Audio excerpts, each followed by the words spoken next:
27.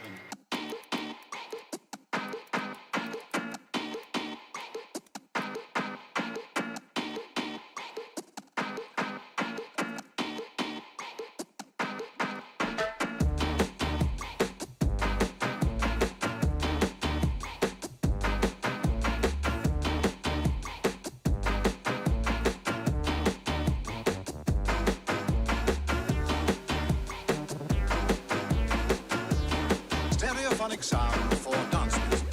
In its different way, this has its own magic. The magic of an accompaniment tailor-made in the fashion of the day.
And now, Jinx and Electo awaken to the sound of an occult ritual.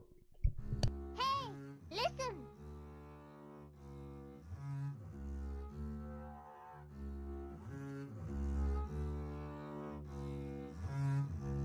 I got 2 human sacrifices in the whip. I keep telling them you don't need to strip. Keep your windows rolled up and your seatbelts on you, cause we can't have you die till you got spells upon you. Yeah, I found this book in a broke-ass graveyard. In the parts that I can make out, oh, they go hard. All I had to do was rinse it out some dead hands. I'm not a necromancer yet, but hey, I got plans. If you want the power, gotta pay the debt. Do you really wanna walk along the razor's edge? I will haunt you every second till you're laid to rest. Turn around right now and you can save your neck. If you want the power, gotta pay the debt. There are a million other games you could have played instead. Forget you ever found this is your safest bet. Yeah, fuck that. Just tell me how to raise the dead. Fine.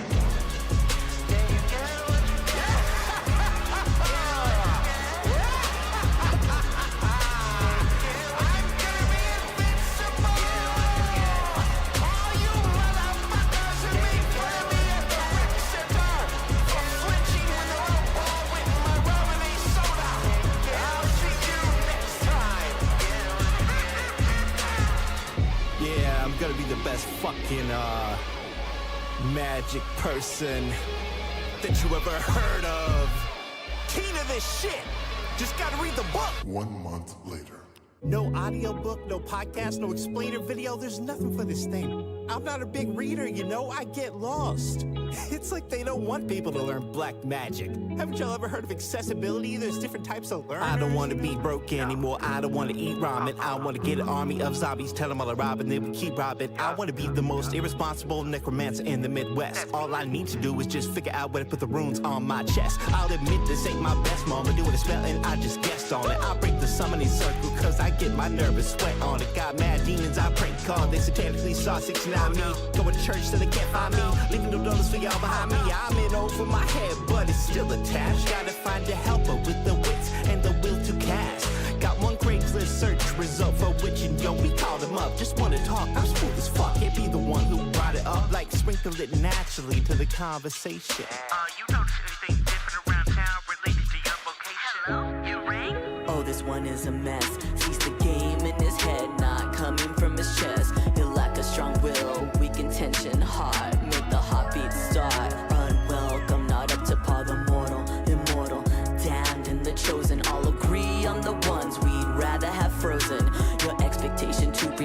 strong, quick and wit is about to get rocked. So hard, gonna wish you'd quit. I'll offer up bullshit, get bullshit in return. As every worst person rises from their urns. Solicitors and tax collectors populate the earth. Cannot walk 10 feet without getting asked if you're insured. Delusions that a zombie crew can do all your bidding, while energy vampires surround where you're sitting. Hold up, that's not all. Glad you called now. Learn about the freakiest you build yourself. Wealthy people with means, tell them marketers in your dreams. What you've done is your undoing. Reality ripped apart at the seams. Nazis with bad breath, no personal space to rot and spoil. Let individuals back enough for saving yourself to recoil. You wanna hustle, get hustled in, hustle hell. The hell you get to create a chart for necromancy spell. Wishes work they magic, keep me inconsiderate at bay. Now the demons in your night, but they're gonna find out where you lay. Fuck with the underworld, try to turn it into profit. We'll hunt you down and make you wish that you were in a coffin. The word witch hunt was created for punks like you. Now even mortals and they mamas wanna turn you into stew. Life and death is meaning when you got beef in every realm. Dead or alive, eternal forever, keep you overwhelmed. Wait, no, don't hang up, please. Oh shit, this was a bad idea. Will you shut up, book? I don't need this right now. I'll fucking use a red popsicle as a bookmark, I swear. Oh, I gotta get on a church bus. I gotta get on a religious bus going north. Oh, I need to purify myself in Lake Minnetonka. I got about $5. Fuck.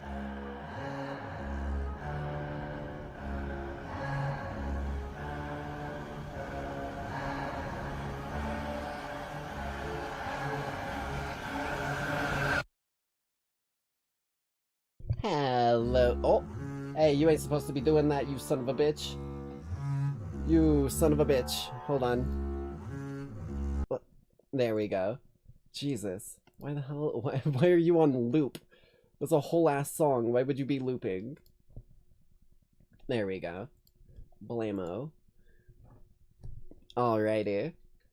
Hello, Lackeys. Listen. It's good to see you all. Hope you're all having a typical happy, healthy night. Staying hydrated, staying fed, all those shenanigans. Speaking of hydrated, I just about downed the last of my watermelon lime sparkling water. I'm not gonna lie to you, this shit actually kind of goes hard.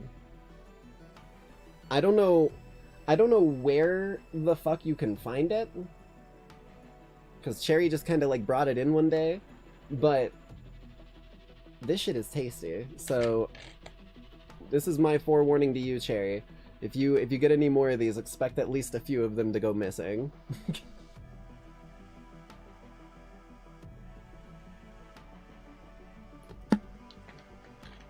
Hey Fuff, I'm doing well. I hope you guys are as well. I might start using ooh, maybe I'll use a cult for like an outro song. Maybe that's what we'll do. I don't know, man. I kind of mentioned it in the Discord, but I feel like the ends of my streams sometimes are so abrupt. And I've been attempting to like get some ideas on things that I could do to like lengthen it. I tried doing like an outro song a few times, and then I was like, I don't know, this feels like funky because I'm still live and I'm just sitting here muted. Hey, listen. Probably gonna pass out from the headache meds you just took. Oh shit. Well, I hope that the headache doesn't bug you too much since you've taken some stuff to deal with it. But there we are. I can step out of the shadows a little bit here.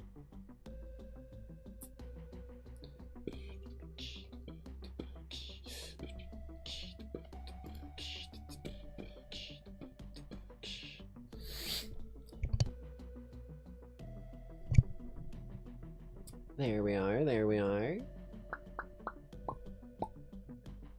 Alright. Oh right, shit. Do I have to fix this for all of these? I do. I have to fix it for all of them. For all of them, I say. There we go. Okay. Let me crank this bad boy down so it isn't too up and in our vibe, in our face. There we are. Okay. Hey, listen. Oh, Jesus. Welcome to the world of League of Legends. You're gonna get a lot of early forfeits. That's like just a rule of nature. Rules of nature!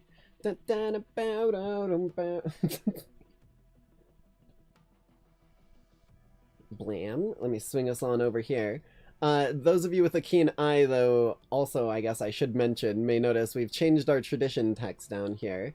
It's not something we're going to be permanently doing, but for a little while here on streams, we're going to watch a couple videos kind of back to back, just so that we can get through some of the ones that I've pulled up and been saving, because it's starting to overload my browser. I have like over 100 tabs. Not all of them are for YouTube videos, but quite a large chunk are. So I'm hoping I can start like chunking into it. Why does chat just not load when... Yeah, I'm not sure. Previous chat is kind of stupid on YouTube that way. That's why I have the little thing over here for you guys to be able to see at least something. Okay, let me set the media over so that I can get us going here. Media. Blam. Alrighty.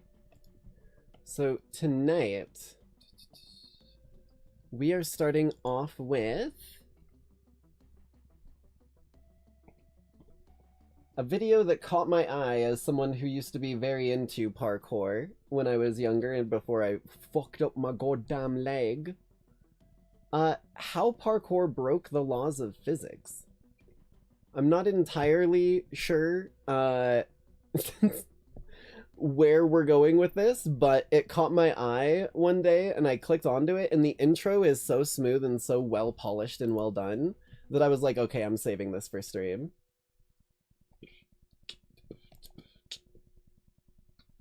There we go. Oh, Jesus. The truth is, today many jumps previously labeled as impossible have been conquered. Tricks never seen outside the cozy atmosphere of the gym before were introduced to unforgiving concrete. Such a smooth Landed vibe. hip sizer, mental barriers were shattered, and we collected a good amount of bruises along the way. Oh, man. But Yeah, you can imagine why I being can't do that with a athletic in its plate and nature, 7 screws in my leg. Progress has been predictable. Small gap, big gap, even bigger gap.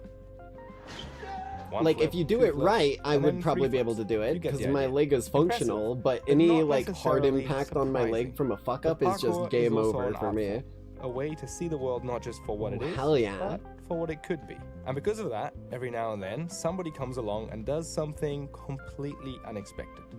And in That's today's sick, story, dude. that person is this guy, an unknown parkour athlete from Japan who managed to invent a new skill that left even pro athletes shocked. For the beginning of our story, we're gonna go back to the first viral parkour video, Speed Air Man by David Bell. Speed Air It sounds like a Man. super Okay. cool title, but Speed Air Man is actually just a silly joke, because when you say Spider-Man, with Uh, a French accent, it sounds like Spider-Man. one of the most Spider-Man. iconic moves in this Okay. video was this descent.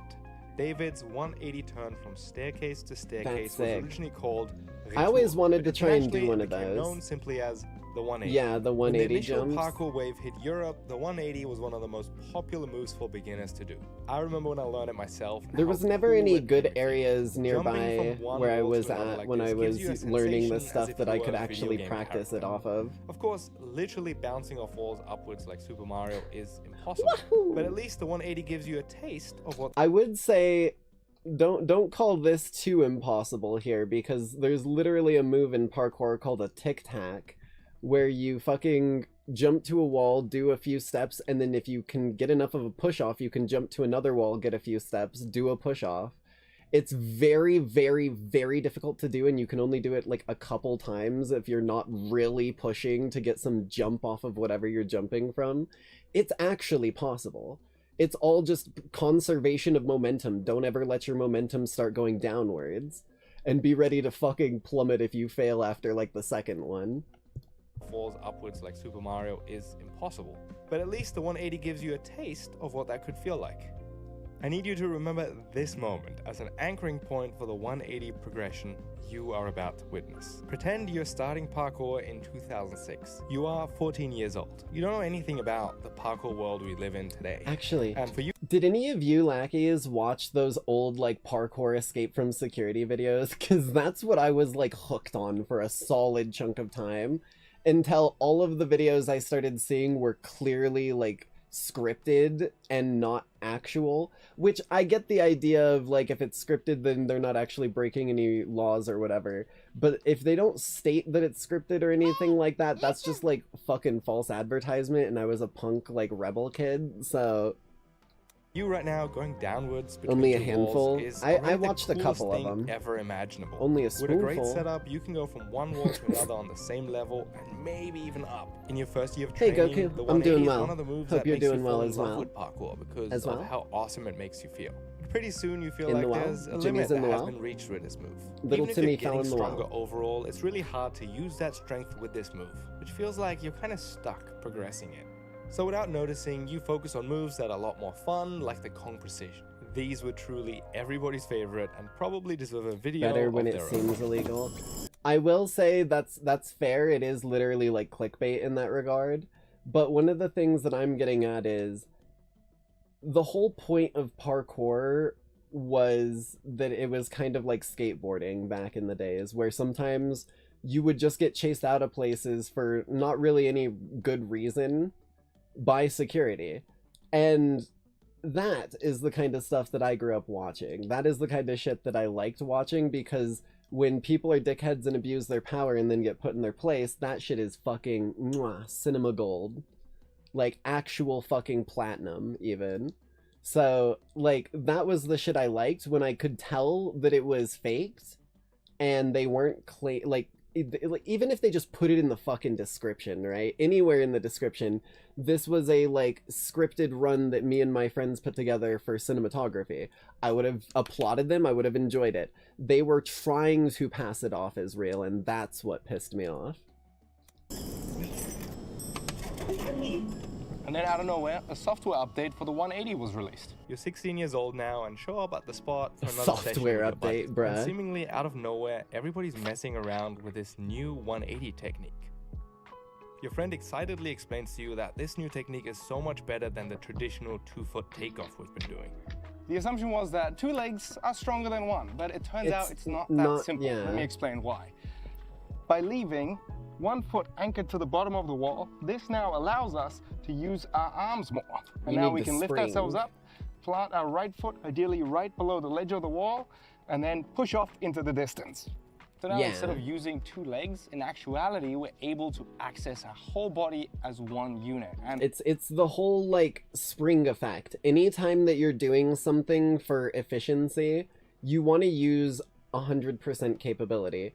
Our fucking bodies were built to be we may not realize it, but humans are built to be the type of like animal predator that can lunge at something, right? Like to like take down prey in like caveman days or whatever. Yes, we learned to use spears, but what do monkeys use? Their fucking hands and teeth.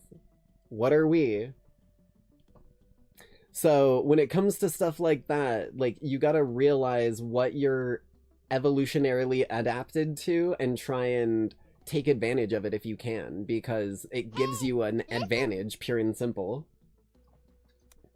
the difference this makes is Apes not pretty same impressive. thing. It takes you a while to get Same used to the technique, homogeneous. but soon you have I this new 180 specifically unlocked, came down and from oh a my god, capuchin, it is fun. So It's maybe so good that in spots where you could previously maybe only go I'm just downwards, you biased. can now go back up. Because this technique it was the was one so from much more the efficient night. than what we were doing before. I almost said the Nightmare progress Before the came in Museum. quick. Night at the Using one leg Museum. at a time didn't just have power advantages. It also allowed for people to enter and exit the 180 You ever in a wondered much why I'm such a smoother shithead? manner, There's which your means answer. it was now beautiful to chain them together, and we were able to put them in all sorts of different variations, allowing us to fly up structures in a way that made it just look effortless. And the genius who came up with this technique is, well, we don't really know. But how hard can it be to find out? I know a few people who were at the cutting edge of parkour during those days, and the first person I saw doing it was Daniel Ilabaka. So I reached out to Danny, and he pointed me to Phil. So I messaged Phil, and he said, "Hey man, so interestingly, I agree with you. I'm pretty sure it was Danny." So Danny was pointing me to Phil, and Phil was pointing me to Danny, and all the other leads were going nowhere. Everybody started doing this around the same time, but nobody could tell me where they first saw it. The best I could get was a rumor that this technique didn't actually come from the parkour world, but that it was actually invented by the animators of a video game. Oh. I'm talking about the legendary Prince of Persia. Oh, Sands shit, which dude. has a wall jump that looks a lot more. I have heard a lot of good stuff about the Prince of Persia series, and I've never even touched one of the games in my life. So if that's something that I should play in the future, let me know.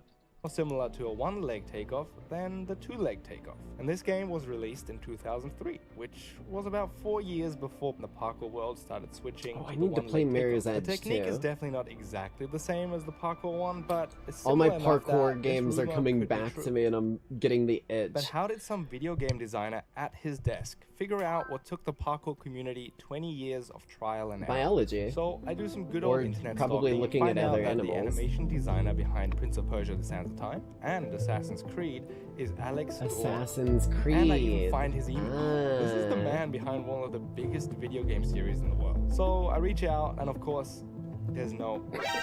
Wait, he actually responded? And he is so nice. Quoting Alex here, "Back in the day, there weren't many parkour references. So we pulled inspiration from action legends like Jackie Chan, That's Jet Li, smart. and of course, Yeah. David Bell. As for moves like the rebound, our jump off the wall move, it was a hand-keyed animation. This means they didn't have access to an athlete who they could put in a mocap suit and then copy his moves one-to-one. Instead, they did it themselves as best as they could and then would tweak the moves manually based on how they think somebody would realistically do it." Okay. And this answer gave me some closure, but to be honest, it didn't really satisfy me. But with no more leads left, I had pretty much given up on finding a proper answer. Until I rewatched the documentary Generation Yamakaze, which was filmed in 2006. And in this video, I see William Bell, one of the first innovators of the art of movement, do a 180. Oh yeah, there it is. So this is It's all about getting the video rotation I could in find as of you this spring move. out. So of course, I can't help myself and go and ask him, "William, did you come up with this yourself, or did you see it somewhere?"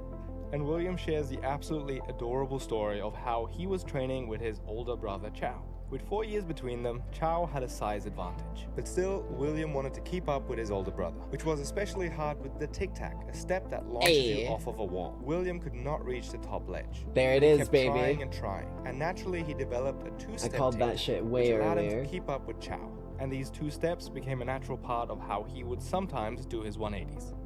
And this answer left me satisfied. Not because I definitely found the one source and the true originator of this technique that everybody else was inspired by, but instead because I realized that if there's a better way to do something, given enough time and experimentation, humans will find it. And you'd be right if you said all of these progressions so far are pretty That's impressive, cool. but I wish I still had parkour. believable. I think the coolest experts, quote unquote, we had visit my school in my life was a professional yo-yo dude. I'm not even fucking joking.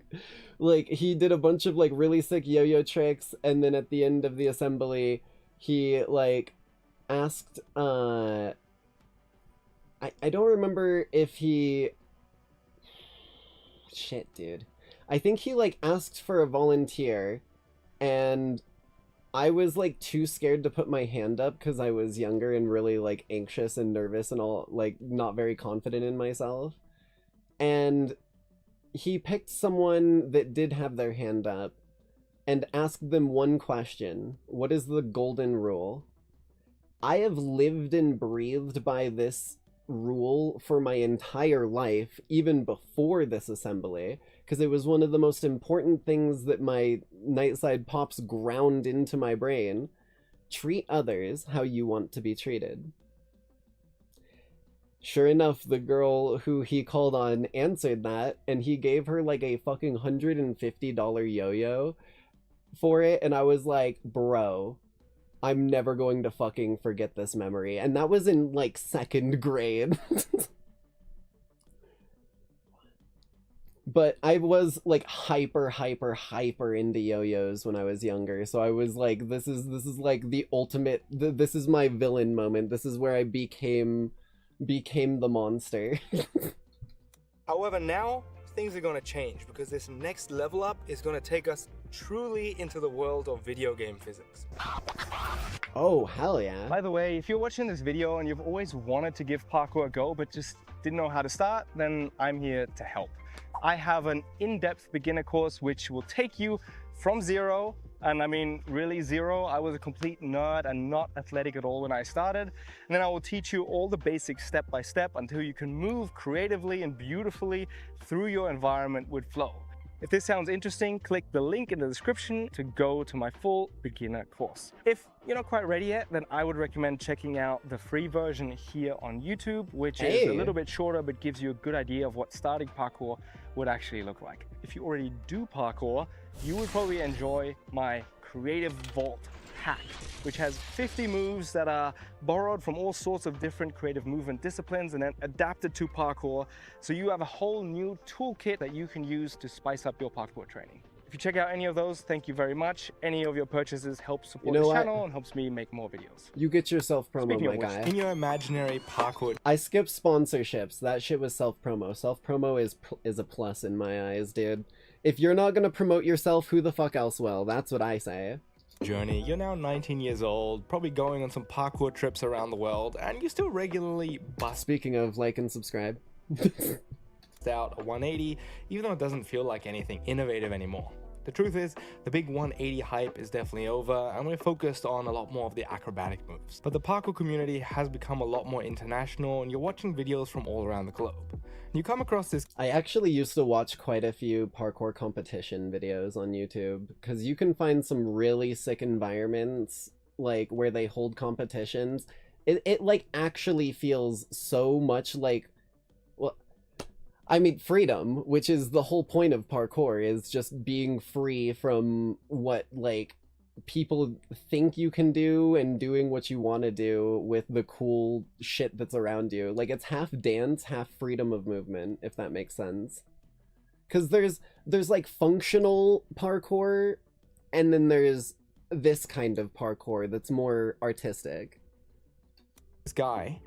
Mirror's Edge is more functional. This stuff is more brothers. like hey, I'm artistic. Dylan Paulson, and I'm going to be Australia's first Ninja Warrior. Wait, did I say autistic? Artistic. I'm Brody Paulson, and I'm going to be the first Australian. I need to Ninja pronounce Warrior. my fucking words better, still man. Very much focused on pushing the fundamental parkour moves to their limits. Oh yeah, it's really good for parkour. It's like a full body workout it's and a lot cardio. Like training track and field. You're just trying to improve your distance or time. Because you're like lifting your body weight, you're running around, doing a lot of leg work, doing a lot of core. It's like the ultimate workout. It really is. Leading them to complete a challenge not even they thought was parkour. Possible. A feat so unbelievable it would go viral pretty much any time it was posted online. And this only happened because one of their friends took Brody to a spot and suggested somehow he could make it to the top, which seemed impossible for two reasons. Number one, it was insanely high, and number two, the walls were made of marble, which you will learn is an important detail from the man himself. When I first looked at it, my first thoughts were, nah, it's not possible. Like, and I just didn't even want to try it because on marble walls, like, I thought they were always super dusty and super slippery, but they just... I mean, it looks glossy, but if it is worn down, then you might be able to get some traction. That's just like, what the fuck? Like, they're the most grippy walls. Like, but back then, you know, I thought, you know, they're not grippy at all. Look at that. And when you dust them down, like when I dusted them down, it was like the best grip I've ever like, you know, been on. So it's like putting like wax on a thing for skateboards. It gives you a bit of grip, I see. And that, ladies and gentlemen, is the first time the parkour community learned about wiping dust. Clearly they're other way around. I see. He's not like putting chalk on it, which I was like, at least it'll wash away in the rain. He's literally dusting it for him, which is kind of crazy. Arms have been doing it for them. But even with dust out of the way, this challenge was still far from easy. Yes! Oh no, that means you gotta stay. That means you gotta stay now. No, that's close. He got almost all the way up there. Let's even take the there. physical aspect out of this and focus on the mental side. Imagine for a second this had... See, this is exactly what I was saying before. It takes... Like, I'm gonna put this in slow motion here. Playback speed. Give us half speed.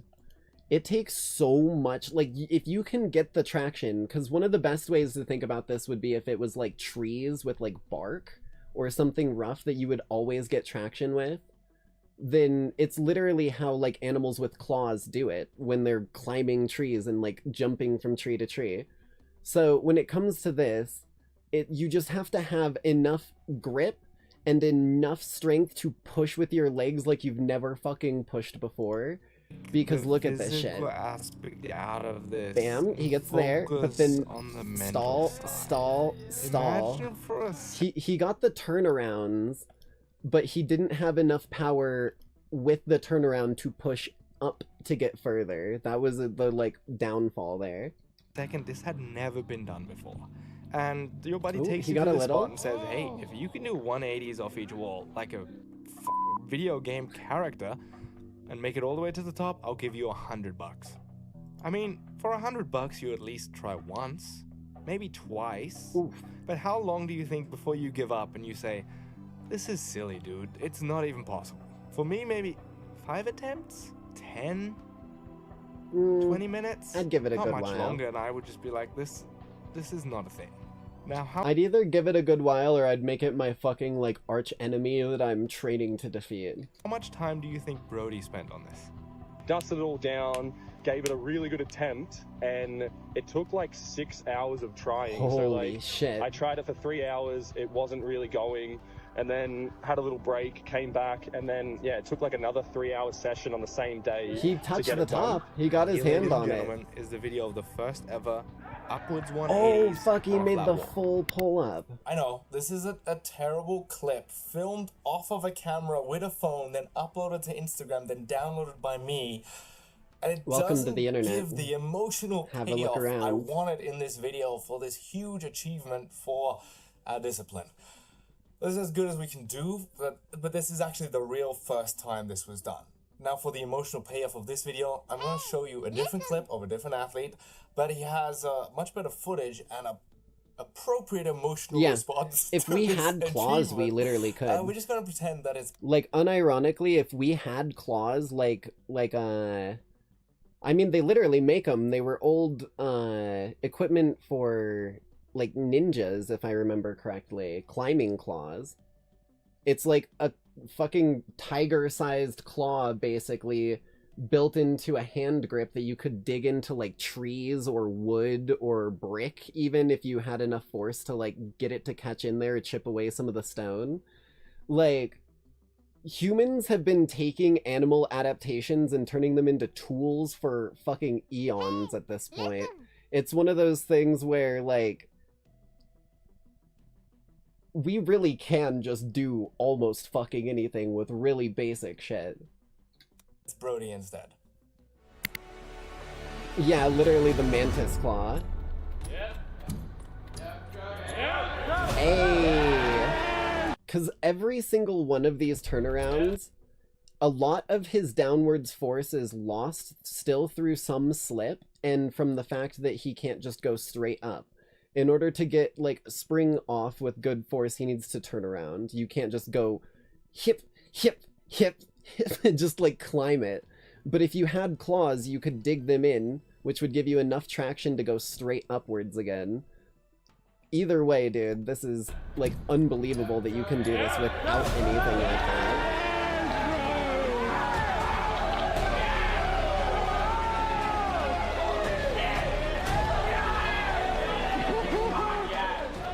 Sorry, Brody, you're just too cool. It makes it hard to show Just and too make people cool. understand how big of a deal this is.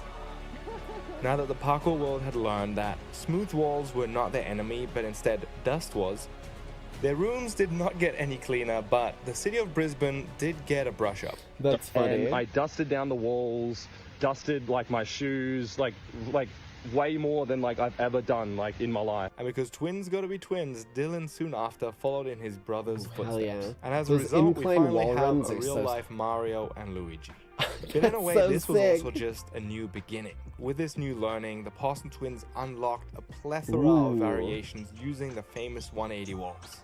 Now here's a fun detail. Pay close attention to the hand placement for each of these different challenges and how intricate it is and makes each challenge possible. Holy shit.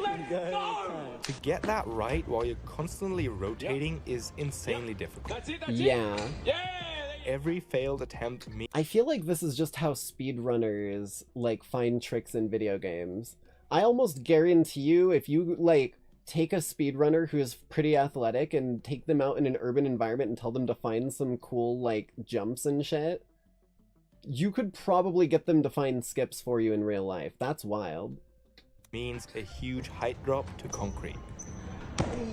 Do you remember when we started out? I felt that in my fucking leg, dude.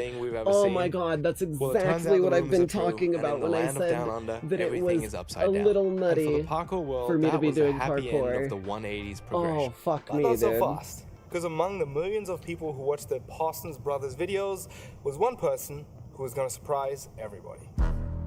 I've been adrift and falling without sound. I thought I'd light the sky, but I landed back down. And it's no coincidence that this mysterious athlete hell yeah, I was emerged out not of ready Japan. for that Many song. a That shit parkour was athlete sick. around the world I wanted might to have to add copy that the to my Parsons karaoke twins' list. upwards Someone find 180, the actual but song they name just for me. couldn't, for the simple reason that a marble parkour spot is pretty hard to find. And even if you do, marble spots usually come with security guards. But that's where Japan is different. As you know, they have a lot of earthquakes, which is why they rarely use bricks for their construction and opt for concrete instead. But concrete starts falling apart if, like Japan, you have cold winters, rainy season, and humid summers. On top of that, most people think it's pretty ugly. So what's the solution? A material that in the West, we usually only use for a bathroom or the kitchen. Linoleum? Tiles. Oh, just they cover the tiles in facade general. of most buildings in Japan. And well, that's pretty close to marble. That's oh my god. I always wondered what it was about so many like the typical like you see these walls in a lot of anime and stuff. And like in a lot of pictures, because I used to watch a channel called Nippon Wandering, which is a dude who would just do silent videos walking through Japan at night. That was like one of my go-to sleep remedies, right? And I always could never put my finger on what it was that made their architecture look so unique other than the like design and spacing. And it's the fucking covering. I never clicked on that. Of most buildings in Japan. And well, that's pretty close to marble. And now let's look at Shun, an athlete who, at this point of the story, is largely unknown outside of Japan. Since starting parkour, Shun always had a favorite type of obstacle. And as you can tell by these clips, that obstacle is clearly walls. And we can also notice that he clearly loves moves that use a lot of upper body strength. These days, his style would not feel out of place in a rock climbing gym. So with Shun's love for walls and many smooth surfaces around him, it felt natural for him to include the upwards 180s into his training. And after some time, Shun noticed, we only use the top of the wall. Why do we never use the side of the wall? Oh, silly Shun. Everybody knows the sides of the wall are completely useless in parkour. What? Is what I would have said if my Japanese was good enough, and I would have been here already, but I wasn't. So why is the side of the wall useless? Oh. And things started out quite innocent, but here we are, guys. Hold on, I want to see that. What? Is that just like pure palm grip? I mean, it makes sense because all of the lines on our hands and even our fingerprints are there designed to give us good grip on like things. So if he's got some crazy leverage going into his fingers, he actually is probably just gripping that with pure grip strength. And things started out quite innocent, but here we are, guys. After a bit of experimenting, Shun ended up with a clip that was gonna break the parkour internet and give me a parkour-gasm. And I hope after everything we've seen these last 15 minutes, you can appreciate the insane creativity and athleticism behind this combo.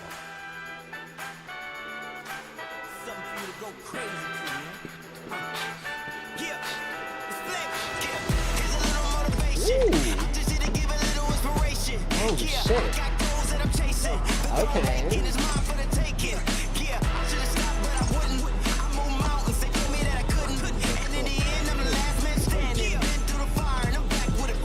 Holy shit, dude.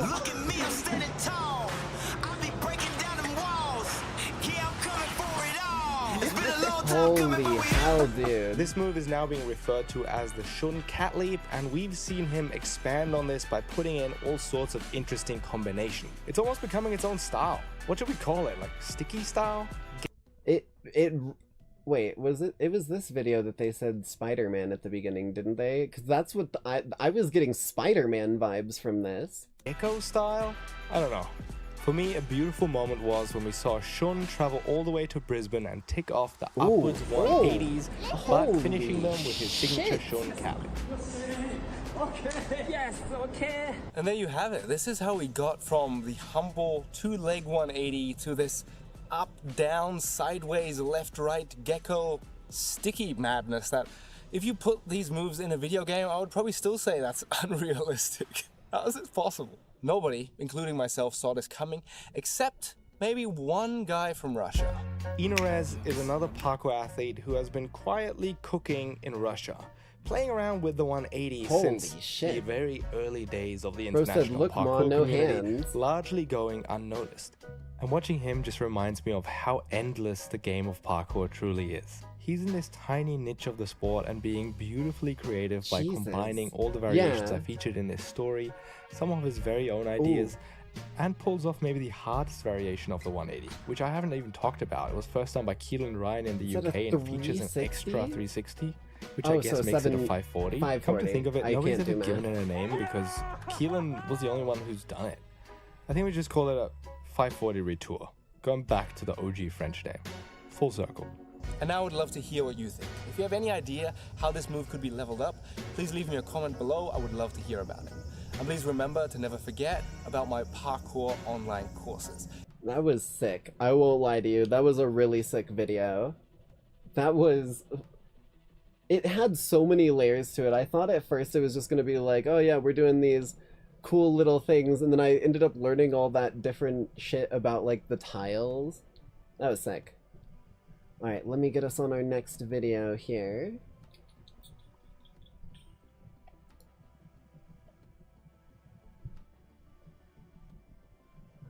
Shit, did I... Hold on. Reopen less closed tab. Here's how to get an Astolfo physique. No, no, fuck. Okay, you didn't hear that. You didn't hear that. You didn't hear that. You didn't hear that. You didn't hear that. Shut up. No one in chat. Stop. Stop. You neuralizer. I don't have my pepper spray. Where's my pepper spray?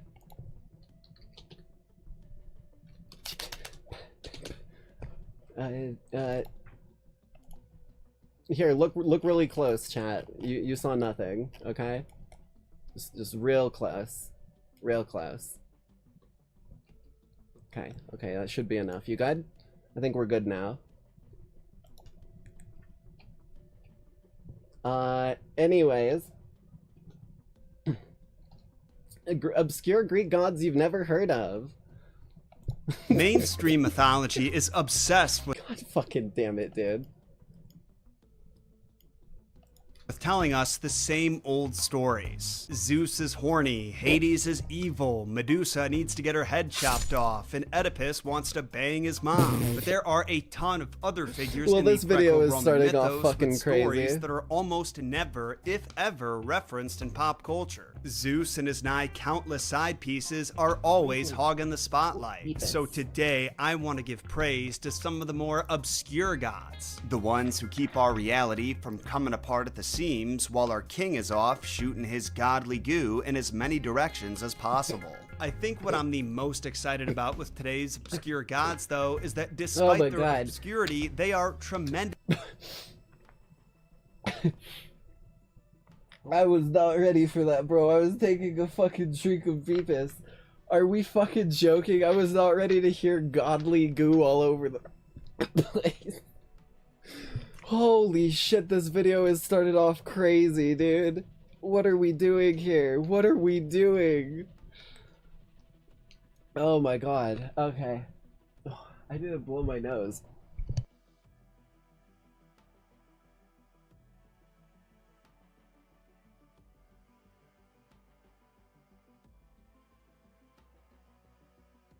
Oh, you fucking bastard, dude. I was not ready for that. Holy shit. Spotlight. So today I want to give praise to some of the more obscure gods, the ones who keep our reality from coming apart at the seams while our king is off shooting his godly goo in as many directions as possible. I think what I'm the most excited about with today's obscure gods, though, is that despite their obscurity, they are tremendously influential, and each one plays a pivotal role in a major myth you probably have already heard without you ever realizing it. Oh, and to those of you who are adventurers or are obsessed with mythology, I'm talking the real mythology buffs, you should know that we just started selling seats for our next international field trip to Greece. Specifically, we're going to Crete, and we're gonna see firsthand the ancient ruins of the palace where the Minotaur was imprisoned. There's a safari with an intermission to swim in the Mediterranean Sea, and museums with ancient artifacts that you can't see anywhere else. The itinerary also includes a lot of free roam time, so we'll be hanging out and exploring Heraklion. New bucket list item just unlocked. Although, to be fair, I think going and visiting Greece was always kind of a bucket list item, but this dude is selling this like fucking crazy, dude. This is absolutely insane. My fucking nose is still burning. My goddamn nose is still burning. Jesus. Anyways, back to, Chania, and another city with a name I can't pronounce. On my past trips, that usually entails us all getting lunch, doing some shopping, finding a local activity like an escape room or karaoke. It's a good time. I don't know what they got on Crete, but if it's anything like all the other places in Greece that I've been, there's gonna be a lot of stray cats. So at the very least, we'll make some feline friends. If you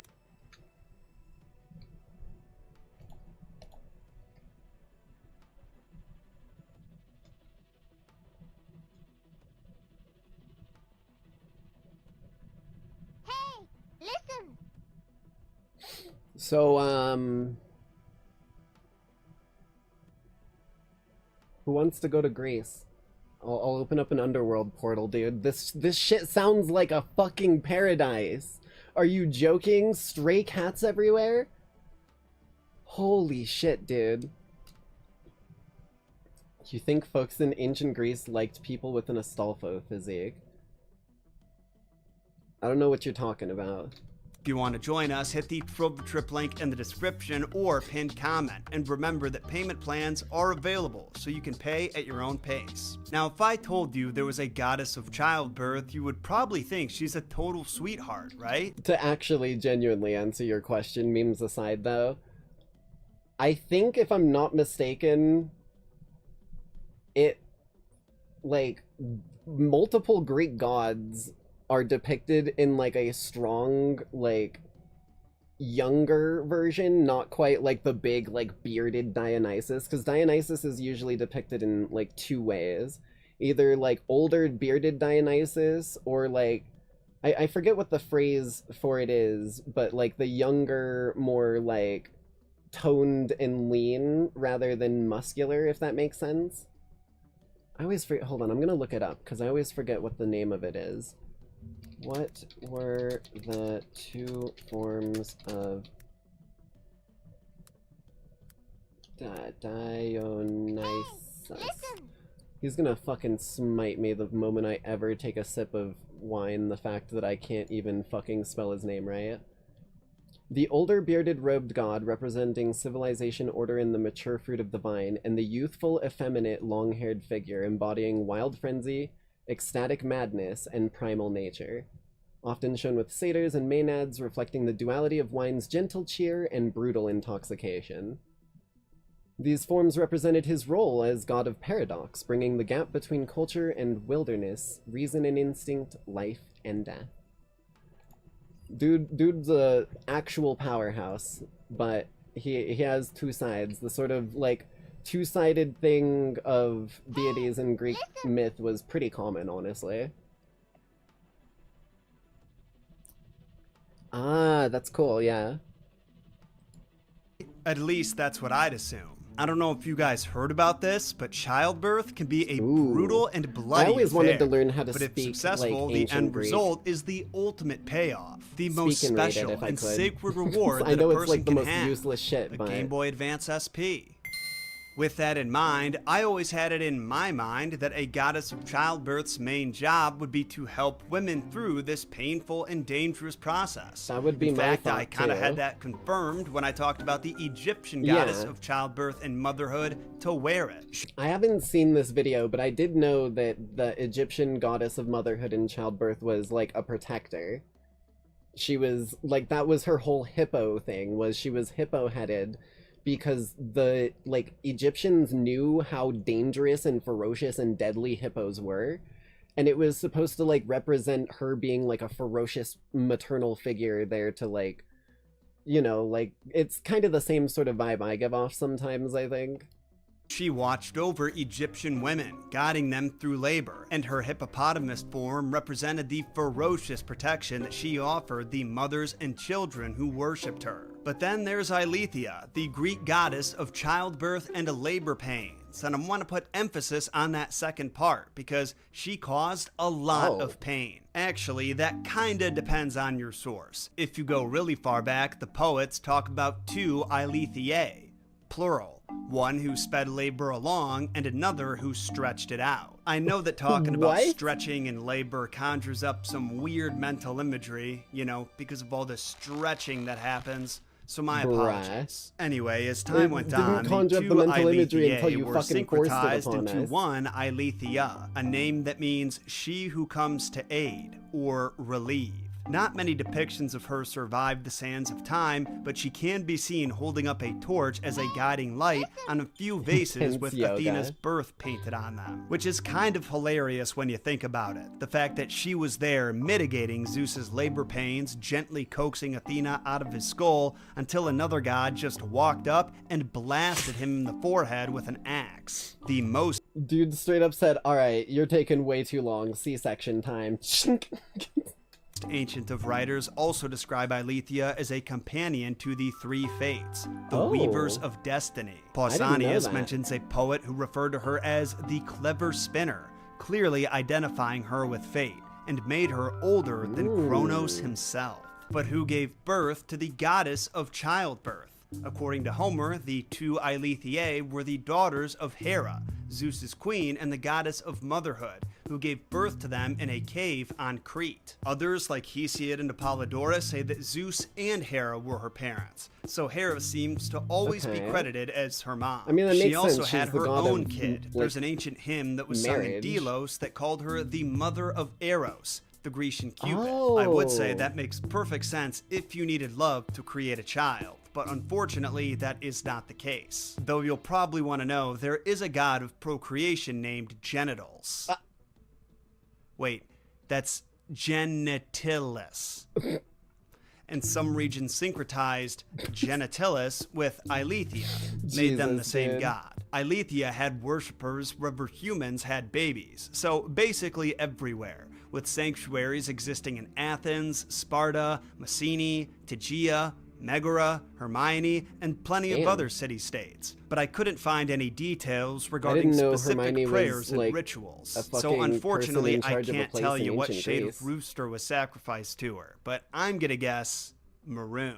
Like any Greek god, Eileithyia had to be flattered by the maidens who were after her blessings, and those who did get on her good side could expect a quick and easy delivery, or as quick and easy as a delivery could possibly be. But some of you ladies watching might want to know what behaviors angered Eileithyia, just to be on the safe side. Well, I can tell you that making YouTube videos that portray her in a negative light probably isn't a good start. So I'm gonna have to start planning a real nice push present for my wife if we ever have another kid. Other blasphemous behavior Jesus. included chastity. So if you didn't want to get pregnant but had a What? happy accident, you better learn to love it, or the goddess might have some nasty accidents in Oh, store for shit. you. But on the flip side, don't have too many babies. It's not a clown car, okay? We're not trying to find your max occupancy. Now, there are Bruh. two other That is high-profile the- births that I That is the fucking craziest way you ever could have put that, my dude. Are we fucking joking right now?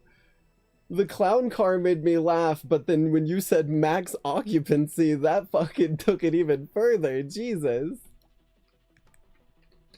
Heyya was a major influence over. The first was the god of sunlight. When Zeus went behind Hera's back and got Leto pregnant, Hera prolonged Leto's labor by 8 whole days by distracting Eileithyia, keeping her confined to her house on Olympus so she couldn't hear the cries of every other goddess who had joined Leto on the island of Delos. It actually took the messenger god Iris flying to Olympus, luring Eileithyia out of Hera's house, and carrying her to Delos to set Leto free of the cursed labor pains and allow her to birth Apollo. But if that didn't sound miserable enough, you gotta hear what Hercules' mom went through. You see, Zeus deceived Princess Alcmene, his great-granddaughter, by disguising himself as her husband Amphitryon returning home from war, and got her pregnant with some of his divine DNA. Now, Alcmene was none the wiser about this, but that didn't matter to Hera, who wanted to punish Alcmene for daring to tempt her husband. When Alcmene's labor pains started, they only got worse, and for 7 straight days and nights, she endured what can only be described as agony of the purest and deepest kind.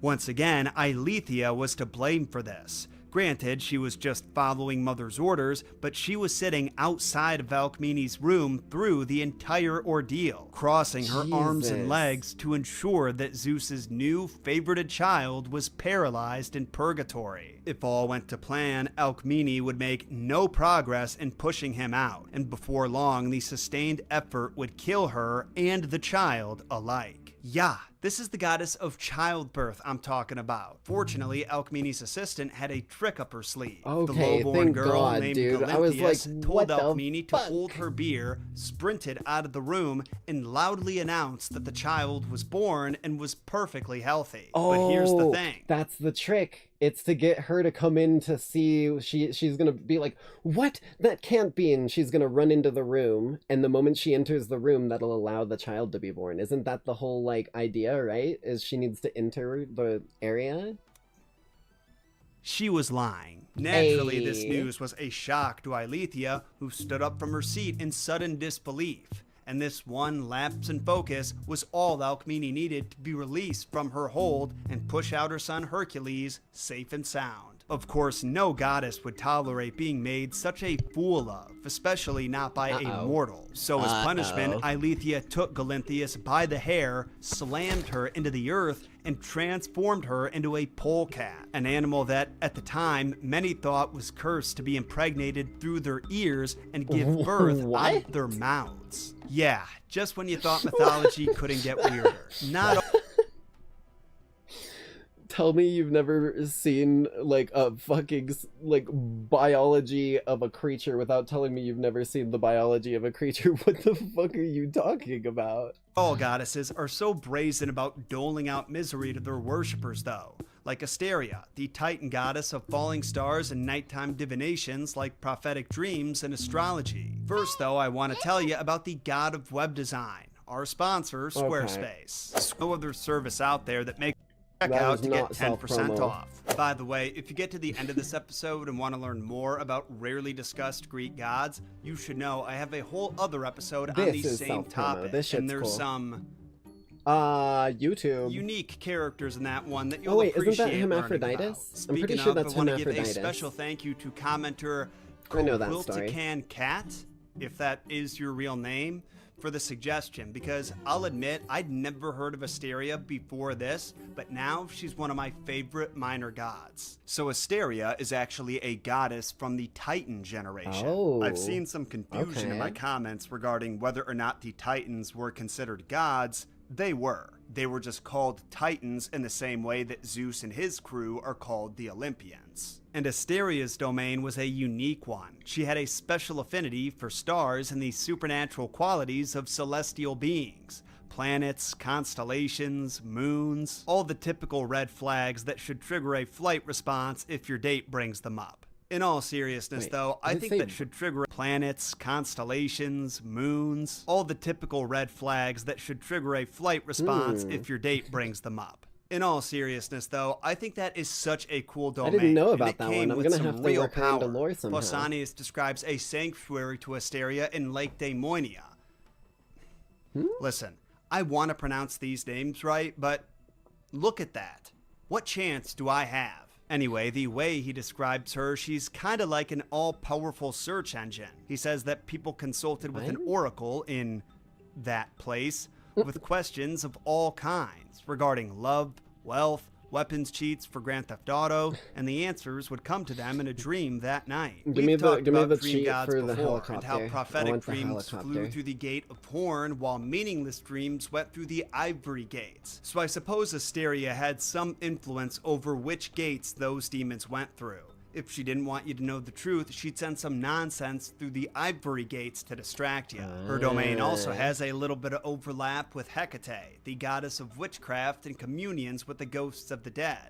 But that's okay, because according to Hesiod, Hecate is Asteria's daughter by another titan named Perses. Their love story is a I'm short learning and a sweet lot one. here. Very this is short, the stuff that I actually. actually have Asteria never is heard the before. daughter of Coes, the northern pillar that holds up the sky, and Phoebe, another titan goddess who presided over bright intellect. And like 5 minutes after Asteria was born, Perses brought her over to his sweet crib and told her it could be hers if she agreed to be his wife.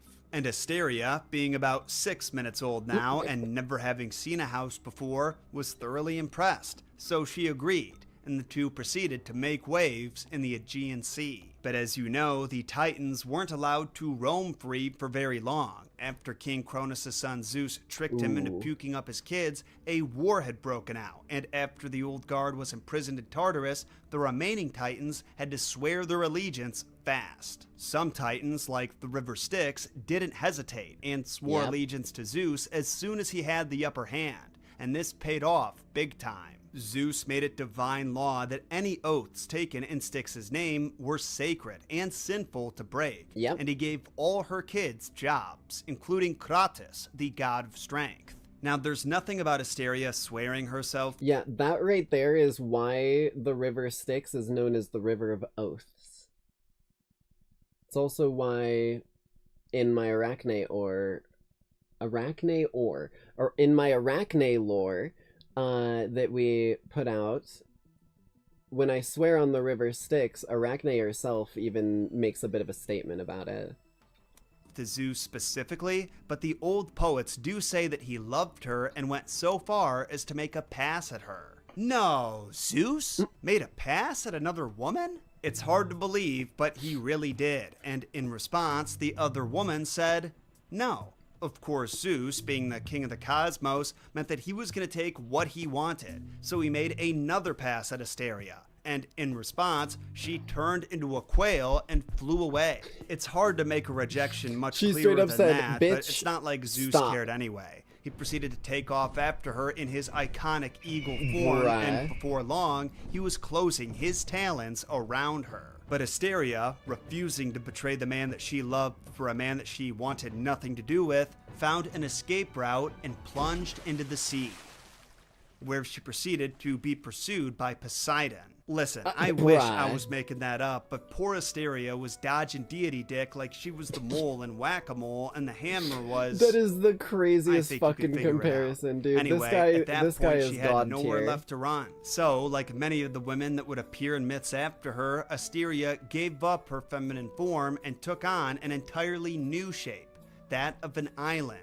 The island of Delos. And if that sounds familiar, it's because I just talked about Delos in the last section. But now we go a layer deeper on the mythology iceberg. Because Leto, Apollo's mother, was a Titan goddess, and Asteria was her sister. So that means when Leto was wandering the earth for 8 days looking for a safe spot to give birth out of Hera's gaze, it was her sister that came to her rescue. But before I get too sentimental, I should point out that none of the poets that I read noted the relation between Leto and the island. In fact, the given reason that Delos allowed Leto to give birth there was because Leto promised her son's first temple would be built on her land. Typical sisters. You always gotta get something out of it, don't ya? You can't just be nice. Regardless, I personally believe that Asteria did deserve a little something for the trouble because she was risking Hera's wrath by giving Leto shelter. There's actually a badass line from her in one of Callimachus' hymns where she basically says, "Lay it on." Shit. Hera, do to me what thou wilt, for I heed not thy threats. Cross over, Leto, onto me. Damn, she literally said, you know what, I'm not playing your game, do it. I'm giving my sister somewhere where she can actually birth her child, you fucking, like, you're following a goddamn vendetta here, chill. On me, Hera, your threats don't scare me. Do what you're gonna do, but I'm gonna help this girl. And to those wondering, no, Hera did not punish Delos, or Asteria, for disobeying her queen, and it was out of gratitude. Because when Zeus made a pass at Asteria all those years ago, she jumped into the ocean and transformed herself to avoid being with him. Funny how Hera interprets all these people's actions as being about her. Like, I guarantee that I feel like if these people who kept getting chased by Zeus ran to Hera, she would be like a fucking nightmare hovering over Zeus, like from behind, and like throw him through a goddamn window at least once. Like, you'd probably receive a blessing from Hera to try and avoid his advances if you tried. Like, that's the kind of thing I feel like she would be giving out like candy. That Alcmene did not have her in mind when she was having a reunion bang with who she thought was her husband. Just like Asteria wasn't thinking of Hera when she was running away from Zeus. In any case, it paid off for Asteria, or Delos, and she went on to be considered one of ancient Greece's most sacred islands. But if you thought Hera could be vindictive and temperamental, she's got nothing on the goddess of discord and strife. Now I'll admit, this one is a bit of patrol inclusion by me. Because when I made a short about obscure Greek gods, I talked about Eris, and so many commenters were telling me how I had to put respect on her name and that her appearance in the Sinbad movie was a major part of their childhood. But in my defense, I'd never seen the Sinbad movie until this past weekend, and I gotta tell ya, this is fucking awesome. So I didn't know about Eris until I was about a year into my Greek mythology obsession and started reading about the Trojan War. But even now, 5 years later, I'm only just coming to understand the full extent of her influence. Her mythology goes so deep, I may have to make a video dedicated to her in the future. So today, I'm just going to give you an overview along with some of the juiciest revelations. Eris is the goddess of contention, strife, discord, and rivalry.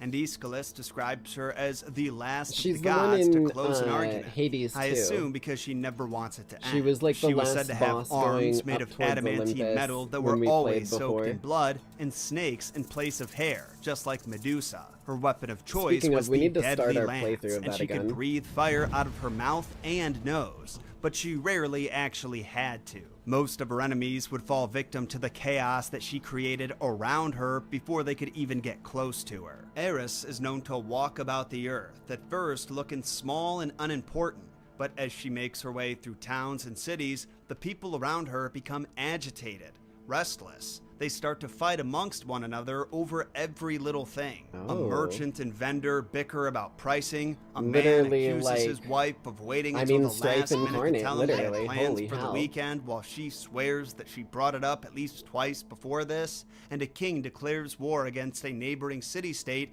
because he misinterpreted a kind gesture as a condescending insult. As discord spreads through every land that she passes through, Eris starts to grow, that episode. and by the time war finally does break Also, out, if you wanna, her head is scraping. Just a fun fact: if you want to try and break out of sleepiness or sleepy effects that you're like under, if you're waking up, you're trying to stay up, whatever the hell, jumping jacks are your friend. They get the blood flowing to your whole body and they get your heart pumping, and it is like the #1 exercise for keeping yourself awake if you want to. The heavens as she rejoices over the ensuing havoc and bloodshed. As you might expect, she gets along great with Ares, the god of war, and the two were known to appear on the battlefield together alongside Athena, Ares' children, Phobos and Deimos, Fear and Dread, and a few other war gods. What I think is especially cool about Ares and pure evil is that she not only creates the unrest and negative emotions that lead to the conflict, she can worsen the emotional and psychological toll the conflict takes on you. Homer described her as hurling down bitterness equally on both sides of the battlefield to make the immense pain heavier. Greek myth was while in we're on the Billion subject, Man I've got Day, another fun 'cause wrinkle to those add to the golden Greek apples mythos. are in- It's actually Oh, Jesus. Ares' fault that mankind endures pain at all. Mainstream mythology would tell you it was Pandora's fault, and I'm guilty of it too. But she was Well, a pain scapegoat. isn't Because one you of know all those. those bad vibes that Pandora let out of the jar? Those were Ares' kids. Toil, forgetfulness, starvation, pain, fights, battles, murders, manslaughters, arguments, lies, broken laws, and vandalism. Then there's Oath, who brings misery to anyone who breaks a vow. A bunch of little shits, if you ask me. That's the obnoxious family that ruins everybody else's time at the Pizza Hut. Now, while Ares is technically responsible for just about every minor disagreement that took place in the ancient Greek world, the most famous conflict that she caused had to be the Trojan War. But John, I thought the Trojan War happened after Orlando Bloom kidnapped that sexy queen. Well, that's absolutely right. Don't look it up, but there's more to the story than that. The true start to the Trojan War was when Zeus decided that there were too many humans. Hits me with like and a it was sucker taking punch of a painful joke every toll so on Gaia, often. the personification of the earth, and his dear sweet grandma. Not to mention, all this co-mingling between the Heracles. gods and mortals led to too many heroic demigods being born, and they were starting to be worshipped as much as the Olympians themselves. So Zeus needed a conflict that would take out the world's mightiest heroes, What? and a considerable amount of cannon fodder, and decided that Peleus and Thetis' wedding would be the perfect staging ground. That poor couple had no idea what they were agreeing to when Zeus offered to send the invites out himself, but how could they say no to the king of the cosmos? But here's where his evil scheme starts to unfold. He invited all the gods, every single one, except for Eris. A decision that I thought was reasonable when I first talked about this story. To me, it made sense to not want a goddess who causes fights at your wedding. But that obviously also the wasn't goddess the of real reason. rivalries, Because when bro. Eris found out about her exclusion, she was enraged to the point where she actually fantasized about releasing the Titans from Tartarus so they could destroy the Olympians and tear Zeus limb from limb. She realized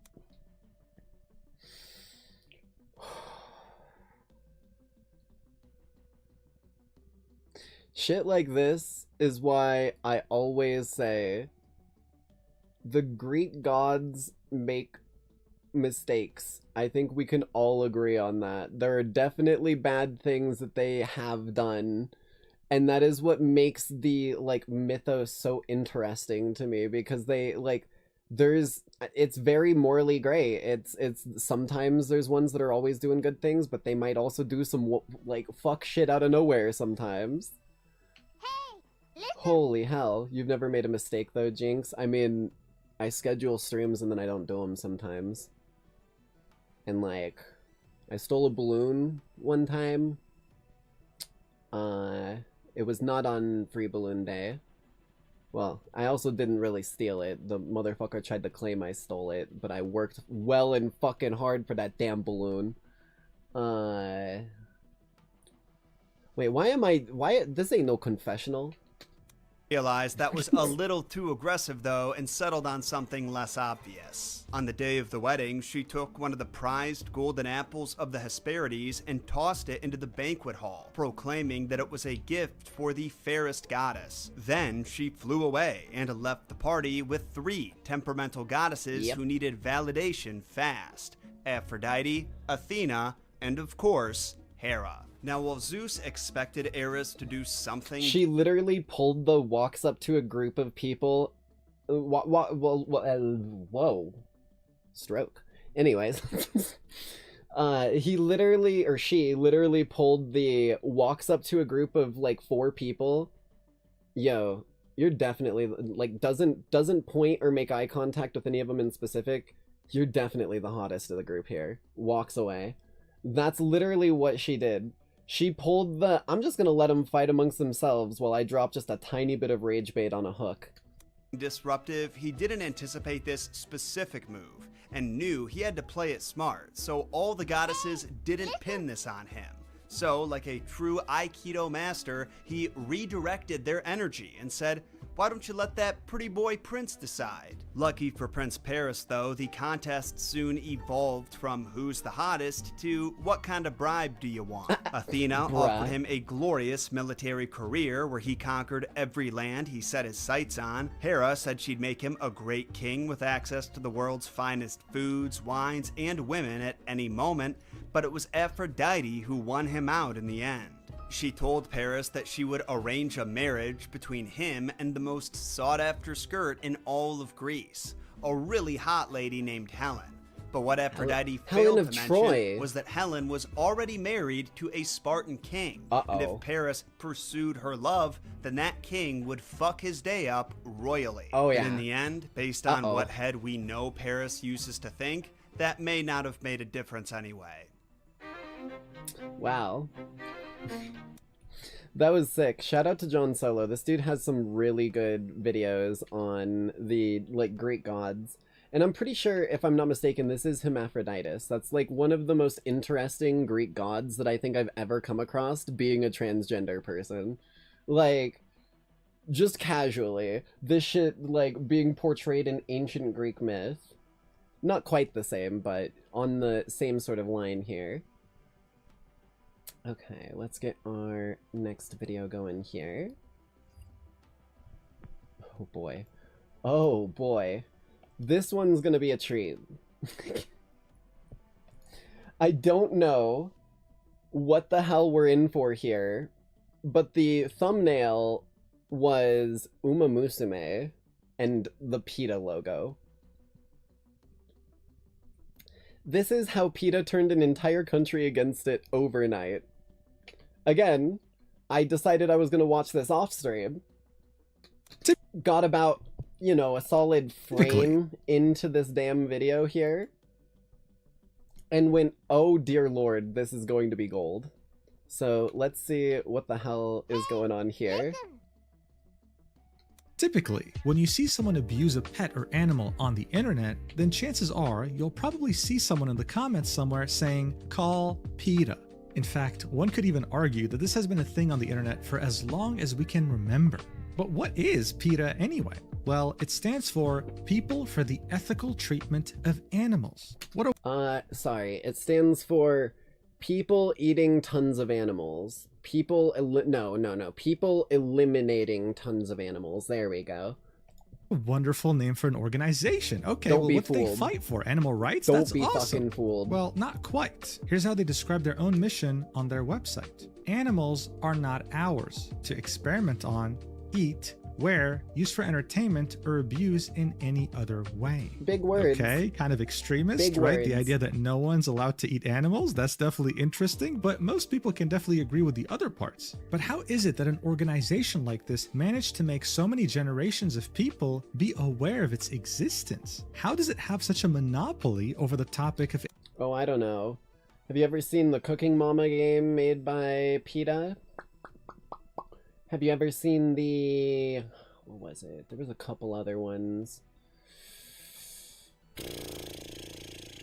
Have you ever seen, like, any of the statistics of how many animals PETA put down?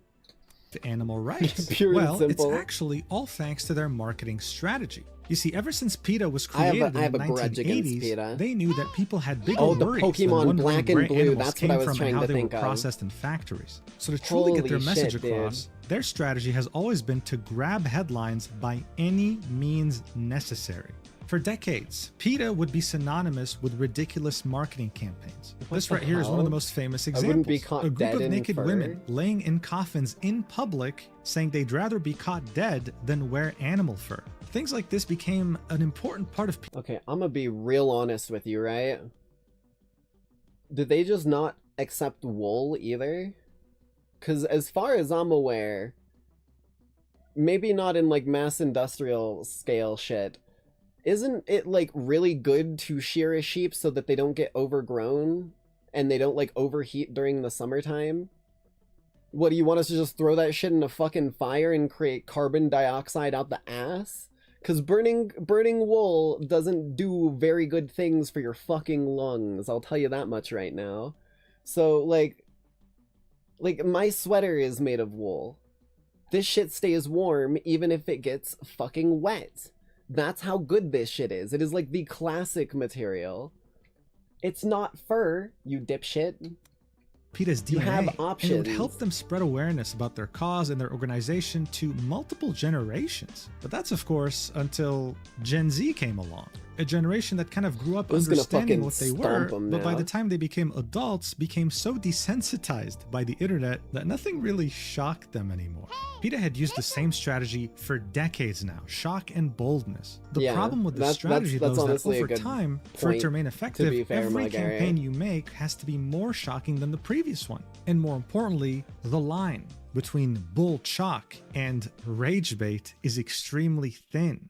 And for years now, PETA has been absolutely clueless about the fact that they had crossed it a while ago. They had essentially gone from very bold marketing campaigns that no one had ever done before to now posting an AI-generated image of a fish being cut into sushi, calling it artistic rendering, and being community noted. That's just plain embarrassing. For years now, this has been PETA's reality. They're nothing more than just rage baiters, and they failed to see that. They've completely lost the plot. And speaking of losing the plot, it turns out that PETA actually enjoys killing animals more than rescuing them. After numerous investigations spanning across multiple years, many have been able to conclude that PETA enjoys killing animals way more than just putting them up for adoption and finding them a new loving home. Why? Because they believe owning a pet dog is slavery. I wish I was kidding. Don't believe me? I didn't know that. The founder of PETA herself. Hold on. Why PETA? I'm just gonna read this out loud right now because I want to see what the fuck their statement is. Or I guess the statement, this isn't from PETA, it's probably from people like actually investigating it, but why does PETA kill cats and dogs by the thousand instead of finding them homes? Simply, PETA does not believe in pet ownership. Ingrid Newkirk has called pet ownership an abysmal situation. She further elaborated that her goal for destroying the human-pet bond is if people want toys, they should buy inanimate objects. If they want companionship, they should seek it with their own kind. What are we talking? Am I not allowed to have Basket? Am I not allowed to have Bobbert? They just fucking respawn on my head. What are you gonna do? You take them away, they just... Like, they're familiars. You can't... What are you doing here? In the end, I think it would be lovely if we stopped this whole notion of pets altogether. Do they not accept the fact that companionship can be with other animals? Humans have been pack bonding with other species for fucking eons. How do you think dogs came to exist? Why do you think the Egyptians worshipped cats? Ridiculously, PETA has argued that outdoor cats should be summarily killed instead of allowed to live. You're a fucking piece of shit if you think that. I'm gonna be real with you. If you're believing that type of shit, you should be put in a kennel. I'm gonna be real. I don't think that's a far statement. In a 2014 interview with the Washington Post, Newkirk argued that outdoor cats would be better off dead because they might contract a future illness or be hit by a car in the future. So you want to kill them now instead of let them live until they die. Weird choice of operation modus operandi. In PETA's twisted mind, it's more humane to just euthanize the animals than for a hypothetical harm to befall them in the future. Similarly, PETA has also argued in court that elephants are better off being killed than living in American zoos where they are well cared for. PETA's pro-killing attitude is part of its core, and it should shock any animal lover. If you didn't know, like, I didn't know the full depth of this shit here, but I already kind of fucking hated PETA. This just solidified it. This is the kind of shit that gets me real angry. Oof.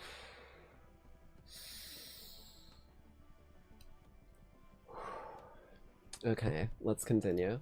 Self said that pet ownership is an abysmal situation and argued in a 2014 interview that outdoor cats should just be killed. It's better for them. This isn't the PETA website, by the way. This is like a investigative site trying to inform people, I'm pretty sure. Now, and we're still in the intro of this video, you're probably wondering, okay, how the hell does this organization even still exist? The statements and that they're making in there that they're quoted for are, recently, PETA decided that killing level. animals is not enough. They decided to openly tarnish the legacy of a dead animal, and the backlash that they experienced was biblical.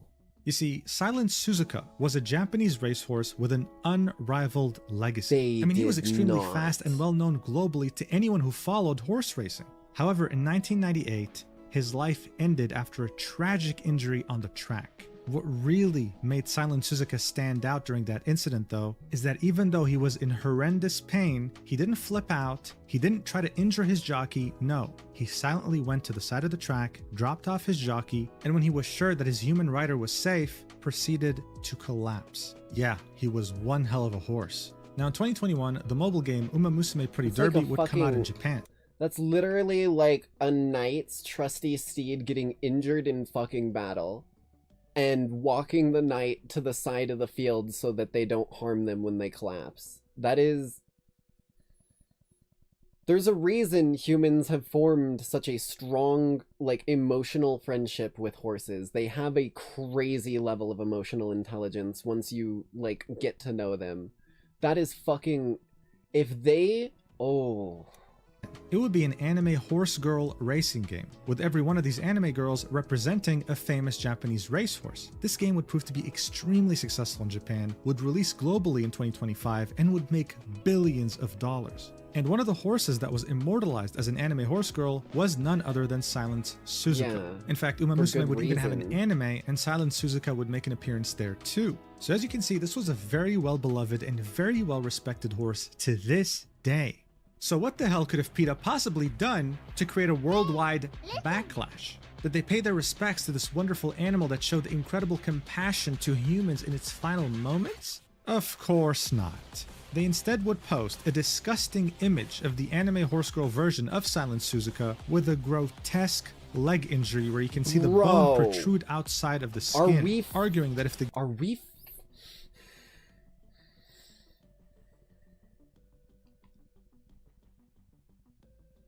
You know what I need? You know what I fucking need around this place? I'm gonna tell Cherry that he needs to fucking get me one.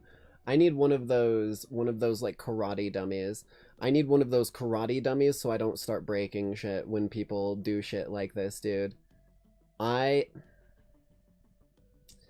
want to fucking rip the head off of something right now. I'm gonna be 100% real with you. That is my first instinct when someone puts shit like this in front of me after that fucking story.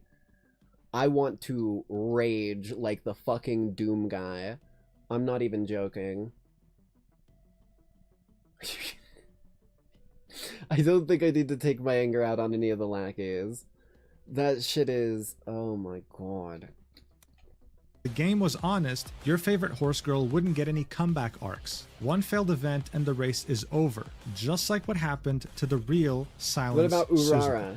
Now look, PETA had been fucking around. There it is. Pokemon Black and Blue. Wait, is this the one that you played that was like Mario? Is this the... I think this is... Jesus. I saw PewDiePie play the Cooking Mama one. I saw someone play Pokemon Black and Blue forever ago. I've never seen this one. No, the one you saw was entirely different. Robot chicken gummy. God damn it. For years and had faced barely any consequences. This time, though, they fucked around and they found out. Because not only did this post get viewed 16.4 million times, not only are there 11,000 replies completely shitting on their entire existence, not only did this post get community noted, but it even prompted a Japanese politician to speak out on this disgusting behavior, as well as the owner of Silent Suzuka. Guys, this was probably one of the worst things PETA could have ever done to their reputation. More and more people are looking into the fact that they're killing more animals than they're saving, with for Japanese people in for- particular finding out for- the true nature of this company rather than what is thinking that it? they actually fight for animal rights. And unlike their usual rage bait, Sue them this for time there damage were to the many brand people and that emotional destroyed the hell out of distress, Pyro with that's the facts word. and logic. Actual real arguments that show that Uma Musume Pretty Derby did a million times more than PETA could ever hope to achieve. It was hilarious seeing this disgusting organization get pummeled to oblivion, and so that's why I thought I had to make a video about this. So you already know the drill. Let's do this. Alright, so look, as I mentioned in the intro, PETA gained prominence, or I should say relevancy, due to its shocking and bold marketing campaigns like this one right here. If dogs tasted like pork, would you eat them? What's the difference? Go vegan, showing the image of a dog. I'm gonna be honest with you, and this might be a bit of a Jinx hot take, like for real. I know it's not necessarily good practice in a lot of places, but there are places where dogs are eaten. There are places where cats are eaten. There are places where hamsters are eaten. There are places where guinea pigs are eaten. And now here's where the hot take comes in. If I am under reasonable belief that these animals are ethically sourced and I'm in like an area where they eat them, I would probably give it a try. I'm not going to eat someone's fucking pets, but like one way or another, food is food. I think that's something that like is fairly agreeable. Like I'm not saying other people need to. I'm not gonna say you gotta eat fucking whatever, but I'm the kind of person who would try food because it's food. Like, if that makes sense, me not eating it doesn't really stop it from happening. It's like a cultural thing. So me not eating it isn't going to stop it from happening. And at that point, I shouldn't be too stuck up in the web and mess of what the hell I'm like actually doing at some point or another here. Because at some point, I'm literally fighting for rights the same way that someone would fight in India would fight for the rights of every cow that goes into a burger we eat. We eat burgers left and right. In India, they're considered the top of the reincarnation totem pole and are sacred. They're considered like reincarnated family members. So they literally hold cows at the same regard, if not more, than we hold cats and dogs. So it really is a cultural thing. You can't really lock it down too much. Because one of my favorite stories, for example, my old math teacher in high school, they actually used to teach English in Japan, which is like one of the coolest fucking things you could ever do. That's sick as hell. And they only knew like a basic conversational level of Japanese. They didn't know every word, right? So when it comes... Yeah, that's kind of what I'm saying. Yeah, I'm not like out here going to animal shelters like, licking my lips fucking looking for my meal. But like if there's dogs being bred and sold as food, then yeah. But like when the teacher was going to a... like what's it called, like a end of the year celebration for all the teachers, they actually like were going around at the buffet trying a bunch of different stuff, and they couldn't read all of the different names of the like things that were listed out, and they didn't recognize them all. So the teacher was just going around getting some stuff, trying it, and they found these raw meat cubes. Again, motherfucker, I don't know who it was telling me you can't eat raw meat, but this was literally raw meat in cubes on toothpicks. Okay? Not like fish, it wasn't sushi, it was like red meat. And the teacher like tried it and was like, oh, that's fucking good. And like went over to one of the other people and asked them what it was so they could explain it. It was horse. It was raw horse meat. Even though in Japan they have like horse racing and they hold horses in high regard, there are horses that are still used for food. Like, it's one of those things where apparently it was like tasted like the best beef that the teacher literally said it tasted like the best beef they had ever had. They thought it was beef. And they were like, oh, maybe it's like that like fancy, super expensive beef that you can get or whatever. And it was so fucking good, that's why they asked what it was. So, like, it's one of those things where it really is a cultural difference. PETA don't got the rights to fucking say one way or another what people should or shouldn't be doing. It's a cultural thing.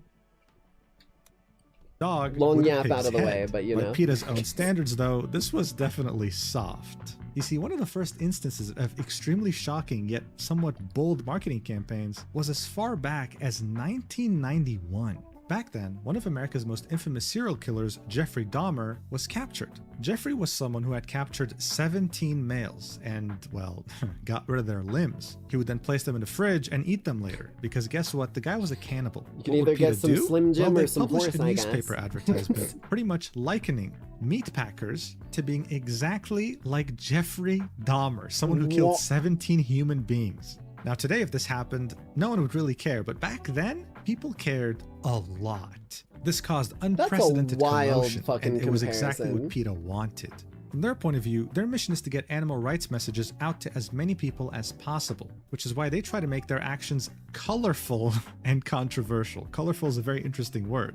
All in the hopes of grabbing as many headlines around the world and spreading the message of kindness to animals to thousands, brutal would be the word I'd use. Of people. They would then gloat that this approach has proved to be amazingly successful, and you know what? To their credit, initially it was. For the first 2 decades after PETA was established, they would spread awareness over some extremely inhumane conditions that many animals faced in different areas, whether it be factories, farms, or hell, even government agencies. The outrage following these investigations would help new laws be put in place. Laws that would either help animals get treated better or straight up shut down certain labs or agencies that would mistreat them. However, not all good things last forever, and at some point, PETA would lose the plot entirely.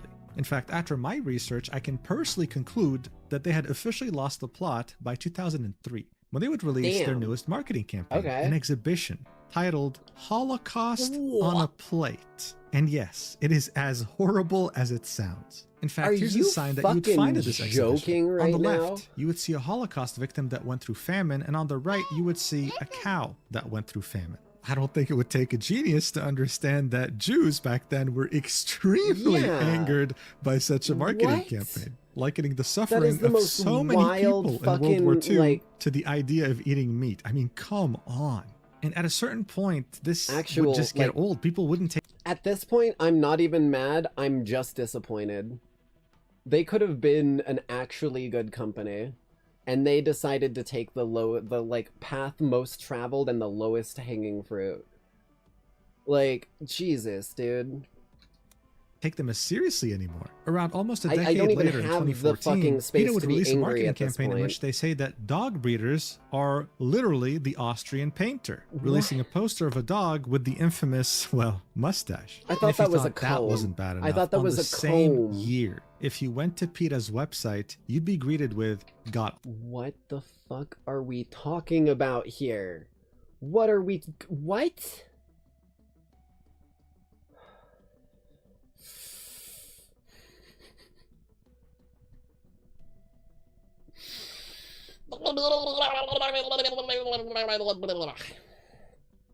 Sorry, I had to release a few demons because at this point I am fucking losing brain cells and I can't keep them all contained.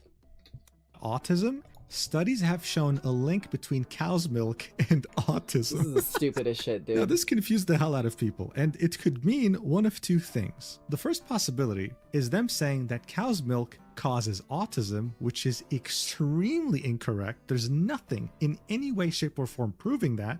And the second possibility is them saying that only autistic people drink cow's milk, which I don't need to sit here and tell you sounds really bad. Pretty much saying that there's something very wrong with autistic people, which isn't the case. They're just people. You see what I meant in the intro? Once you make shocking... Although, I gotta be real with you, I do drink a lot of milk, so maybe there is some sort of correlation. I don't know. I'm not a scientist. Statements, the only way to keep people's attention is to somehow as a comedian, I can make these kinds of jokes. I'm not a fucking political basis. Shocking and rage bait being so thin, yeah, it's no surprise by this point people thought PETA was a joke. Their stupid antics were starting to alienate vegans. At this from point, we're wanting to getting support fucking them. autism That was from their target breathing audience. air. I mean, mid-pandemic in 2020, when people were wrestling with the fact that they had to be isolated for God knows how long. Have you guys heard of this thing? It's called dihydrogen monoxide. It's this chemical that's been being spread all over the planet, and it causes autism. Don't believe me? Just look it up. PETA comes out and says, oh, hey, yeah, this happened because of you meat eaters. Like, what are we Tofu never talking caused about a pandemic. Dude, shut the fuck up. Now, yes, this stupid attempt at rage bait is definitely funny. And while I'd love to just sit here Love and is in laugh, the air. unfortunately, when it comes to PETA, their existence is That's actually such a good problem, joke. especially if you like animals.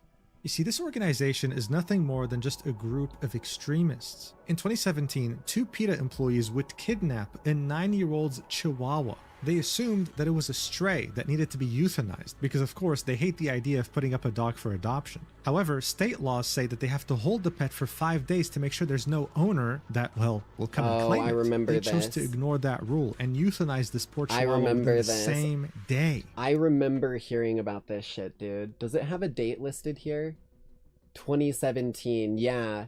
I think this was one of the first times that I saw something, because earlier in my life, I had heard of PETA, and I knew the idea of what they were supposed to be doing, you know, so I didn't think they were a bad group. I think right around here, maybe a few years earlier, I probably heard about some of the old stuff, but when I heard about this, I fucking, like, lost it, dude. The family ended up suing the organization, and PETA paid them $49,000 to settle. But that poor girl is probably traumatized for life. But I wish that was the worst thing they'd done. In 2005, 2 years after their completely tone-deaf Holocaust marketing campaign, some people would start noticing that the dumpsters behind a supermarket in North Carolina was filled with dead animals, specifically cats and dogs. What the hell? Well, it turned out it was none other than PETA. The 2 employees in question would be acquiring these pets by lying to veterinarians, telling them they're going to put them up for adoption, and then just euthanizing them in the same day in the back of their van. The veterinarian who had given these pets to PETA thinking they would get adopted would later say they were in good health and were very adoptable, especially the kittens. It was tragic, and yet PETA was able to get away with this because of a stupid law in the US that says that PETA and other shelters are allowed to kill owner-relinquished animals for virtually any reason at any time without any effort to find them homes. But of course, politicians don't care about actual important matters like this. And finally, if you want something a bit more recent to truly show you how disgusting PETA is, then look no further. This was a study published in February 4th, 2025, examining the rate of death of animals in PETA shelters in the year of 2024. Now, PETA is established in the state of Virginia. The average rate of euthanasia for all agencies in Virginia is 10%.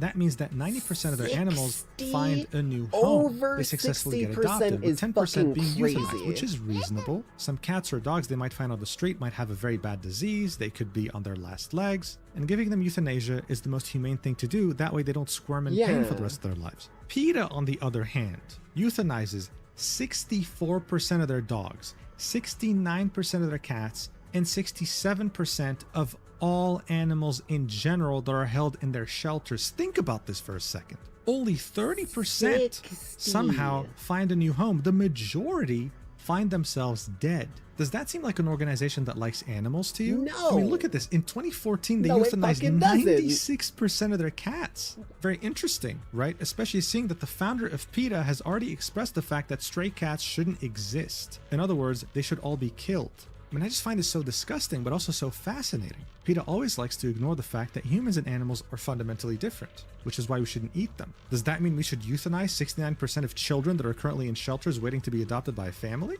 I wonder what this failure of an organization would say. Oh wait, I actually know exactly what they would say. One look at their social media in 2025, and the only thing you'll find is rage bait. That's what they still thrive on. That's all it is. They want views, they want relevancy at any cost, no matter how stupid they might look in the public's eyes. And it's that same exact philosophy that... I'm not gonna lie though, I think a cooked bald eagle would probably taste pretty good. That's just me though. Made them fuck around and find out when it came to one of the most loyal communities on the internet. Jesus, And it dude. resulted in them wiping the floor with PETA's pathetic ass. They're literally doing the Thanos. This all brings us back to the game Uma Musume Pretty Derby. Available both on PC and mobile, it pretty much took over the world this year. In fact, if you were able to catch the Game Awards recently, then you would have seen that it actually won Best Mobile Game. The same company behind that very successful game that's generated billions of dollars to date is also behind its extremely successful anime series. All the horse girls in the anime and the game are actually based off their... If you didn't know, the anime... Oh, Jesus. I don't think the first couple seasons, or maybe it's the other way around, but the anime was actually developed at one point by the studio that made the game. And if I'm not mistaken, it's the newer stuff that was made by the studio. So it's like the crazy, like Jujutsu Kaisen level animation shit going on in a horse racing anime. Because it's made by counterparts. The video this was game only possible company. to do after getting direct approval from each one of their owners. But that's not all, of course. They weren't just able to make an awesome game, some great anime, and respect the medium. Horse racing has been a dying sport for years now, and they were able to revitalize the entire industry by bringing in such a huge amount of young people that are now interested in it thanks to the game and anime. In fact, the developer, Cygames, wouldn't just support horse racing directly by sponsoring multiple events, they would also make it a point to support retired racehorses, making sure that they're not neglected and encouraging fans to donate to them. The fuck in is fact, ever Streamlabs since bot Uwos doing? Pretty Derby had come out in Japan and then eventually came out globally, the Retired Horse Association like of Japan, who my takes care of all fucking retired timers racehorses, way has more seen a often. massive surge in donations. I mean, look at this. They had created a fundraiser back in October to create a memorial for multiple retired horses that have passed away recently, and they were able to raise 6.3 million yen out of their 10 million yen goal. Before Uma Musume, people didn't really care that much about retired horses. Now they do. Isn't that awesome? Now, with all this info in mind, and this is me barely scraping the surface, by the way, how much worse does this post from PETA actually sound now? Going after a developer and a game that has done more for It's horses like a than they could memorial ever for even the fucking conceive. horse, and they're I mean, what a deciding to like desperate cry shit for on a attention. memorial. The replies would of course immediately point this out, like this one that ratioed the original post by like 5 times, saying Uma Musume does more to the welfare of the horses it honors than misleading and self-serving posts like this do better. Not to mention, they said in their fucking like, in their like nasty post, it's like, Uma Musume isn't realistic. This is Uma Musume if it's realistic, right? So look here, you failed one of your races. Guess what? You gotta get shot. Well, motherfucker, do you understand the whole reason Urara is a legend? She didn't win a single fucking race in her entire life. She kept wanting to race though. They never forced them into it. If a horse wants to stop racing, they will allow them to do so and retire, especially if it's a horse like Urara. But she loved racing despite the fact that she never won. She didn't care about winning, and she definitely didn't Or be quiet. I'm getting rage not a baited. I'm single getting one of rage these baited. 11,000 I gotta replies stop. were positive. They were just shitting on PETA's entire existence. The audacity for an organization that euthanizes 70% of its animals to talk about euthanasia is wild. Just so you know, this was a severe leg injury that Silent Suzuka experienced on the racetrack. Once that happens to a horse, they are guaranteed to die a slow and painful death. Yeah. Euthanasia here was actually, unlike PETA's shelters, humane. Yeah. But they've lost the plot since 2000. If you don't know, horses' legs are so important to them that it takes so long to heal that it's basically impossible for them to live a healthy life after surviving like a healed leg. They might even die in the process of the leg mending, if I'm not mistaken, because of the fact that it's like so much blood around their legs, because they are just like absolute powerhouses of leg muscles, as well as the like it's really sad, but it's like was it Lassie? What the fuck? Old Yeller. It's like Old Yeller. If something has like rabies, it's better not to let it suffer. 2003. Reasoning with them is pointless, but people decided to quote tweet them anyway because why not? They're clowns, they deserve it. This person would say the irony is that Uma Musume itself is responsible for the increase of the retired... I'm not gonna lie, this video almost makes me want to donate to the RHA. Or like on that like Fresh Grass website where you can buy grass for one of the horses and have it delivered. I'm not gonna lie, I might have to check my bank account balance after the stream and see if I can't donate to him. If I can, I'll try and get like a screenshot that I can send in the Discord or something to show y'all, but they deserve way more than this fucking, like, I'm like running out of words to say because I'm so fucking caught up in my head right now. Horse Racing Association's donations and care for the animals. Just this year, between Versailles Farm, Northern Farm, and Nice Nature, which are 3 different horses, they raised over $1 million combined, spread purely by the fans' love of the horses. Here we can see a chart of Nice Nature's birthday donation trends, and as you can see, there is a massive uptick in donations after Uma Musume Pretty Derby had come out. I mean, it would go from 1,700,000 yen to 35 million after the game had come out. That's a multiplication of almost 35 times, and it kept rising higher and higher, reaching 74 million in 2024. But yeah, let's make a disgusting drawing instead, criticizing the game instead of helping. I mean, PETA has no idea just how much Japanese people in general, including the voice actress of Silent Suzuka herself, hold respect for these horses. In an interview, she was literally crying over Silent Suzuka's memory, wondering if she could properly convey the spirit of this legendary horse. Do PETA employees cry when they euthanize 70% of their animals for no reason? That's a rhetorical question. And then, of course, comes the very embarrassing community note that came in different languages. This is the Japanese one. It would say, "This is hate speech." Might be a bit of a rough translation. Anyway, although the game Uma Musume Pretty Derby is in no way opposed to PETA's philosophy of establishing and defending animal rights, this post provokes those involved with the game. Reference about PETA. So that link is meant to show you that PETA's philosophy is to stand against anyone opposed to animal rights. Cool. Then it goes on to say, this post violates the guidelines of Uma Musume Pretty Derby by denigrating the honor and rights of others, making it an antisocial post that does not follow the rules, like guidelines for derivative works of Uma Musume Pretty Derby. So here we get linked to the website of Uma Musume, outlining their terms of service. You can't make our fan art. In a nutshell, you can create fan art, you can create fan merch, you can do all those things, but they cannot be political, they cannot be sexual, and they sure as hell cannot be gory or disturbing. That's exactly what PETA was doing. And finally, the community note would say, provocative posts intended to attract attention also have an aspect of spam and therefore violate X's terms of service. This also would be echoed by the community note in English, saying Cygames guidelines strictly prohibit violent or grotesque depictions of Uma Musume characters to respect the real horses. Using the IP for political advocacy or commercial gain is a direct violation of their derivative work guidelines. So seeing this, Twitter was overjoyed, begging Cygames to sue the ever-living shit. PETA, I got you a Valentine's Day gift. What is it? A lawsuit. Or a pipe bomb. Out of PETA, saying that there's approximately 5 different violations of Uma Musume community guidelines and actual grounds for a hefty lawsuit. I think it was safe to say at this point that no one was siding with PETA. But we're not just talking about the English-speaking audience here. This travesty had reached Japan, and the damage to their image there became catastrophic. Oh yeah.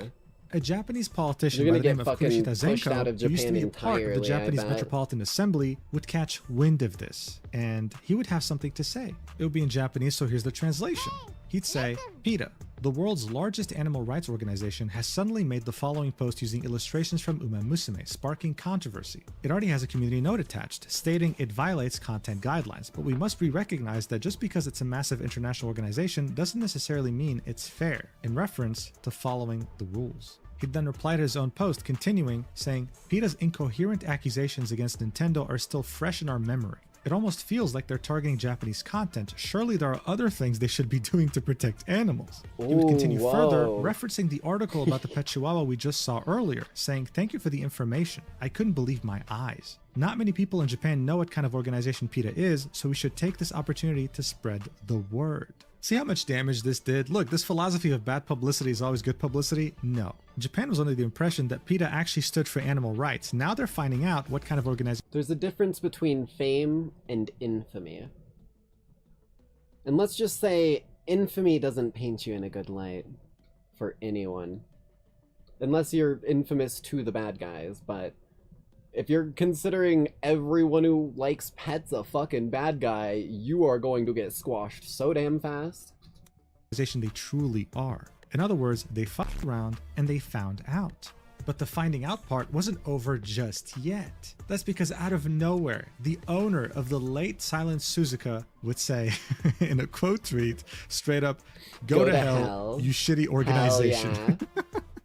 This would get 3 million views, 75,000 likes. I mean, straight up full support for this guy. And he's totally right. Someone would reply to the owner's post saying, I remember Suzuka's fracture being a comminuted fracture where the broken bones didn't protrude out. Not an open fracture like in that shit organization's picture where the bone is visible from the outside. But was I wrong? The owner would say, that's right. In other words, PETA was straight up lying. That's not how the fracture looked. If the fracture was out of the leg like that, it wouldn't have been able to walk to the side of the arena and drop off the jockey. If it's a fracture where the bone sticks out, you have no support on that leg. You can't walk. Pure and simple. Surprised? No. Someone else would reply with, is this the group that was saying about Mario Kart's cow putting a nose ring on it as a symbol of livestock? This was in reference to what the politician had said earlier, that they had tried to go after Nintendo for this Mario Kart character. Like, how ridiculous is this? Their marketing campaign said, let cow race free, remove her nose ring.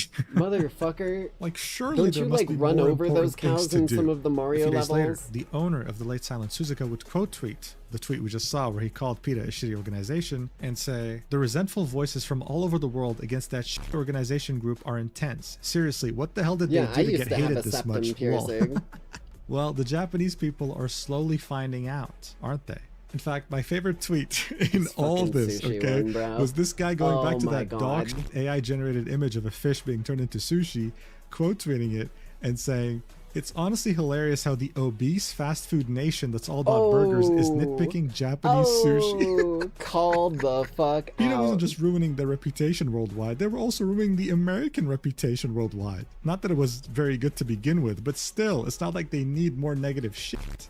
Overall, this whole thing was an absolute mess. And it only served to make it known that PETA is terrible. Now everyone is starting to get aware of this. This was one of the worst decisions. The jumpings in Jujutsu Kaisen go way too hard. Like, their animation for combat like this is so good. Very good to begin with, but still, it's not like they need more negative shit.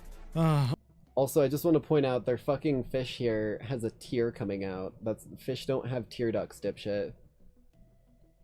But, like, just watch this animation. I'm gonna, like, let it play again. It is so smooth, it's so fluid, it feels so fucking real. Overall, this whole thing was an absolute mess, and it only served to make it known that PETA is terrible. Now everyone is starting to get aware of this. This was one of the worst decisions the social media team of PETA could have taken, and now people are simply begging Cygames to sue the ever-living shit out of them. I usually try to stay neutral in my videos, but dude, even I'm hoping that happens, okay? I truly want to see that. That would be so cool. Anyway, thank you so much for watching until the end. If you're interested in the entire history of Uma Musume Pretty Derby, that was a really, really good video, dude. Like, unironically, that was fucking fire. I'm glad to see other countries are also starting to recognize just how fucking nasty PETA can be. Okay, let me see here.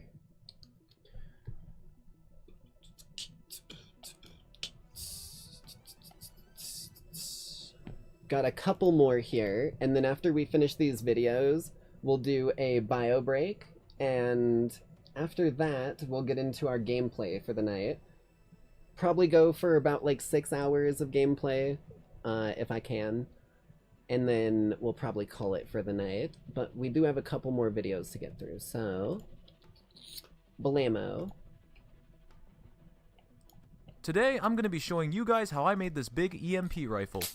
Shout out to Schizo. It's for educational purposes, YouTube. Don't worry. Don't worry. He's just making Borderlands guns in real life. I'm going to jail! Now, as intimidating as this design may look, I built this device strictly for educational and entertainment purposes. And it's got a pretty limited range. I mean, it definitely couldn't fire a pulse that damages my camera from all the way over here. Tonight. Jesus. Bruh. Some notable features of this device include the emitter coil on the end. We're doing an the extra long stream transformer tonight to make up for the and the voltage lack control of a dial. stream yesterday. And on the other side, we have the like and subscribe buttons, which I need you guys to push. This button makes the YouTube algorithm like me a little more, and this button lets you guys know when I build cool stuff. Now today I'm going to be showing you guys how I built this, but first I want to talk a little bit about the significance and physics behind an EMP. Now consider this for a moment. What happens when a sudden surge of electromagnetic energy hits an electronic device? Well, to answer that, let's take a look at a time when a sudden surge of energy similar in nature to an EMP hit the entire planet. On September 1st, 1859, a solar flare sent an exceptionally large coronal mass ejection, a mass of magnetized plasma hurtling towards Earth. After a 150 million kilometer, 17.6-hour trip. I don't know what can I fucking speak? I don't know what it is about electromagnetism or electromagnetic radiation, but it seems to come from basically fucking, like, everything that creates a lot of energy. Like, nukes create electromagnetic energy, suns create it, we've created machines that can use it, like... The Earth fell under the most massive geomagnetic storm ever recorded. Oh yeah, shit, good luck for the interview. Carrington event. Intensely bright auroras, which are usually only visible at the poles of the Earth, were seen near the equator. In many places, the sky burned with a brightness that could easily be mistaken for distant fire or daybreak. But more significantly for this video, around the world telegraph systems were failing, delivering electrical shocks to their operators and even bursting into sparks and starting small fires. Damn, it the literally is geomagnetic disturbance had wreaked EMPing it. havoc on what was the pinnacle of Earth's electronic communication system at the time. But despite being the most high-tech form of communication, the telegraph was still a new technology which had not yet expanded to global prominence. Therefore, the failures were a much more mild inconvenience compared to if the Carrington event had happened a little later. But just imagine what would occur if this happened in today's world, having grown so dependent on both physical and digital infrastructure that runs on electricity. No one can say for sure, but transformers around the globe would likely explode, leading to widespread blackouts. Mobile networks would be rendered Definitely unusable, not be a good planes, day boats, for and a other good such chunk of vehicles, time. if not entirely disabled, would almost certainly lose communication and GPS. The damage could cost trillions and take months, if not years, maybe even decades for the world to bounce back from. And while the Carrington event is... Dude, there is no way he's using more Jujutsu Kaisen footage in here. The damage... This scene here is Jujutsu Kaisen. Which could cost trillions and take months, if not years, maybe This is even also decades Jujutsu for the world to Kaisen. bounce back from. And while the Carrington event is the biggest electromagnetic disturbance to interfere with technology, it's not the only one. In 1962, the Starfish Prime nuclear test generated an EMP that knocked out electronics in Hawaii. In 1989, a geomagnetic storm caused a massive blackout in Quebec. But I've talked about this for long enough that some of you may have forgotten that today's video isn't about preparing ourselves against a potential EMP, it's about making a gun that produces it. For fun now, before I get and into educational how I made my purposes. own EMP generator, I want to talk a little bit about how an EMP actually works.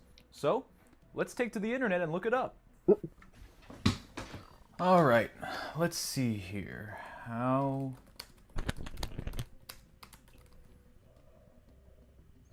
Oh. This video is probably pretty good. That's his video from 4 years ago, bro.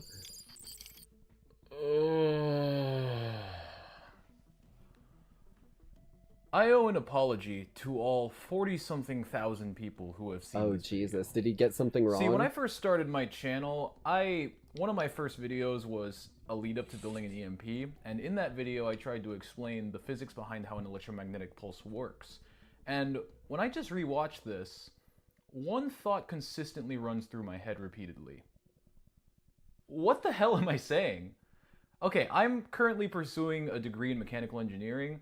I was like 17 or something when I made this, so I think I know a thing or two more now than I did back then. So I'm going to explain to you guys how an EMP works to my understanding now by outlining a lot of the stuff that I seem to be very mistaken about back then. Okay. Now, I'm just going to play the best bits for you guys. Alright, so right off the bat in this video, we see here that the first mistake I made was that haircut. I was about to say, the haircut. That Jesus. describes what it is. It's an energy pulse that creates an electromagnetic field so powerful that it can actually disrupt and even so far destroy so good. electronics. There's Keep nothing in wrong mind with that these anything statements. that runs off electricity creates small electromagnetic forces within its circuits. Therefore, when a powerful enough magnetic field is induced nearby, those magnetic waves are actually going to interfere with the currents that normally occurs within these circuits. It's almost like the wireless equivalent of trying to plug your cell phone or TV into a voltage and a frequency that they simply weren't meant for. Okay. This is exactly what sometimes occurs whenever lightning strikes nearby and your lights begin to flicker. Yeah, there's enough electricity. Okay, so minor thing, that's not entirely true. Now, lightning strikes do create localized EMP blasts. But that's just the actually a fact electricity that's gonna that be causes important the later on in this flickering video. lights, if I'm not But mistaken. it's most likely not the reason that your lights are flickering during a thunderstorm. as in the EMP blast from the lightning bulb probably isn't directly hitting the light bulb unless it's really freaking close, and in that case you might have other problems to worry about. Now, I'm no lineman, but I'm pretty sure most of the power issues related to lightning strikes, or thunderstorms rather, are usually things like wind and physical debris causing faults in the electrical grid. An EMP is what happens when big electromagnetic forces make other electronic circuits a little drunk. Now, I mentioned high voltages a second ago.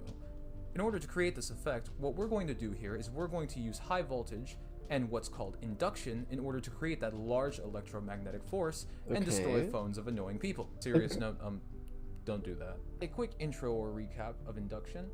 Induction is the tendency of an inductor to resist a change in electrical current. Now, for those of you who have... Isn't that the resistance?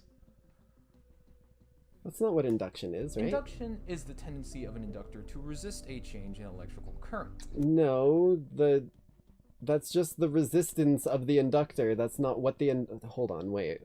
Am I crazy? I'm no fucking electrical, like, scientist, engineer, any of that shit.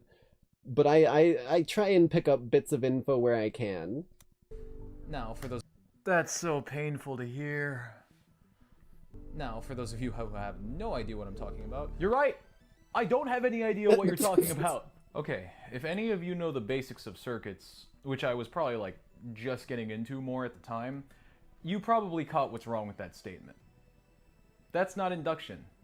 That's inductance. So I think what happened was, I was researching for this video, and I was learning more about inductance, and I think I just didn't make the distinction between induction and inductance as two separate things.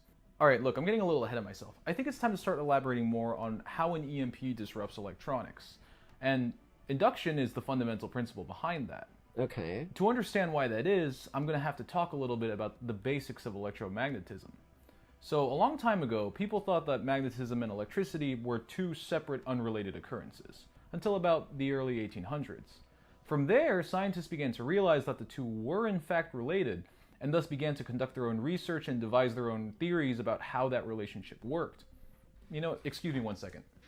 It wasn't until 1865 that Scottish physicist James Maxwell built on certain previous works to create Maxwell's equations, which forever unified electricity and magnetism as part of the same electromagnetic field. How the fuck do they work? work? To very briefly go through what these equations mean, don't worry, you don't actually have to understand the math. Sometimes I'm not sure I do. The first one basically says that moving electric charges create electric fields. The second tells us that you can't have magnetic monopoles. That is to say, you can't have a magnet with a north pole but no south pole. Okay. Now the last two are what really help us unravel how an EMP works. Basically, if you want a magnet, it needs to be two-sided because it creates the other side as part of the process. That makes sense. Starting with Ampere's law, that basically just says that a moving electric charge will create a magnetic field. For instance, if I coil some wire and run an electric current through it, the moving electrons will create a small electromagnetic force. I won't get into too much detail about it's why one of the this happens, weirdest, but I'll like, link some videos that explain the ways of concept pretty making well a magnet, and you just get because the wire is electromagnetism from coiled, so the many small different magnetic things. forces overlap and add up to a bigger magnetic field going through the center of the coil. Now the fourth equation is based on Faraday's law, and it kind of brings the whole thing full circle, because what it tells us is that a changing magnetic field will induce an electric charge. So if I take that same coil and I move a magnetic field within range of it, it'll induce a small voltage, at least for as long as that magnetic field is changing. And that last one was Faraday's law of induction. Not inductance, induction. Electric and magnetic fields are inseparable. One causes the other in both ways. Now devices that run on electricity... That's why it's electromagnetism, because electricity can produce magnetism and magnetism produces electricity. Have you ever heard of an old school generator? The ones where you crank it a little or whatever, or like use gasoline, and it spins a coil with magnets around nearby other magnets, which creates electricity in the coil, which can then go out from the generator. Electricity have specific limitations to how much their individual components can handle. For instance, I can't plug 12 volts into a tiny LED that's only rated for 1 without damaging it. Because of induction, an EMP can sort of apply this effect, but wirelessly. By creating a sufficiently powerful sudden burst of electromagnetic energy around the device, You can induce electrical current within it that can lead to malfunctioning and or permanent damage. Yeah. Now, one defining characteristic of an EMP is the speed at which the electromagnetic field occurs, hence the pulse part of EMP. Remember that an electric current can only be induced by a changing magnetic field. The faster that field builds up, the more devastating potential it has on a circuit. And there are two main reasons for this. The first is shown to us by Faraday's law of induction, where you can see that the voltage induced in a coil is related to the rate of change of the magnetic field.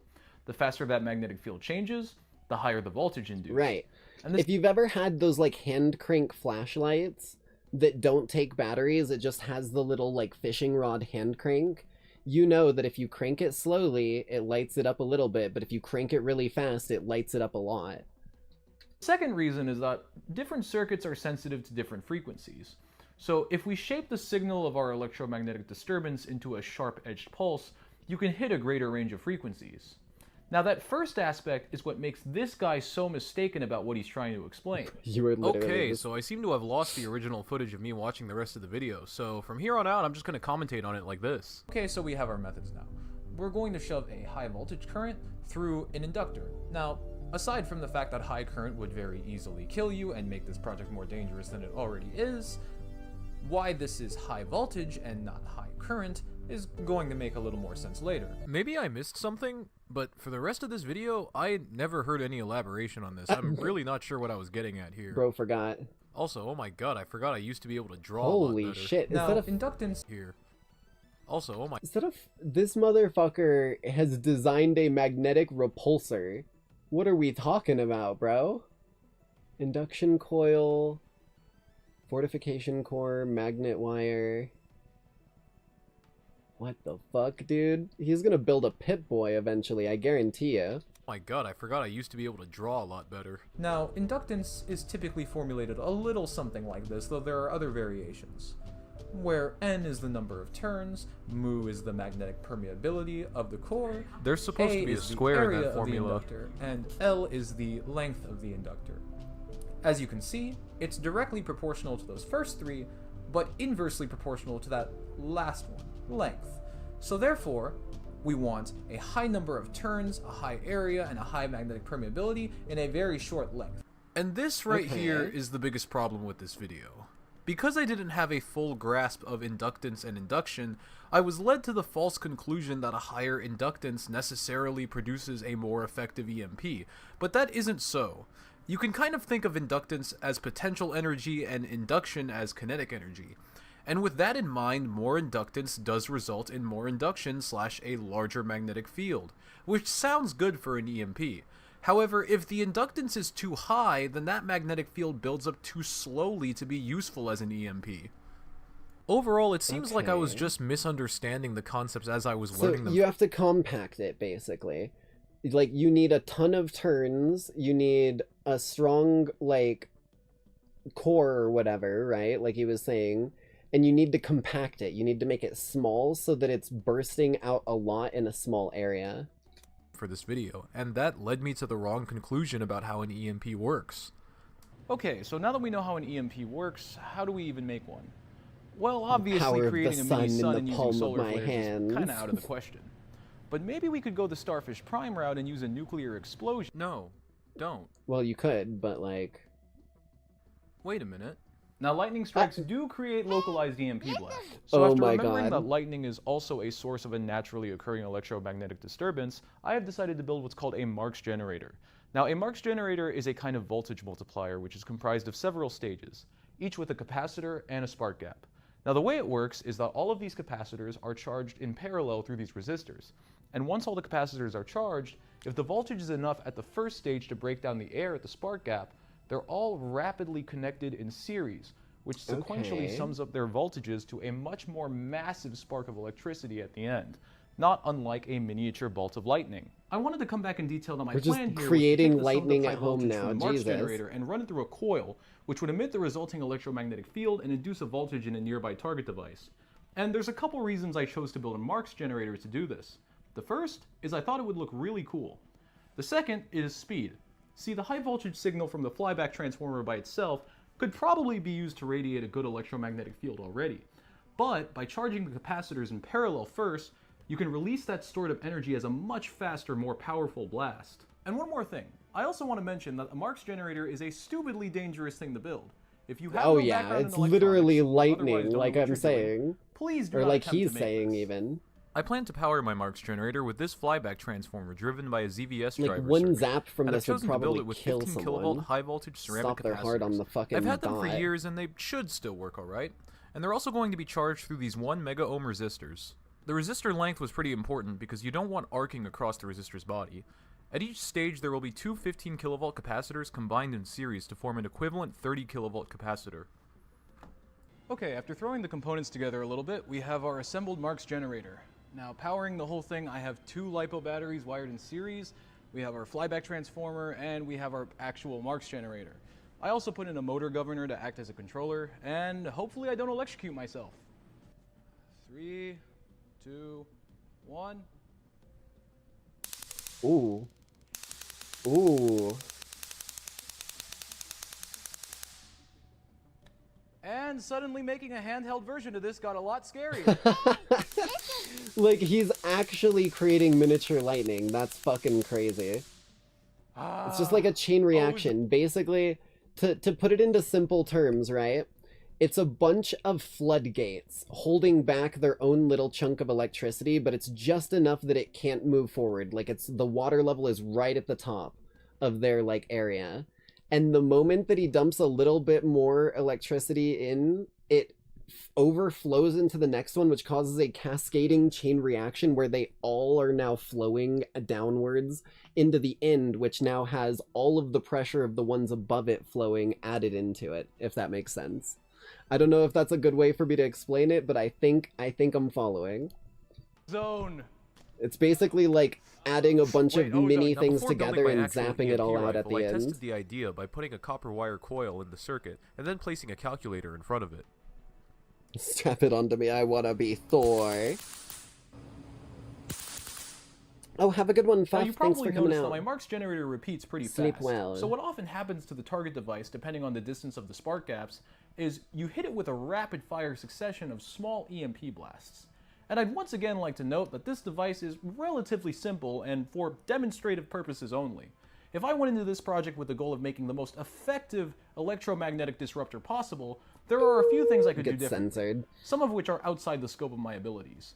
So if you just wanted to build the most destructive EMP device possible, what you could do differently to improve this is, for starters, Dude, I called it. Holy shit, I fucking called that. That's so fucking funny.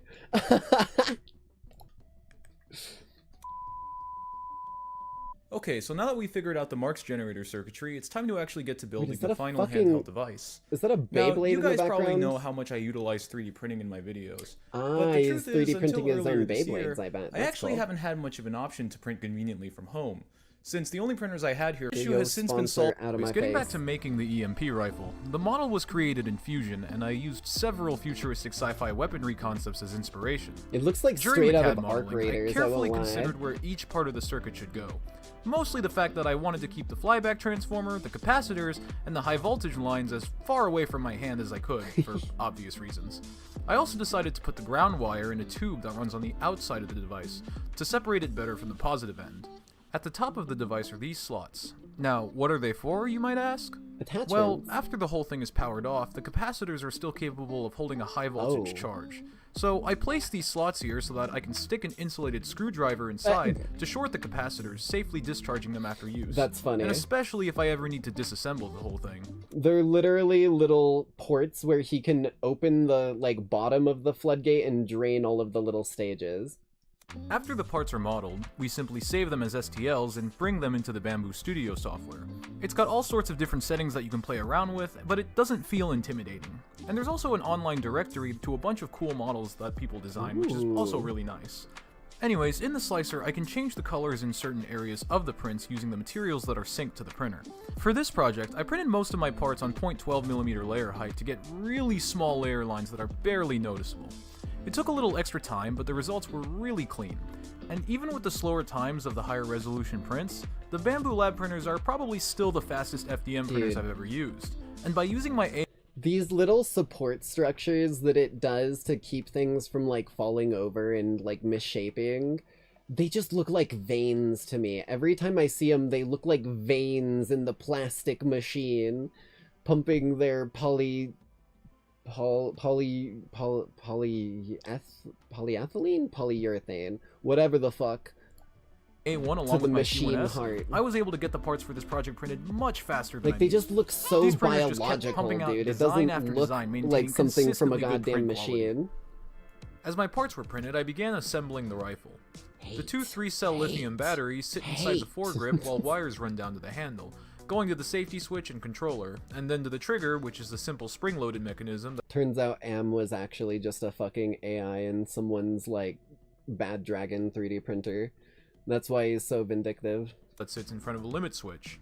The flyback transformer along with the ZVS driver sit in the stock of the rifle, while the Marks generator is at the front. A ground wire runs from the Marks generator to the outside of the device and then loops around to the coil and large spark gap. The whole thing is held together by a variety of metric Eyelashes screws. keep And once touching the it was back of all my done, glasses I and was it's ready to fucking test with it. me. Now, I want to leave a quick disclaimer that in the first test footage clips you're about to see, my EMP rifle is not working at its peak performance, mostly due to sharp points at poorly soldered joints leading to corona discharge. My fault. But I soon fixed it after, and you'll see it working much better shortly. Prevail. Ooh. Oh, it's 6-6. Give it another 6. Oh. Maybe. Lame, you're lame. Ooh. Oh no, yeah, that's definitely shorting it. 0. 9. Okay, We finally found a weapon that can take down the calculator. That's not what I was expecting, to be honest. I mean, it's shorting it. Of course, all it's gonna do is push a button. It's not a very intricate device. Oh, okay, you broke it. Oh, no, it's on now. What the fuck? Back on? This is not what I was expecting. I can't lie, at this point I was feeling kinda disappointed. My EMP rifle wasn't working much more effectively than my EMP pistol. What the fuck? I had basically just made a short-range remote, except every button... I don't think that's an EMP, my guy. This is not what I was expecting. Working much more effectively than my EMP pistol. I don't think that's an EMP. That looked like you just tased a bitch. Holy shit. I had basically just made a short-range remote, except every button is tied to the trigger and activated at random. But luckily, after adjusting the spark gap distancing and smoothing out points of unwanted corona discharge, I managed to get my EMP rifle to work more effectively again. Now, I didn't have very many interesting electronics to test this on, but something that was really fun to see was how different devices were affected at different ranges. For instance, this calculator needs to be within 2 inches of the coil to see any effects, while the multimeter could get voltage readings from a much greater distance away, and bringing it closer to the multimeter just caused it to reset.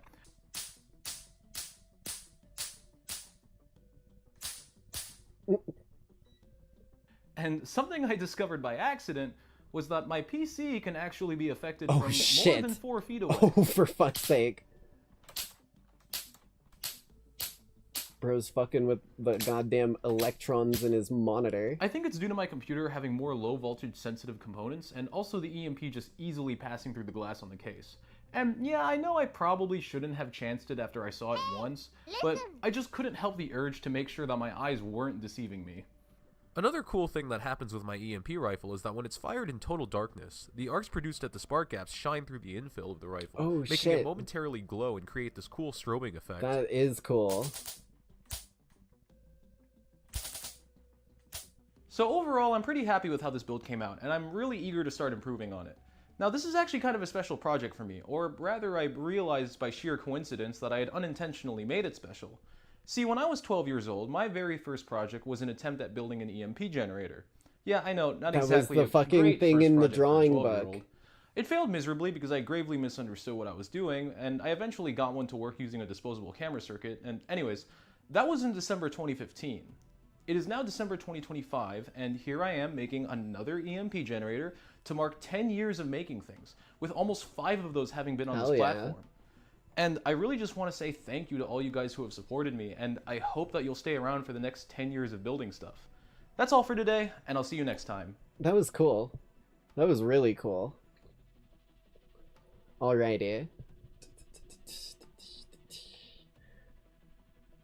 Blammo. I think that'll be a good place for us to leave things off. I know I had another one, but I'm feeling the itch for the gameplay, so let's get into it. Well, we're gonna get our bio break first here, so let me launch it up and get it all capturing and whatnot. Blammo. Blammo. Blammo. Blammo. Hello?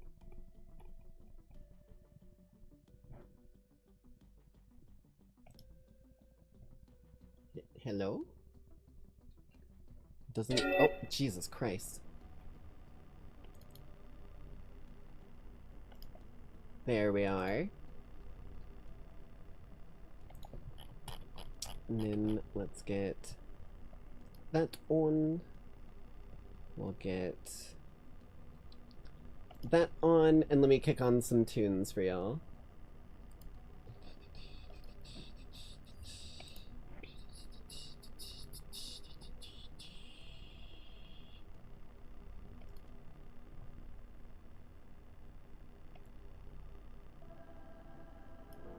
There we are.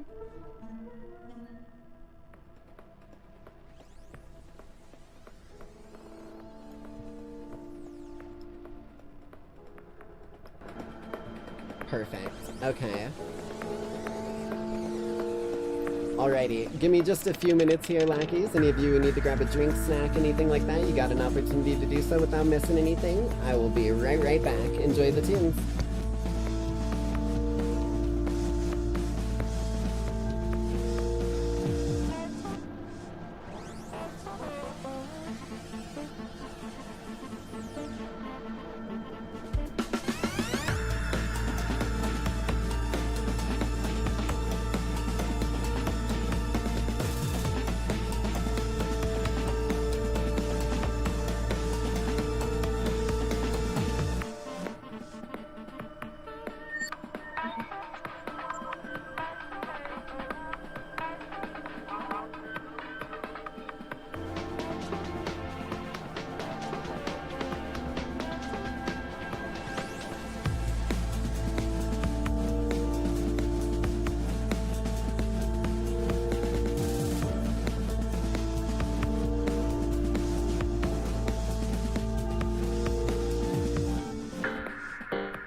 Perfect timing.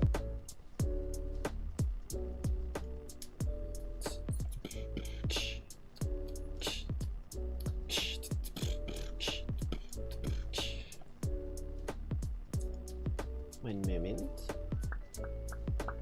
There we are.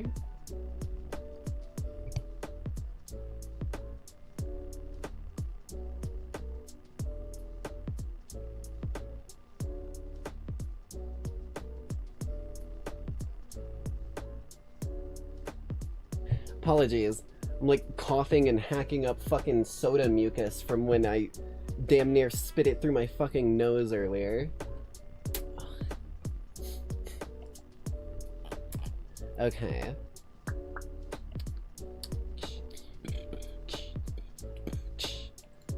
Let's get into this bad boy. We're gonna bring the tunes down low.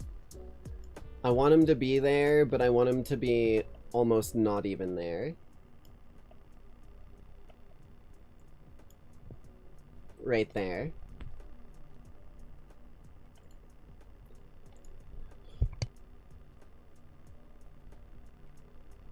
Alrighty. Let me set my lighting over. Omega warning. This game contains the following elements: bright flashing lights and colors, violence, gore, phobia triggers, disturbing and questionable images, and cognito-hazards. Viewer discretion is advised. Alright, well, I don't think I want to get involved with any cognito-hazards, so... Alright, so, we're playing... What are we playing again tonight? Right, Voices of the Void. Okay, let me launch this bad boy up.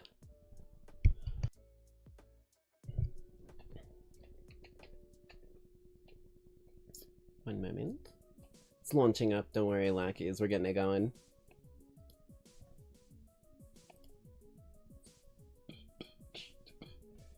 I'm really interested in this game, because we haven't played it since... Oh, there we go. It's because we haven't played it since the first day of Phobia Month, which was October 1st. Omega warning. This game contains the following elements. Bright flashing lights and colors, violence, gore, phobia triggers, disturbing and questionable images, and cognito hazards. Well, I'm not a fan of violence, so... So what are we playing tonight? Right, Voices of the Void. Okay, let me get this launched up.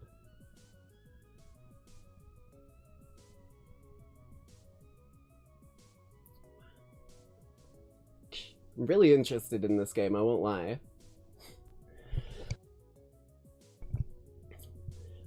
Hopefully this time I don't die of natural causes. Omega warning. This game contains the following elements. Bright flashing lights and colors, violence, gore, phobia triggers, disturbing and questionable images, and cognito hazards. Well, you know, phobia triggers, not really my vibe. My whole month was dedicated to, like, not dealing with that, so...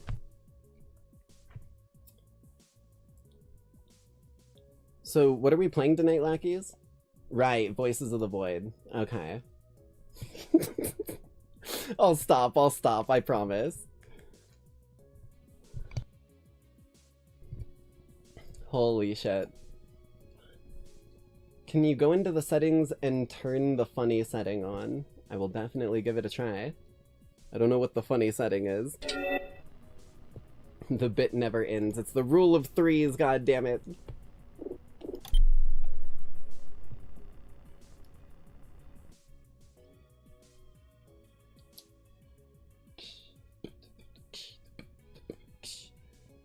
What is the funny setting, though, if you don't mind me asking? Because I don't know what the funny setting is. Also, you may notice I've updated the game since we last played. What? Oh wait, no, Mr. Dr. Depressed is in our chat, not Mr. Dr. Knows. I was like, hold on a second, who? I was straight up like, this motherfucker's been in our chat casually? Maybe Mr. Dr. Depressed is like the alter ego of Mr. Dr. Knows. The funny setting is the funny setting. That has me worried. Hold on, audio.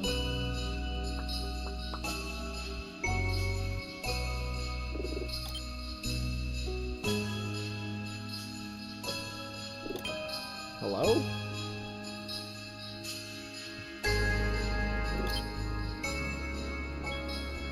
Why is this so fucking loud? What is it connected to? UI? Ambience. Why is that connected to ambience? Okay, hold on. Reset all.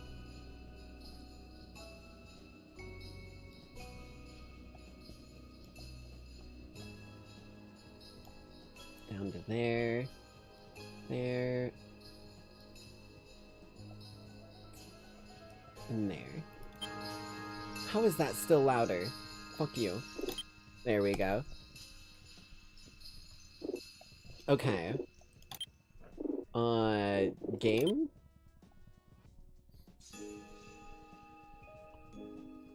Funny setting. Oh. Oh. I don't like this. What the fuck? What are you walking me into here? What kind of fucking game are we playing here, huh?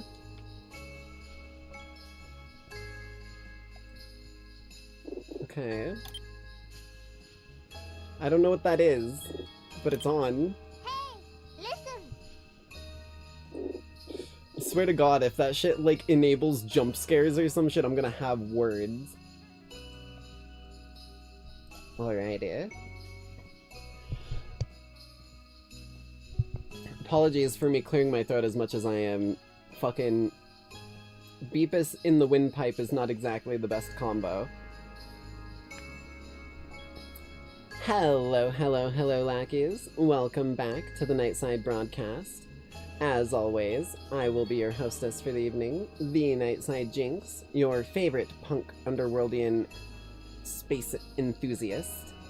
And tonight, we return to Voices of the Void, a game that I have been neglecting, suffice to say, for a little while now, as we played it once for Phobia Month and didn't even get that good a play in, as I ended up dying of natural causes before seeing anything paranormal.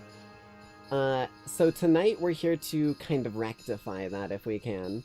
We're gonna make an attempt here to do a proper run of this and get as much in as we can in probably about like 5-6 hours is what I'm aiming for here.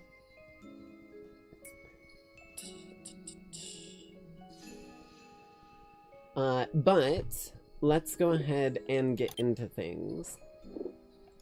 Story. Do I want to start a new save or do I want to play the previous one? Because I don't want to redo the tutorial. I think I'll be able to get the vibe for it just by asking for help if need be or looking at the settings.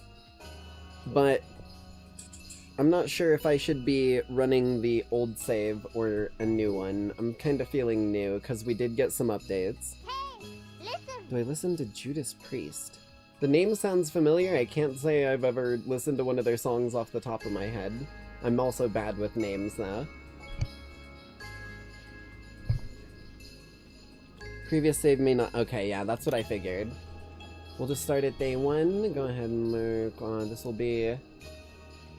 Nix Signals 3 DB. There we go. We have Nix Signals 2 Electric Boogaloo and Nix Signals 3 Heebie-DBD. Well, that looks weird.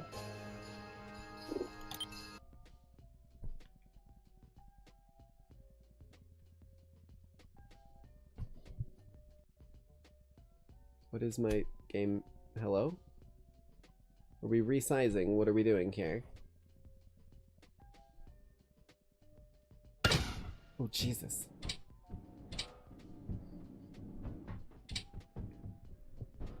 Oh my lord. Okay, hold on. I might have to change the setting here. Render.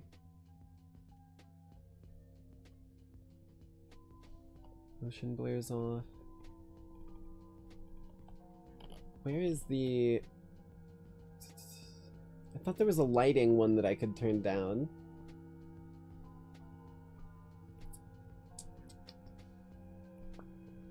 Maybe it just needs to be let do its thing.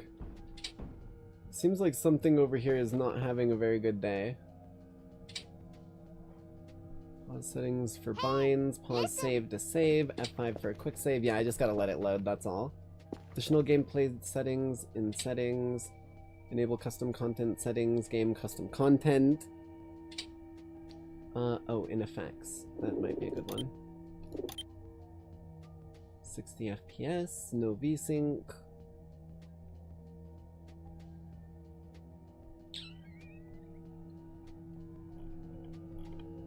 Oh well, I think we're good.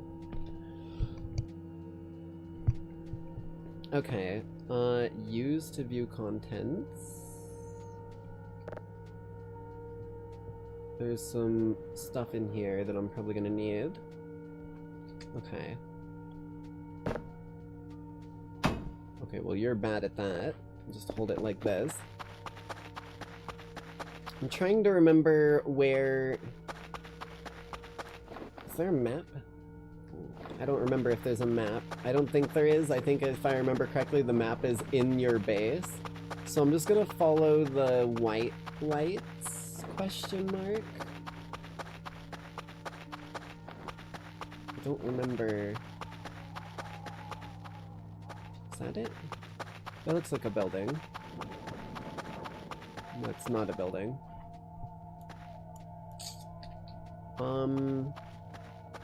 Shit. Oh, I do need to resize. Thank you. Thank you, thank you, thank you. I had not noticed that. Game capture. Oh wow, it resized like a fucking bajillion. There we go.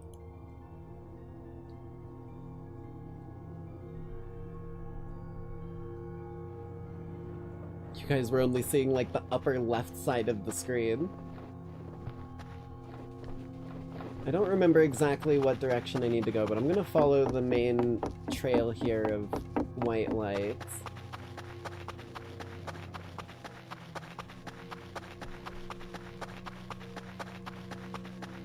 Food and sleep. I had to look at my phone to see what was in the bottom left corner to see what those 2 meters were. And I saw F and S and I was like, okay, food and sleep. We got the native giant toad out here in the... That's a satellite. Shit. Signs. Signs. Signs, Jinx. Use the sign. Space. Okay. Oh shit, are we losing frames on Discord? Nope, that's just my phone being an idiot. Gamma is the lighting. I wasn't looking for gamma to like change brightness. I was looking for the lighting, like fucking ray tracing type shit. Dorime, I have found a fucking important button.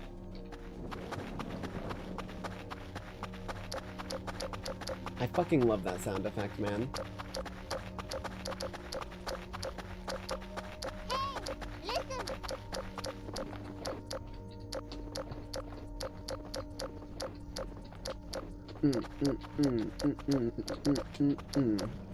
I'm going to the base, you know. I'm going to the base in the snow. I'm going to the base, you know. I'm really bad at freestyling.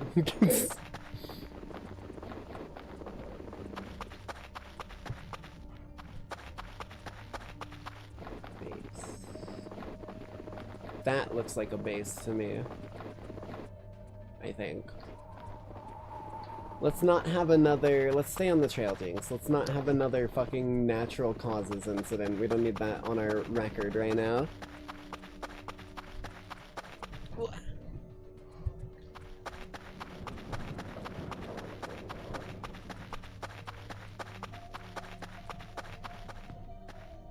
Base.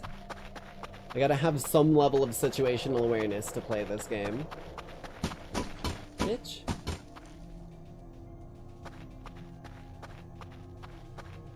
Hello? The fuck? Someone out here fucking hitting the tree with Ghost Lumberjack.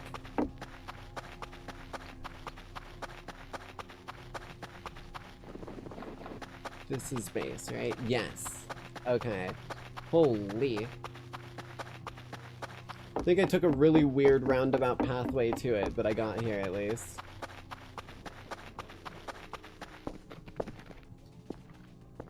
No good.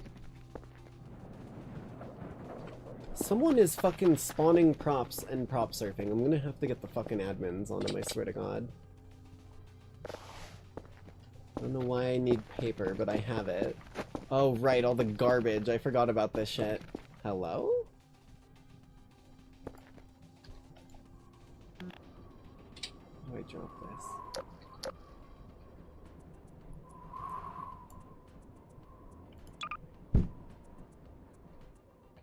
Uh-oh. I put it in my hands and I can't let it go. Hey, listen. Drop, drop, drop, drop, drop, drop, drop, drop, drop, drop, drop, drop, R. Not a... What the fuck are you talking about, not enough space? What are we talking about? Being watched by Minecraft admins. Why can I not?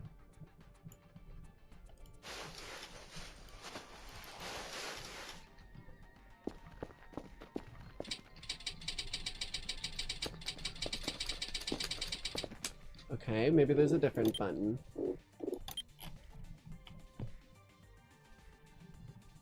Fix object in place, middle mouse button.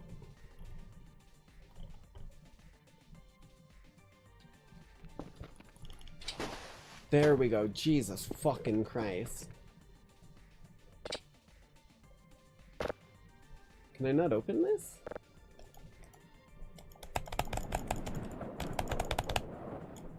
It's fucking bait. Are we joking? Okay. Connect. Clicked.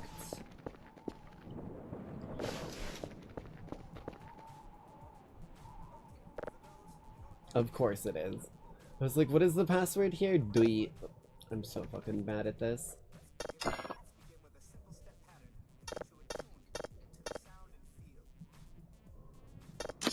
There we go. Oh, it was already unlocked. I'm just stupid. Okay, let's get into our base of operations here and start unloading stuff. How do I turn on the lights here? Is it just... There we go. I want you somewhere where I can store stuff, so I'm gonna put you over here. You motherfucker. How impossible is it to stand you up, you piece of shit? There we go. Okay, let's grab all of this bullshit. It's so much, too. Son of a bitch. Right, I remembered the trick, though, didn't I? How did I do that before? I was, like, scooping it up, unless they changed it. Put it over here, because it's, like, blocking my access to things. Okay. Can I store things? I guess not. Those are for me to put in my readings, right? I'm slowly remembering. Slowly but surely. Put all that stuff away. How do I still have the ration in my hand? What the hell? You need a garbage bag. Okay, that's what I was doing it with. Well, damn, this MRE is tasty. I don't know where I spawned it from, but I'll take it. Let's get at least out of this area where I need to be fucking monitoring signals. And I might need a slight refresher on... because I know it is a simple process once you know it, but it's been so long, I don't exactly remember the process that I do over here. So I might need some assistance. Because, if I remember, you... It says no signal. I forget where I find the signal. Fuck.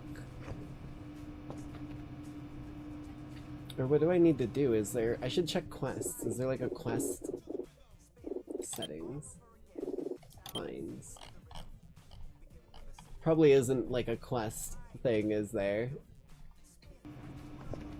Because I feel like I remember being told that I needed to do something, but I didn't realize. These fucking sounds this thing makes. Middle right. Okay. This one.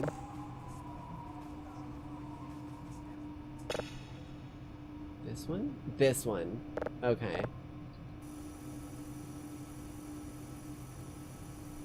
So I just sweep around until I see a little pinging thing, right? Or do I need to be told to look for these?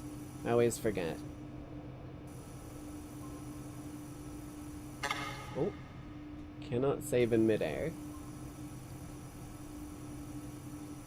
It looks like I might need to be told. You can ping. What do, shit. E, F, Q, space, enter. Oh. Enter did something. Ping failed, weak or no signal. Because I thought I was looking for the little things that were like ripples, and it was like... Pew, pew.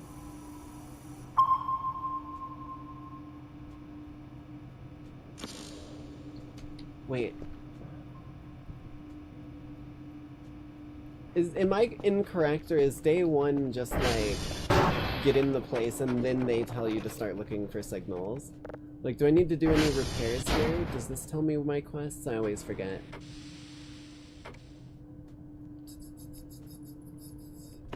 I remember sd.callall was good. Victor. Victor is not responding. So then I can set compass target to sv.target. I'm getting back on the right neurons here. Target. Victor. So now, I don't remember if it's the red one or the blue one, but it points to Victor. If I go here, V, because I'm in A, I'm pretty sure, is where base is. V is... that way? Okay. I think I follow the red side.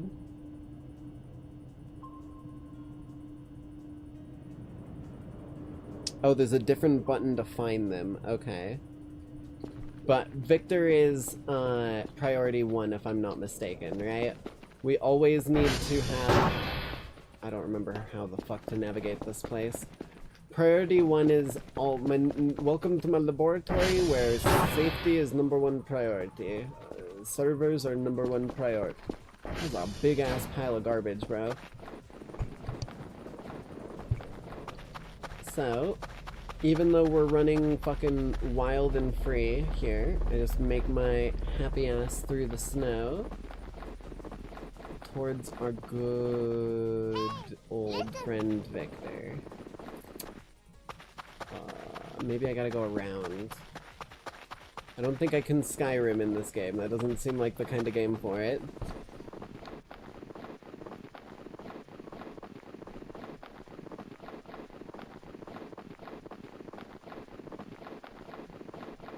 Ooh, here we go. Now I got a good angle to climb.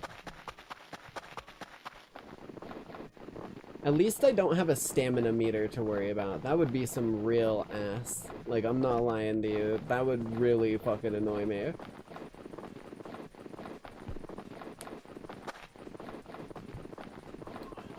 Your knees are made of fish bowls. Okay, don't take fall damage. Understood. That's Victor. I think. No, that's not Victor. Victor was literally one of the most remote motherfuckers, goddamn.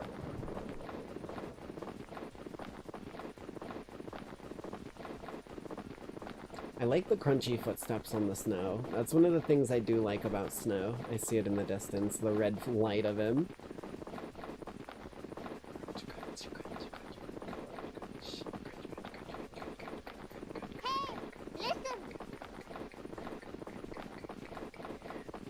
It's so satisfying. They did it really well. Oh, a few commands, right.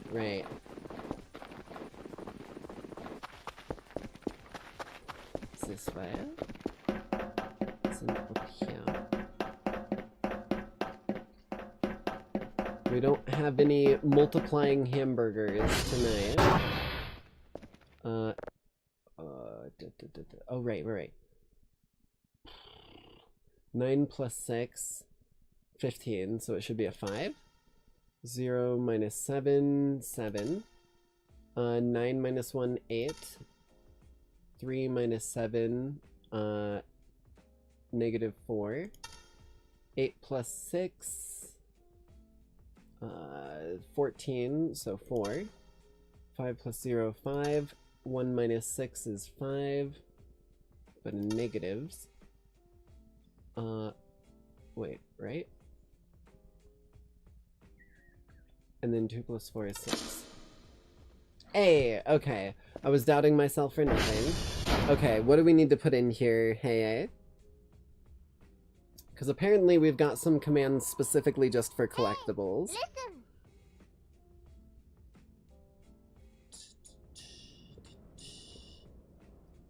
Arg M well.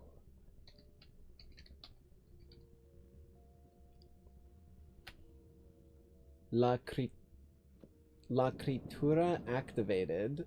Find the mofo. Okay. So it turns on a collectible that we can find somewhere. I like that. Okay. Alien. Error. Try again. Alien? Error. Try again. Alien.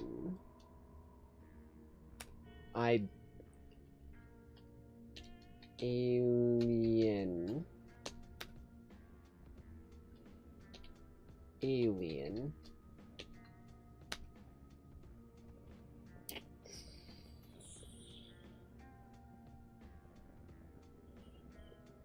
Oh. Narpwell. What the hell? Spawn error. Try again. The ugly activated. Get. Okay. What the fuck? What the fuck? Maxwell? Maxwell activated. Find Maxwell. Okay.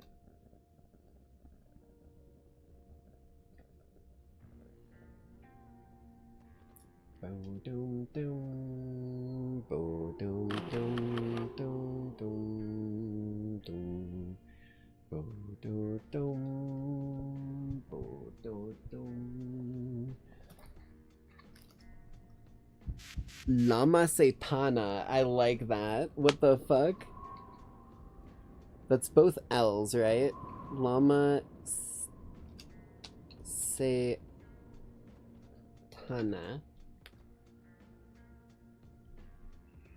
Maybe that's just supposed to be a space.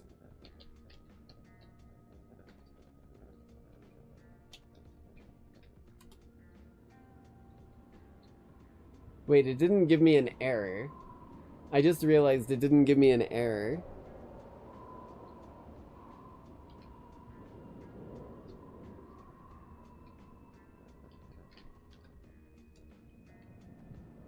Did it work?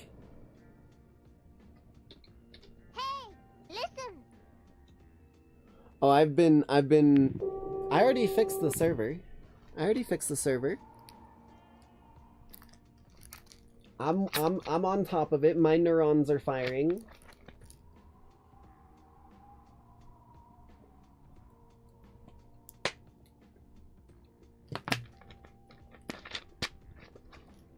Okay. So now we should go sv.cal_all.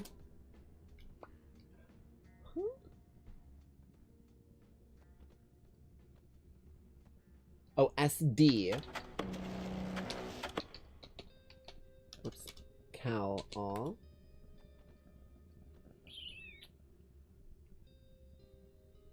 Servers are good. Okay.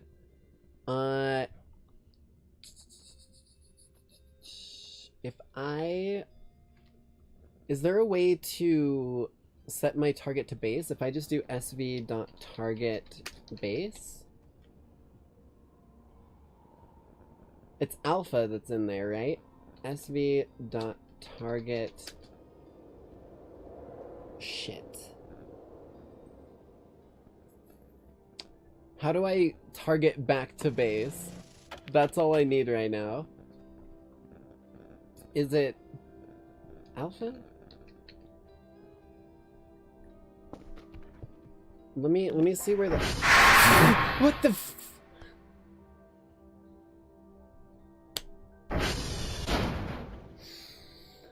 La Satana Lama. I will always love you, Satana Lama.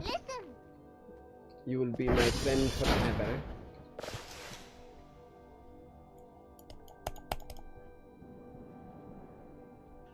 I think it's alpha, okay.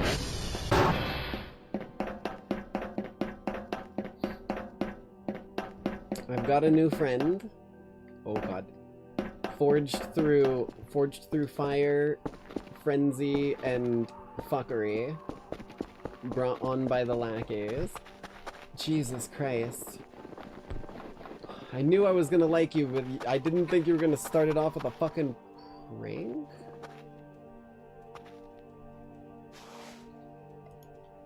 What am I looking at here? The fuck? Oh, it's a candle. Okay, it's a little stone candle holder.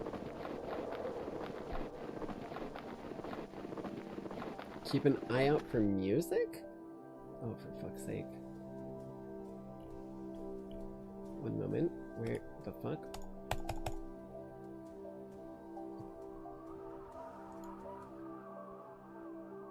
My capability to pause and or turn down the music has completely fucked off. There we go. I was like, what are we talking about here?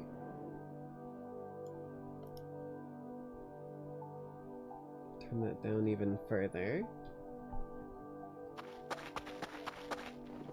Get a boy some memory.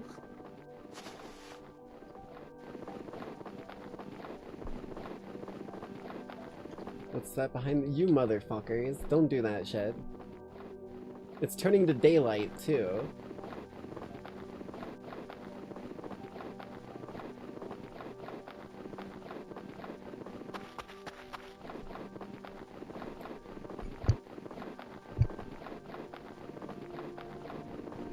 Because I know there is shit out here. Like, it's not even like a, oh, this game's just a fun little game. I know there's shit out here.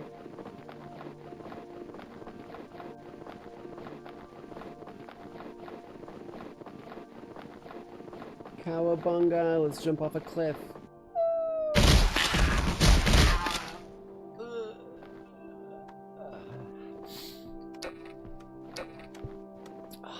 Thank goodness that tree stopped my fall. Wait. Bro, I jumped... Okay, fishbowls was an overstatement. Holy shit, fishbowls was an overstatement. Are we joking? What the fuck? I pressed the space bar once. Okay, hold on. Hold on. Good thing it had a load. We can reload, don't worry. Oh my lord.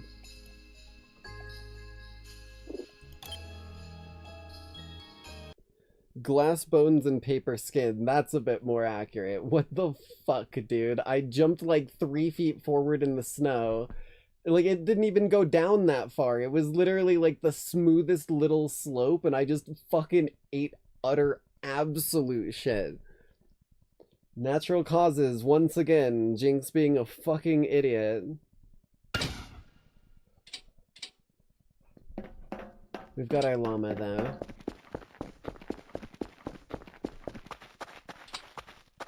That is not pointed to alpha anymore. Let me fix that before I go running off to my doom once more.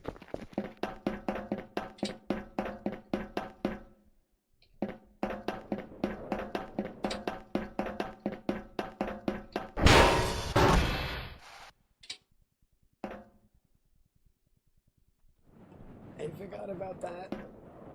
I forgot about that. Wipes blood from bloody nose. I forgot about that. SV.target alpha. That was not a rocky cliff. I said I'm jumping off a cliff as a joke. That was like about as sloped as that ground is right there. Like, if I had jumped and fallen down into those rocks, I would have understood. I'll show you literally what I did right up here, too. It was about this much of a slope, and I went... Do you see? That is insanity. Nearly broke my leg from a 2-foot leap.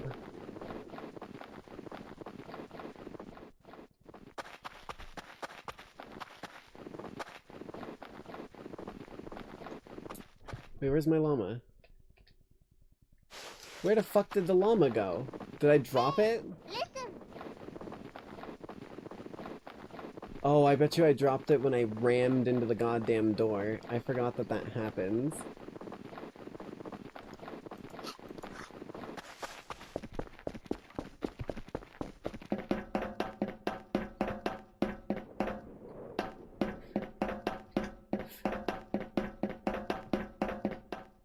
There you are.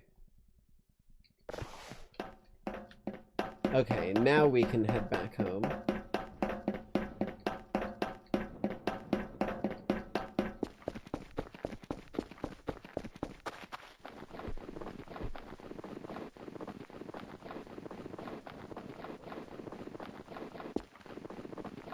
It was steeper than that, you are coping. You're trying to one guy me.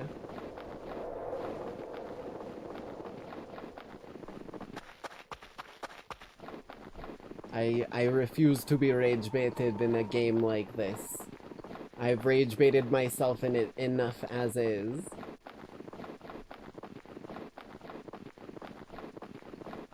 What is this building?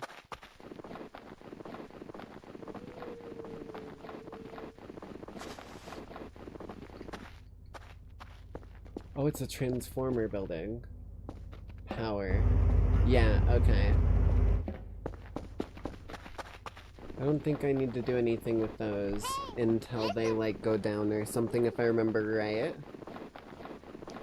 How cozy and eerie the game is, yeah. Why am I hearing shit rolling around? There ain't nothing moving. This game is so fucking, like, quickly trying to unnerve me.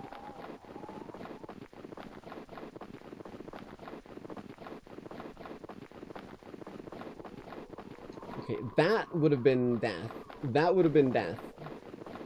I could jump down that and fucking survive with not even a bruise.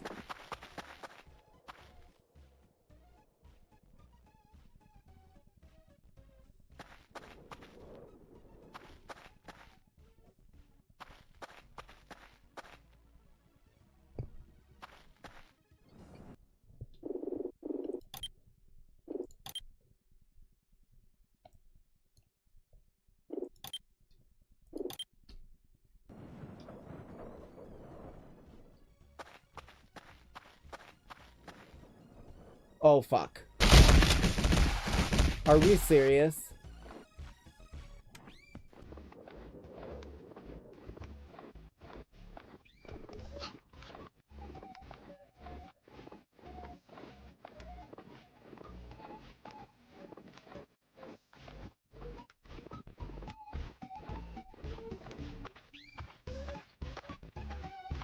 Hello?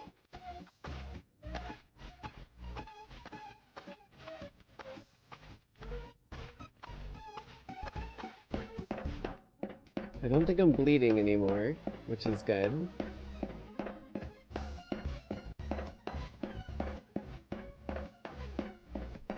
Hello?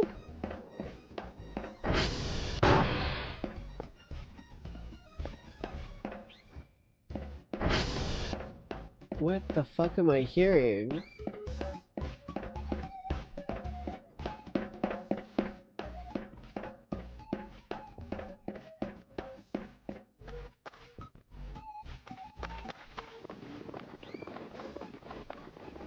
Now it's getting quiet.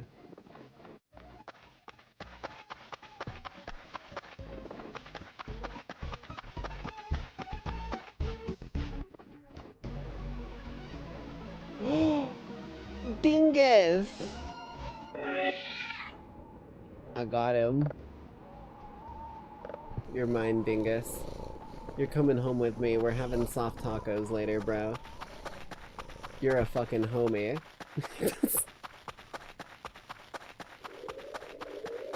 This is very cool as I have not seen it before. It was one of the... I think this is probably one of the collectibles that can be gotten through the commands that Heyya was having me put in. Because that's how I got the llama as well. I'm assuming this was the llama Satana. I don't know what would have triggered Dingus here, but I will absolutely take it. No, I want a Dingus. Also, what is this dude modeled off of? Because this looks like it's modeled off of, like, a character. It looks like they have a hairstyle.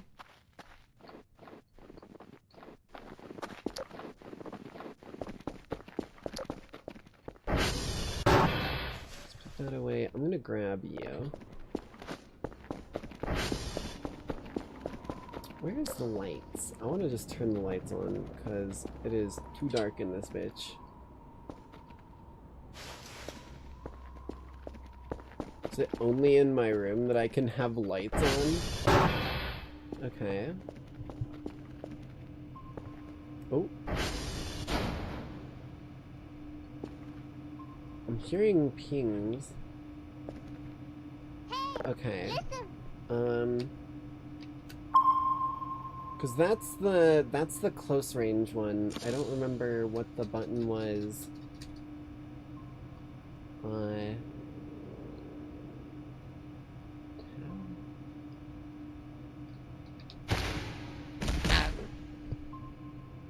forgot I can just ragdoll.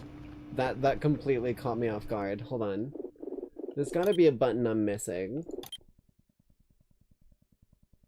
E, maybe? I'm pretty sure I already pressed E, though. Alt? Maybe it's Alt.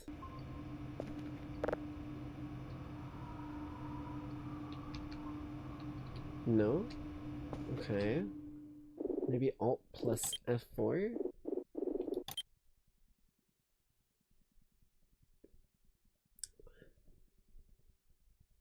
Zoom, tab, left mouse, right mouse.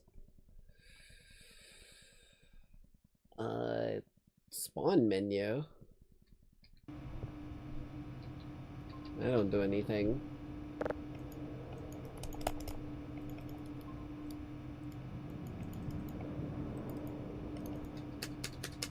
The only thing I can do is that one, so I don't think...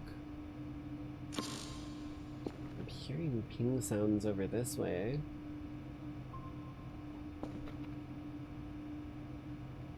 Okay, give me just 1 minute. I gotta rewatch the goddamn video I watched last time of, like, it's Q? Maybe Q while I'm in there? The spawn menu was the only thing listed as Q. No, Q's not doing anything. R, T, Y. Oh, that was lightning. L, K, J, H, G, F, D. C, X, C, V, B, N, M.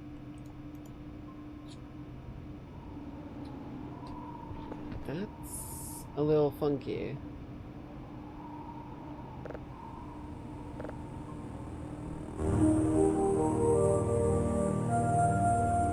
Oh right, we should be keeping this on us so we can mark things down.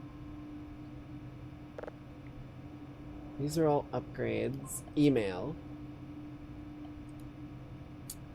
Responsible for daily tasks. Here it is. This is what we need to do. Okay.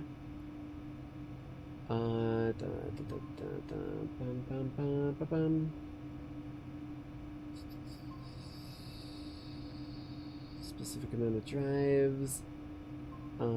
Second kind is satellite checkup. SV hash, write down number. Once you've done that, put it in drive box, send it off with drone, left a little notebook, tear pages out, nice bonus. If you complete it, have a nice day, night.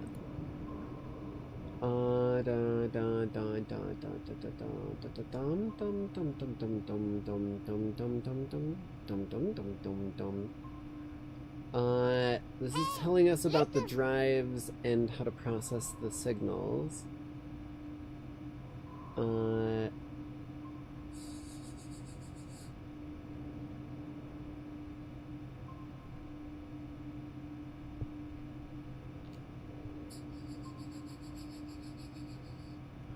It doesn't look like we have any missions right now, unless I'm crazy, right?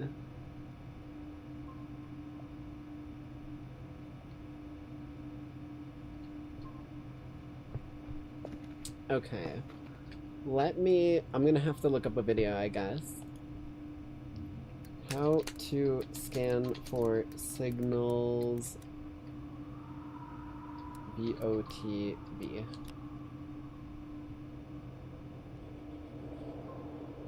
Shift key to quick scan for signal arrows? Did I not push shift at all while I was on this fucking computer?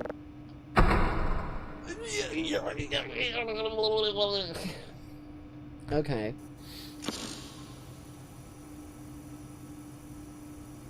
Hey, listen. Can I, like, backlog? I wonder if I can backlog. Right? Like, if I get a couple signals today, even though I don't have a quest for it, could I end up saving it in the base and then send it out tomorrow? Or do they make me get ones from, like, from, I guess this way was a little closer, from that day specifically? There we are.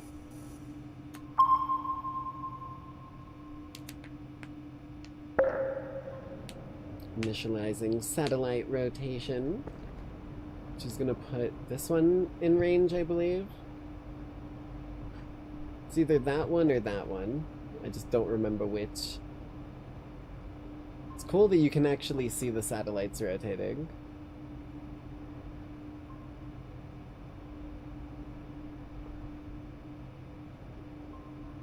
I feel like this would actually be a pretty fun job in real life. Like, it would be monotonous, but just the intrigue and mystery of what you might find would keep me going, I think. Is it this one?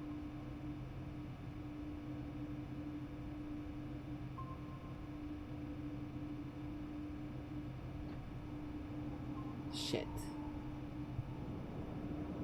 Computing level. Okay, no, that's the upgrade, so I think it is this one. Ah. We just had to wait a minute for it to kick in, I think. So now we need to start switching this frequency. Right? We need to get it in the greens? Well, I should be going with the hundreds.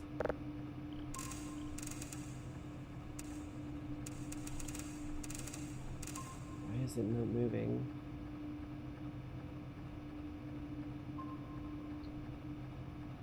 Do I need to do this? Switch it around a little.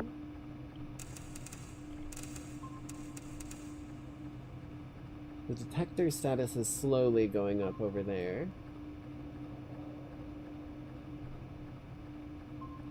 What is the zoom button? I know there's a zoom button because I pressed it before. X.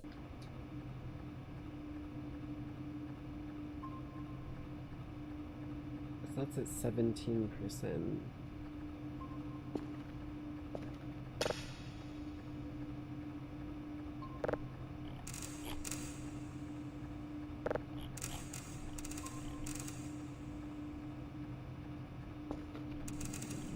Nothing's moving. Why is it not doing the thing? Oh! Right. I remember. There we go. Now we're in business. Hey, listen! Oh, there it was.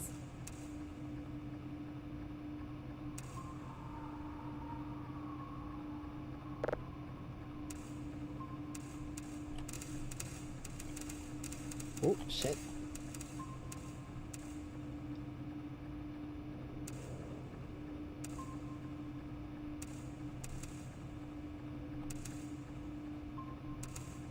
Get that bad boy in the green, and then this one.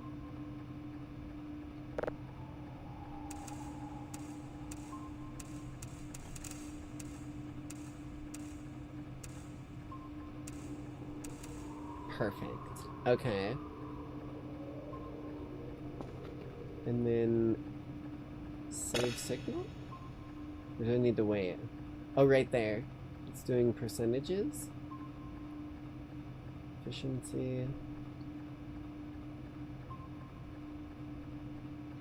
Okay, I've got those green. Maybe I need to do another server scan. Hey, listen! Now I wait. Okay. So, I'm gonna do a server scan then. Oh, speak of the devil. 4, 3 minus 2, 1, 8 minus 1, 7, 8 plus 3, 11, 10, 14, 3, Jesus, and 8. Boom. Oh, we got another one here. 10, 11, 10, 3, 1, 4, 5, 14, 4.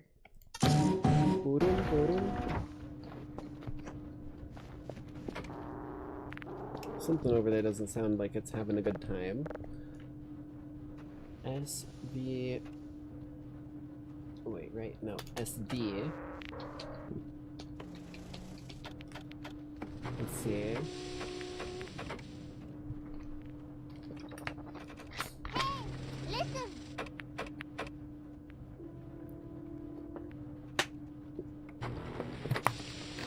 Golf is not responding. Okay. So we need to set our stuff to golf. I want to take a look over here. How are we doing? Good bit better now, it seems. That doesn't look like a planet. What the fuck? Have we already found something unusual? Because before it was usually like a whole ass like orb. That looks like a fucking brick. We found the Minecraft universe. I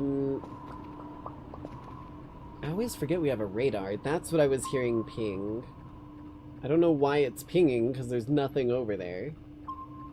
Yeah, you're not even showing me anything. What?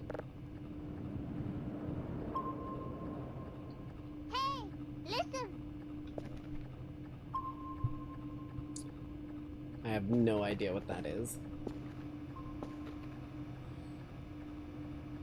I didn't know the Little Mermaid was in this game. It's at 79%. I'm actually thinking I might chill here and let it finish while I get some of this garbage out of the way. Oh.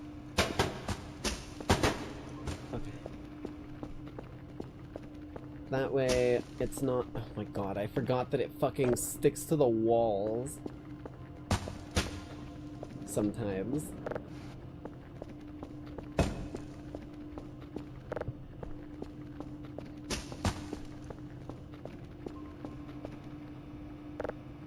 Depends on whether or not it's goopy if it sticks to the wall.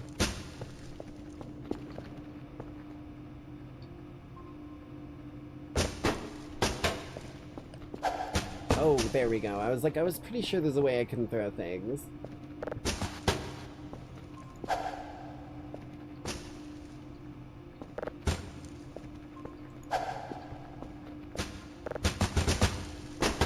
Fuck. 96%.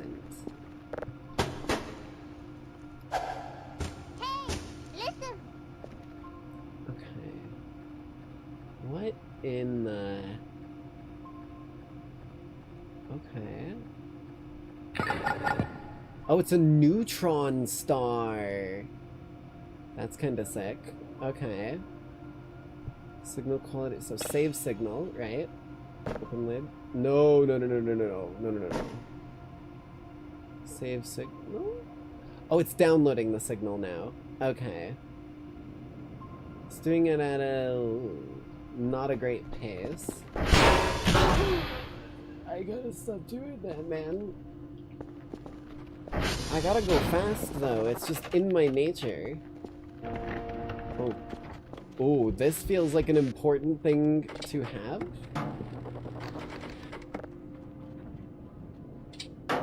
Not enough space. Okay. I'm just gonna put you back. Can I not put it back over there?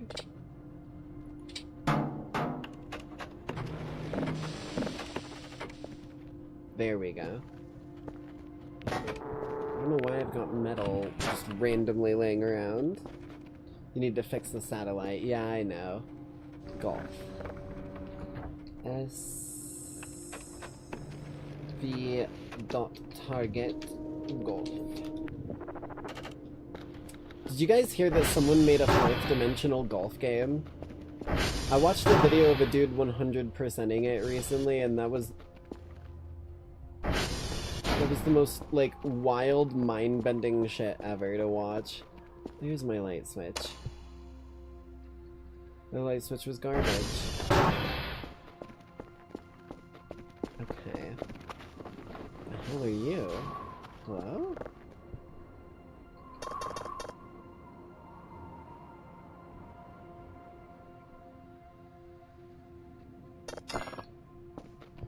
Well, apparently I'm not able to get into you as easily.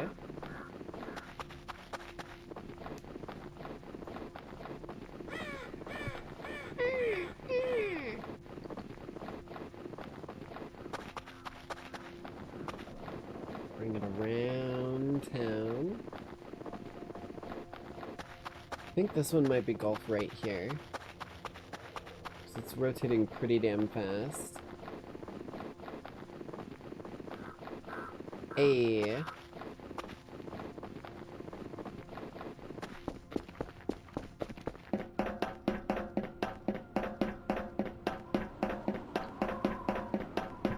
Let go of the sprint key. There we go. 9. 6. 3. 7. 2. 2. 8. And 4. 2. I almost actually clicked 4 there. SV target alpha. And away we go. Wait, don't I need to check the, radio tower and transformer status? Yeah, hold on. tr.check.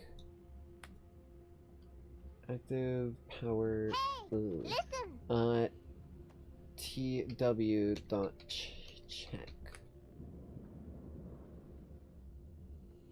Okay. Can I, like, sv.target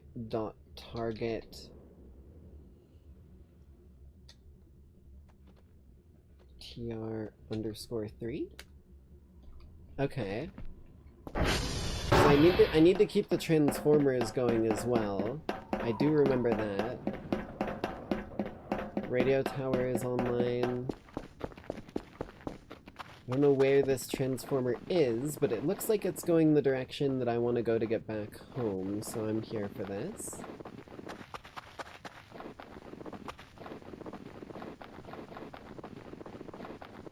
Yeah! Yeah! Wahoo! I just fucking jumped to my death again. I'm also gonna do a quick little for my own safety before I actually do jump to my death again. After saying words like that.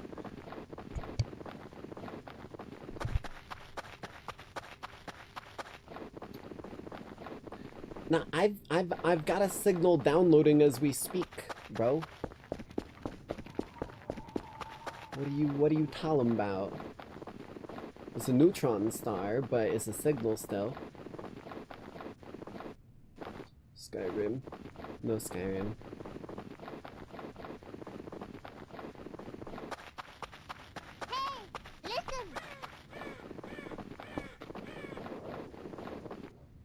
Oh, whoa. Oh, that was the autosave.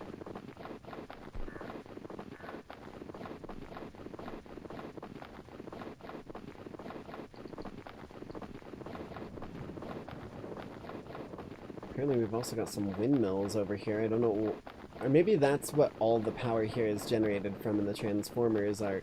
Actually, that makes sense. The transformers are transformers. They, like, step it up or down in voltage.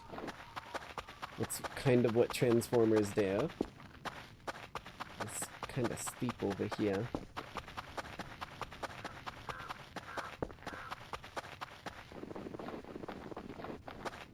Where the hell am I?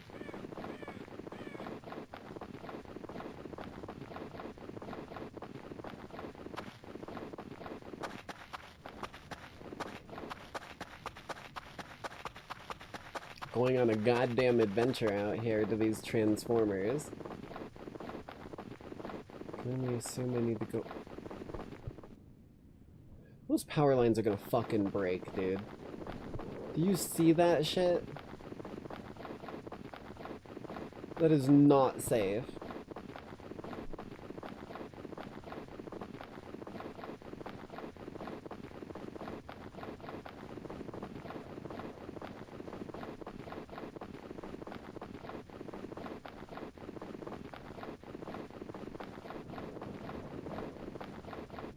Uh-oh. Dude, if I fucking slipped down that and died, I would have been pissed. Oh, I'm too sleepy to sprint. Uh-oh. I need to snooze. Oh, what the fuck? What the fuck? Do I need a fucking weapon? That's not what I wanted. I need that.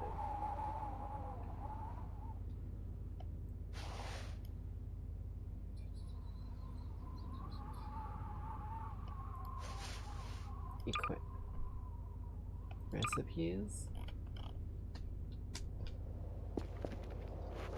Ah, nope, I just need to be a gamer. How do I do this? It's like...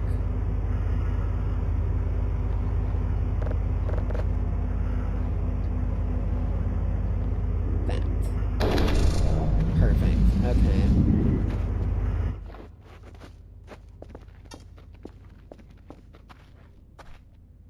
Oh.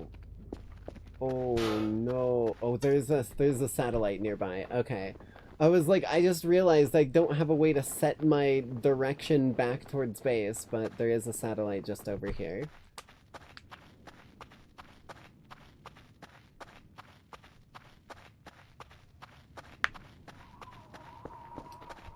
Oh, that is very steep.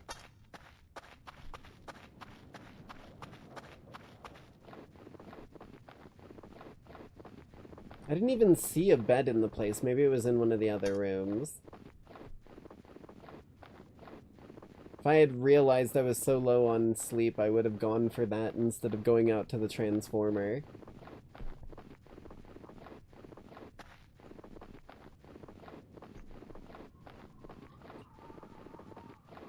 Pull the dingus out and pet him like a lot? I don't think he likes being pet. Doesn't seem like he likes being... Wait, maybe I need to drop him first.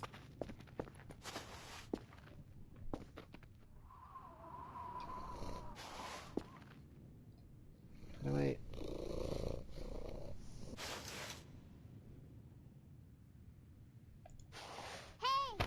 There we go.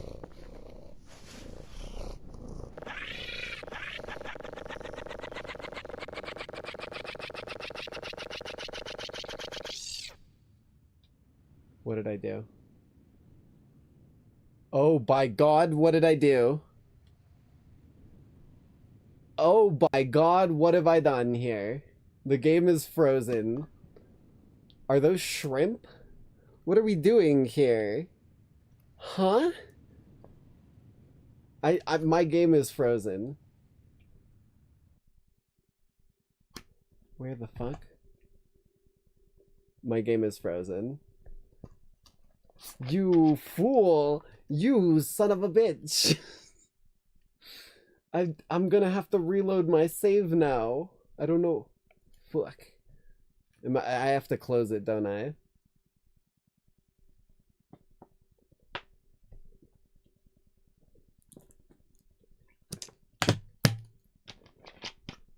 I think I stack overflowed or underflowed on its happiness or something. Oh, fuck. Okay. I'm gonna have to task manager it because it's not responding.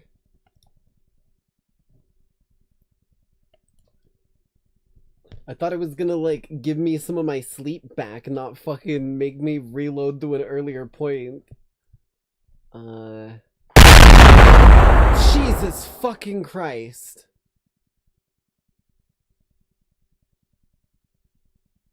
I actually just threw my mouse. I actually just threw my mouse off my fucking entire chair. Hold on. What the fuck, dude? That was the loudest shit in the goddamn universe. What the fuck?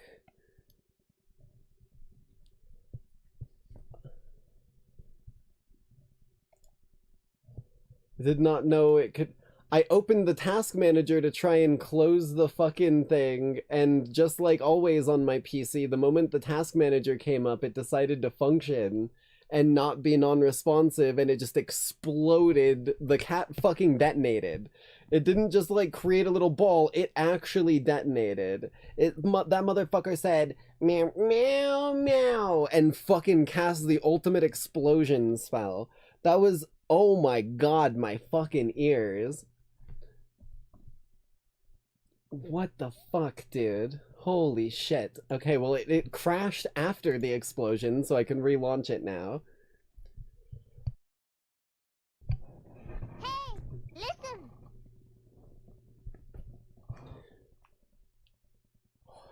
Holy shit. Yeah, both of you apparently didn't know it could happen.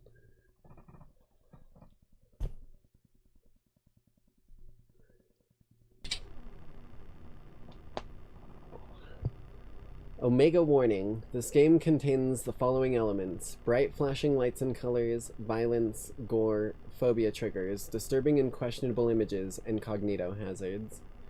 I don't really like disturbing and questionable images though, so you know, you gotta kind of like make sure you don't cross the line sometimes.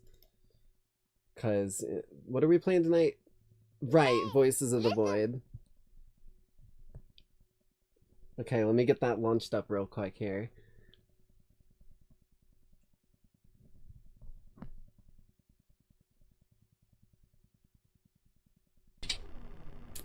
There we go. Omega is a Greek letter, by the way.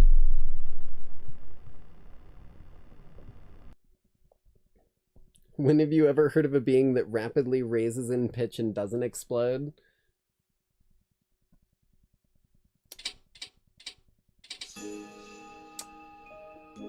Enchanté.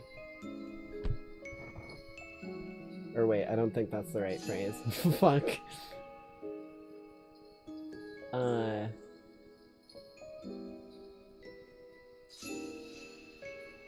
God damn it, dude. It was used in, like, The Princess Bride, if I remember correctly. I'm pretty sure Omega is the dark side symbol. Omega is the last letter in the Greek alphabet, so it's considered like the ultimate end, or a symbol for the end.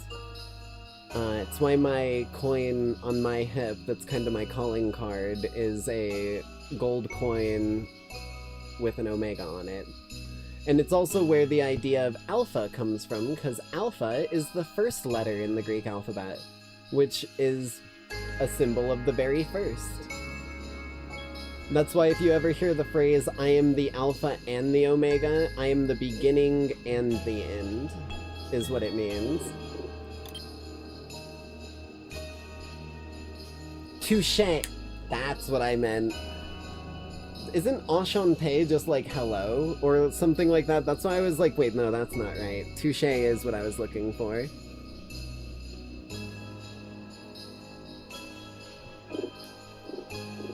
We're going in ambience mode.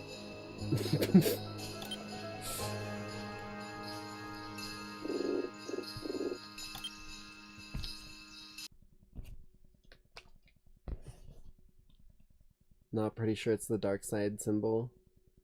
Is it dark side or dark seed? Because, like, both would make sense in their own ways. Hey, listen. I'd like to take some of his dark seed. I mean, what? Whoa, who sent that? Jesus Christ, bro, chill. And my clip has successfully been farmed for the day. Side. Okay. I gotta get my goddamn thing going the right direction now.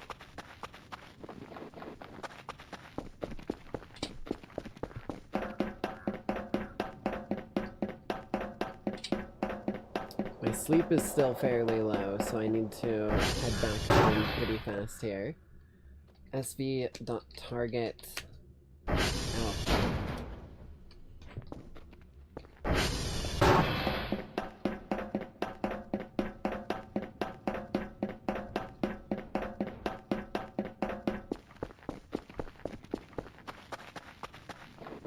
Make our way back home as quick as we can. Hopefully we can get a good sleep.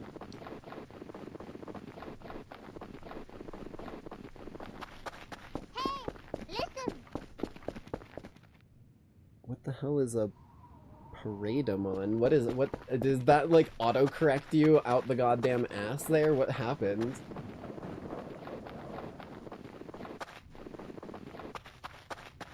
Or is that just something that I've never heard of before?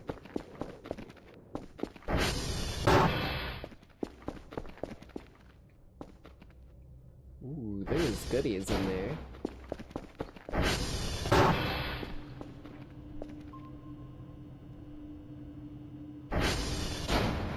Oh, is that parademon? That's parademon. I can read. Listen, my brain is coded for ancient Greek even though I've never read it before in my life, okay? That's some decent speed. Yes, I am taking the Percy Jackson excuse. Don't judge me. Speaking of,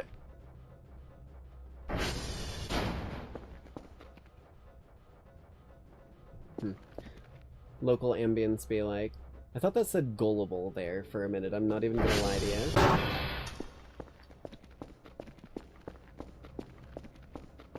What the fuck is ragdolling? You fucking bitch!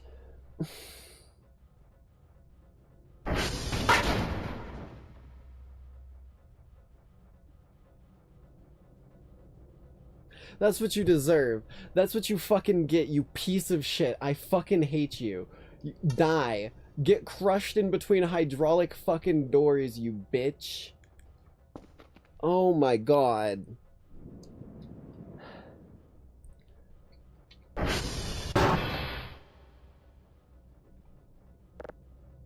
Nothing in there, but that is an item box. I want this.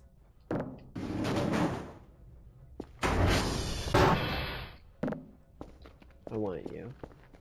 Storage should be down in the same place where everything else is. I'm gonna lose track of shit if I try keeping it in different floors.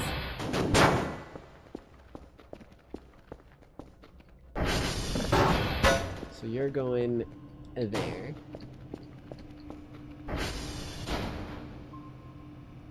100% save signal.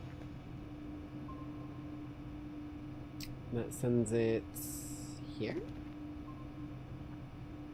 Here. And then I need a drive, one of these. Empty, okay. Pop you in right there. Import, export. Grab you out. Pop you in there. What?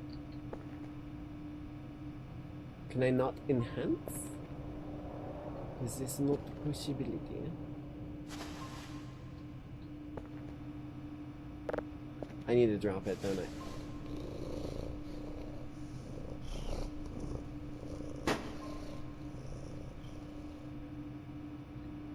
Go away, dingus.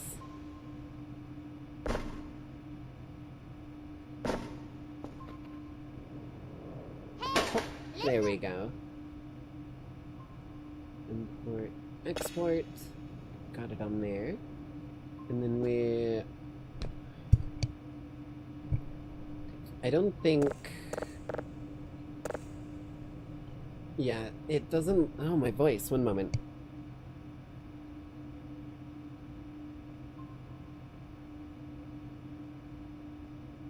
Get a sip of some beepus real quick. One moment.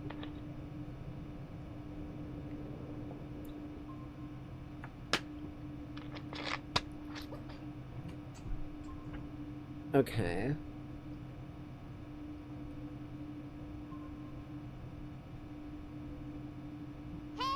Power consumption does not matter. Start.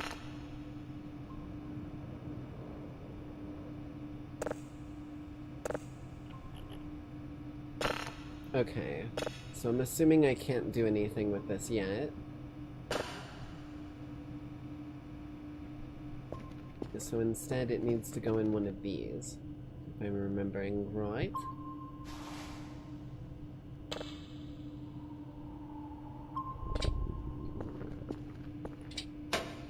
Little hungry.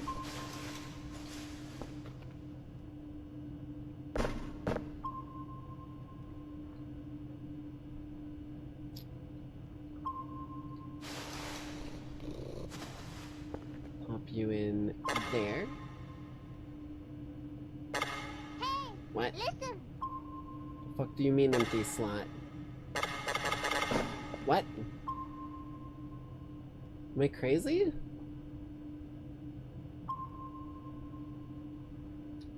Ah, okay. Why am I not able to put this in here? Alt? Maybe I need to do the same thing. Hold on. Where? Why can't I drop shit? Bro. Drive. Grab. There we go. Okay. You're coming over here.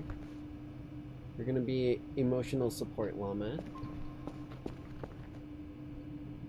We'll leave you on the ground for now. And then we just do the same thing, I think. I'm gonna... Oh, right. Sleep. Sleep, sleep, sleep, sleep. Probably eat if I can find any edible food around. Empty beer bottle. 15.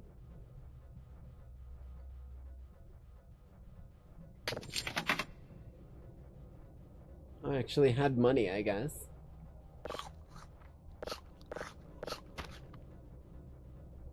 Get a little bit of food in my stomach before sleep. Where the hell is my bed? Is it downstairs? Why does my flashlight not work? Huh? What the fuck? Hello?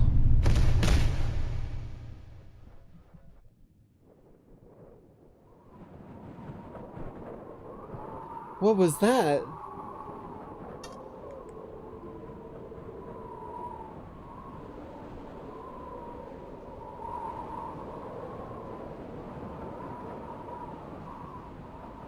That was not me passing out, bro. What the fuck was that? That was something with eyes. It was a fucking shadow demon that grabbed me.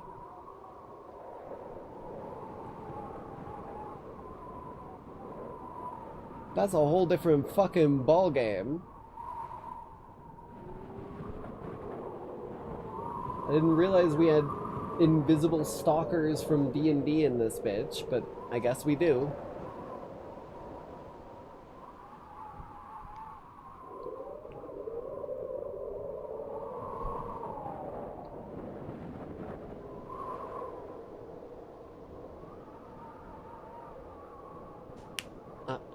Food. Or is that up for the bed?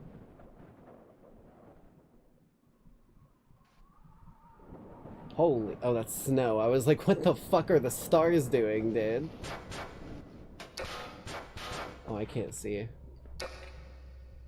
Bro, what the fuck? Dingus? Okay, Dingus is here. I can't fucking see!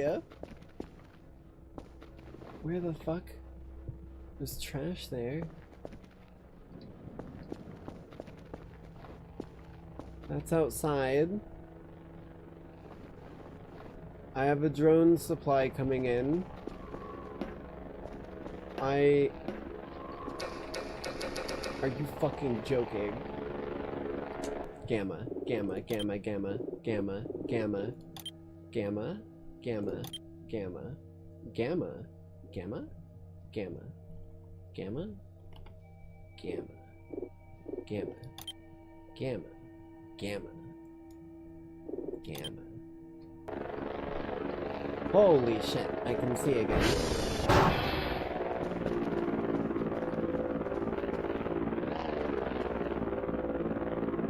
Break to open? How do I break it?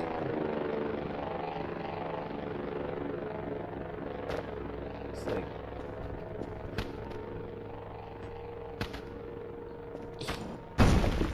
Ooh.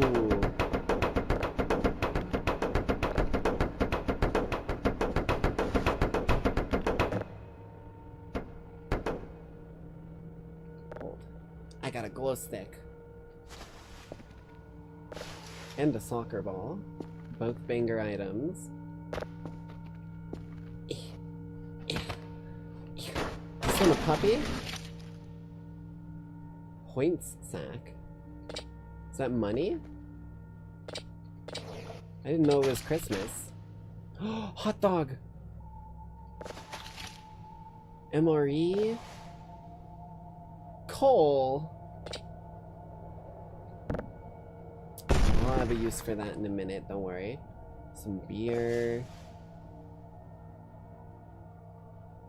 Ooh, is that a coffee chocolate? Dude, we got some fucking goodies. Holy shit, and a banana. Yoink. Don't mind if I do. You up, be it bear spray or a banana peel. I love traffic cones. Okay, okay. Just, well, yeah, it's a, wait a minute. That was not looking at me before, was it?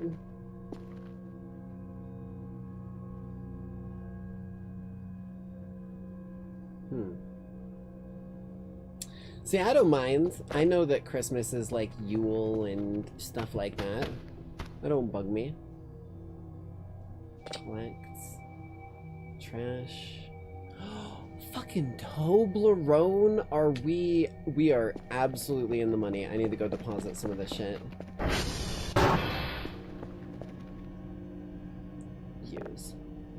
Coffee, chocolate, or store. That's the button. 1, 1, 1, 1, 1.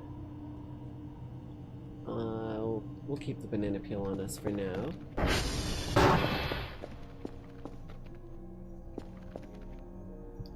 Got a lot of garbage around. Toblerone, collect.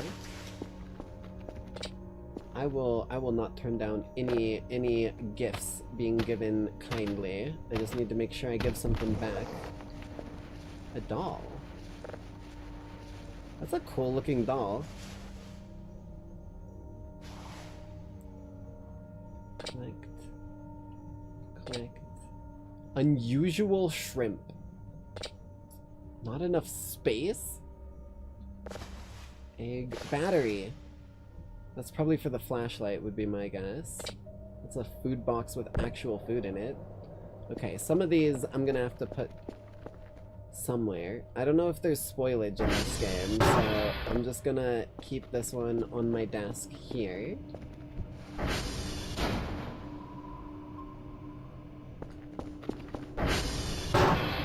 Same with the shrimp.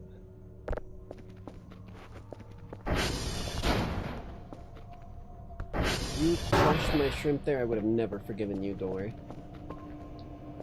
It's a really big shrimp.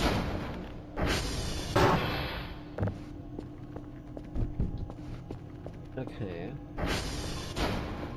Nothing showing up on the radar. I can buy stuff now at the computer. That's not the right button.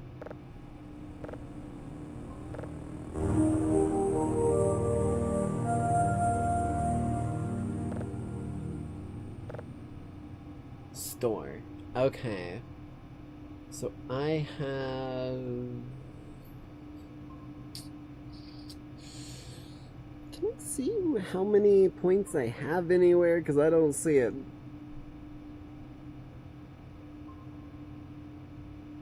Oh, right. Settings. Put it like... there.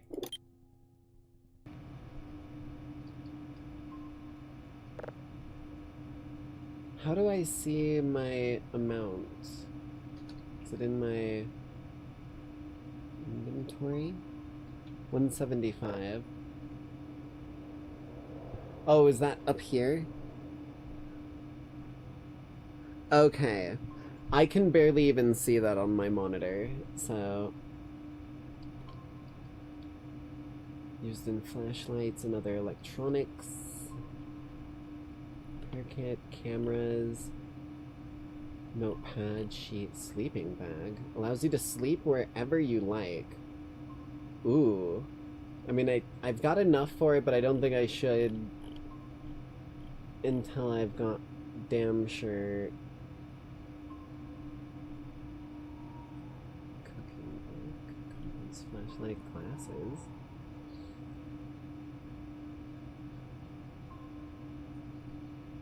Crank flashlight! We definitely are gonna want to get one of those eventually. Medkit, meds... I don't, as far as I'm aware, I don't think we need any of these. Oh, upgrades. Oh, okay. Signal processing upgrades and coffee. Signal processing speed. Okay.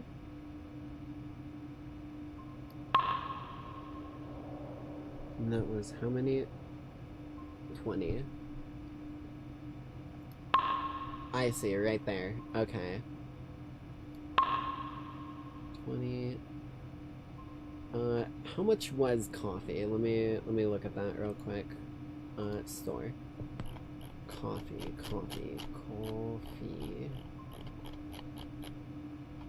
Food? Okay. Holy hell, there's a lot of good shit in here. Oh, and it's not a lie?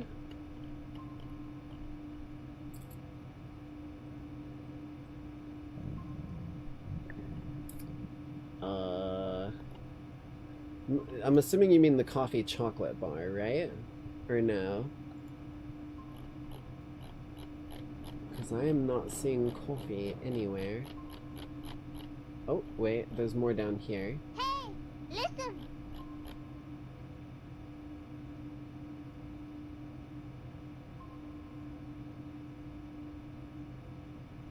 Real coffee.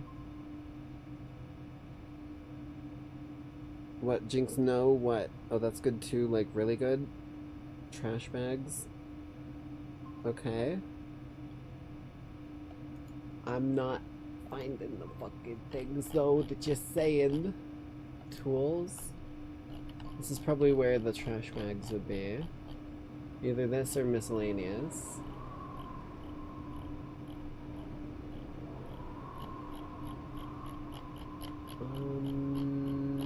Okay. Miscellaneous.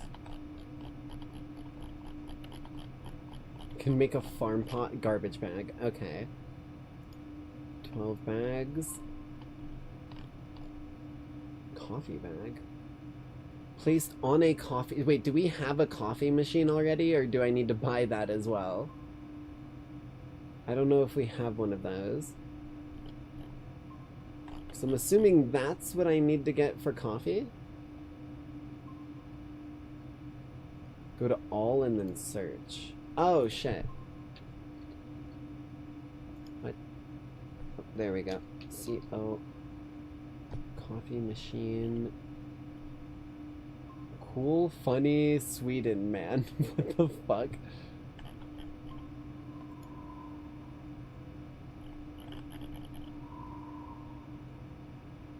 I have to buy the machine. Well, that's 200. I don't even have enough for that. You guys are leading me down goddamn rabbit holes right now. Okay. We've already got a coffee chocolate bar. We've got plenty of food on us. I'll get the garbage bag. I want to get upgrades. What was the one that you guys were saying I needed to do? Scroll down. What the fuck was it? What was it? The damn upgrade you were telling me about before. Signal processing. Is that this one? Processing speed or no? Because you guys never confirmed that. Oh, processing level. This is the upgrades, I'm assuming? Because it's...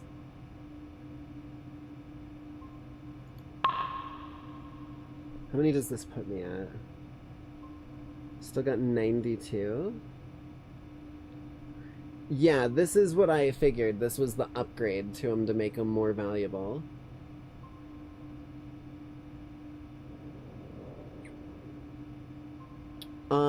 What if we just, like, did all of them? I'm kind of here for that. And then we go stores, and we order that.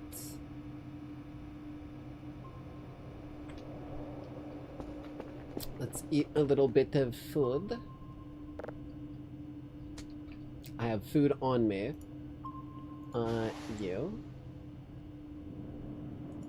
Munch. And let's start doing some scanning. This one. Do those upgrades? Oh, wait, hold on. I gotta get the drone drop off for the day.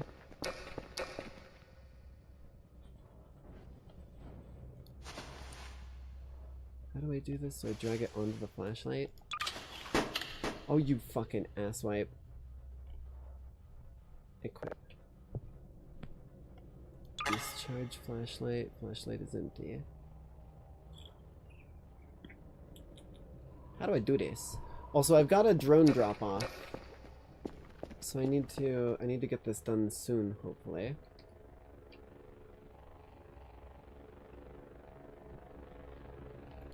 Hold. Hold. What the fuck? Hold the battery and right click. Okay. Right. Equip. And then battery. There we go. Holy shit. Also, I do have a glow stick, so I've got some light no matter what. Where does that drone drop shit off? Is that upstairs, or is that... I feel like I remember it being, like, in here or something. Because I want to get that. It's the second one that's come, and I haven't even grabbed the first one.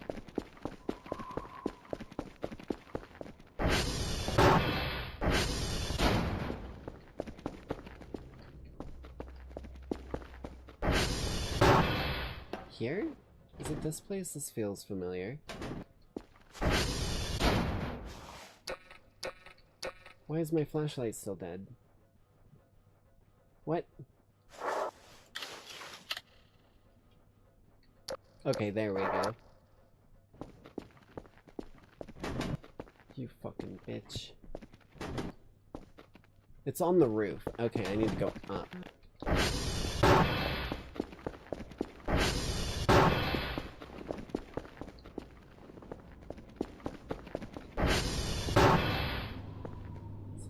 Here? Nope. Ow. Here. What the fuck? Oh, you son of a bitch.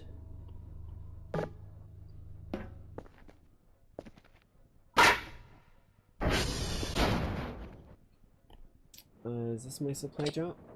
Can't open. That's not a supply drop.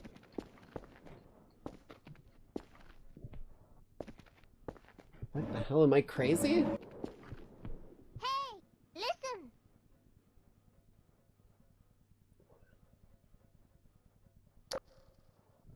Garage.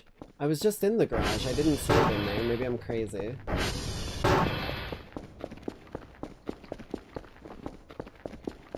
Oh, shit. Oh, this way.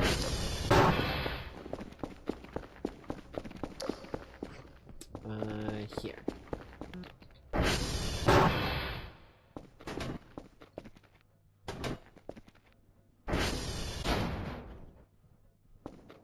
There's a gas can. Yeah, where the fuck? My supply drops are not here. Unless they're through this door. The fuck? Delivery drone access panel.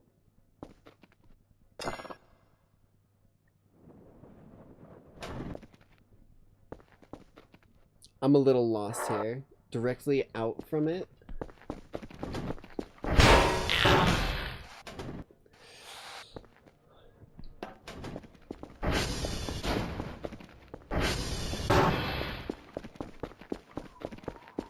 Okay. There we go. Garbage bag roll, collect. Collect. Hold. I've got too much shit in my inventory. I just ate the fucking peel. I'm a lunatic.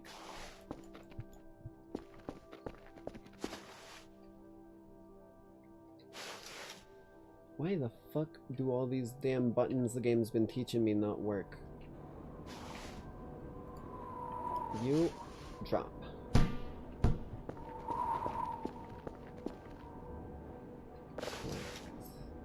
Collect. Okay.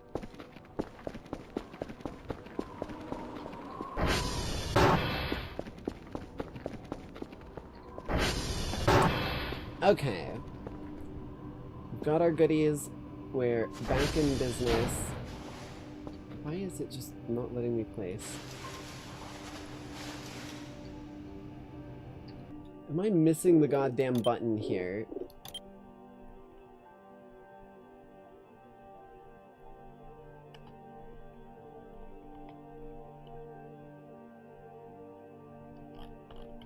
I know there's a goddamn place button. Because I was re-watching my damn previous stream and I was able to like get little outlines of where I was putting things down at, and I can't fucking figure it out again. And it's gonna piss me off. I'm more worried about trying to get my damn inventory figured than my doors. This is gonna actually drive me nuts, dude. This is the kind of shit I can't stand in a lot of games, so if I don't solve this now, I'm going to get very frustrated very quickly. Keybinds. There's fix object in place, but I don't think that's working.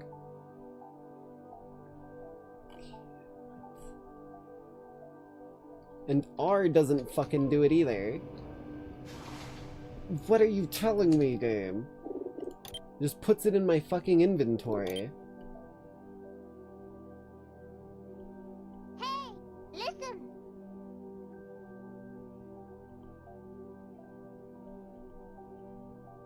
Right mouse button, rotate object. Okay, you know what? Google saved my ass once again. How do I place things down in a specific place? VOTV. Press and hold shift and left alt to place it. That's all you gotta tell me, game. Oh my god. My offer still stands, developer. If you want me to, like, do a tutorial vibe redo for you so that it's more understandable, or to, like, set up where tips should be placed and shit, I will help you for free, because this is so fucking aggravating. Listen. Wait.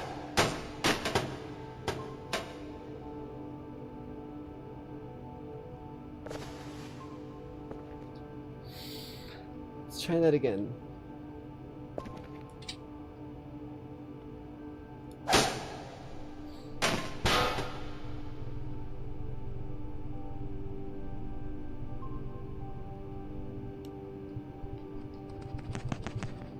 Okay, let's find a signal. Let's find a signal. Let's find a signal. Let's find a fucking signal. Jesus Christ.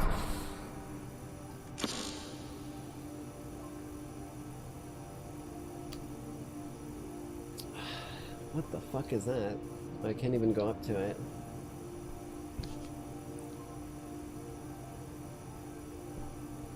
No, I know it's in early access, but this is like, it's one of those things that it annoys me so much that I want to help fix it so that it isn't a problem anymore. If that makes sense. Like, fine, I'll do it myself type vibe.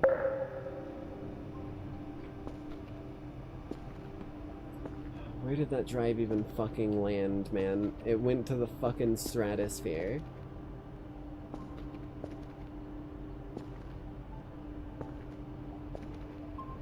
Let's try this again. MRE. Hey, listen. Maybe R? Shift Alt R, bro. What kind of... These keybinds are inane. If you don't have this shit visible on screen, like at the bottom of like when you're holding an item and it says Shift Alt plus Alt for placement and then R to confirm, that would solve all the issues. It's the fact that you have to fucking... You can't even find it in the controls. You have to Google search or replay the tutorial if you forget a control. That's what bugs me. That's what irks me. Like, I shouldn't have to go to goddamn Google and let their fucking AI overview tell me what buttons to push to do a simple place of an object in your game.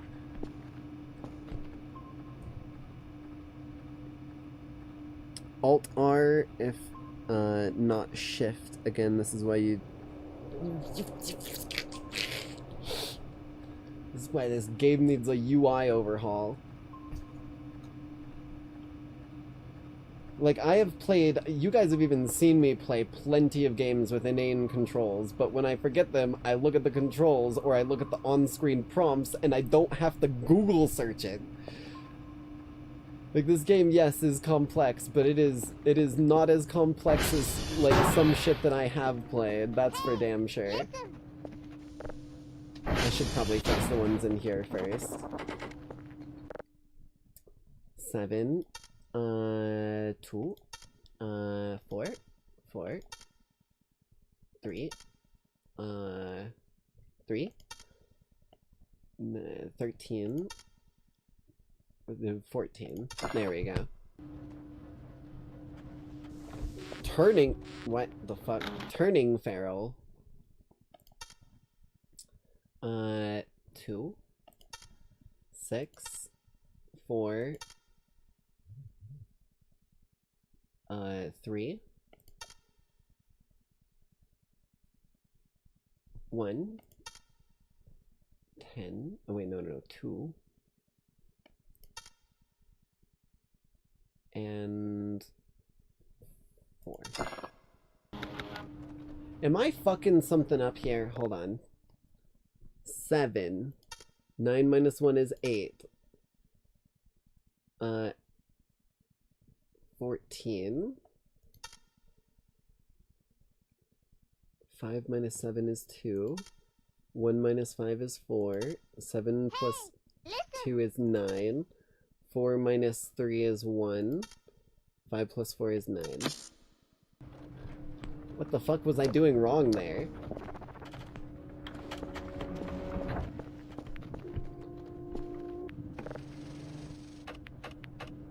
Okay. sv.cal_all. Or wait, right, sd. Let's get these bad boys resituated. Delta. Okay. sv.target delta has my direction set there now. I'm gonna munch on a bit of MRE before leaving. How are we doing on signal over here? It's pretty bad still, right? Yeah, I need to go fix the server.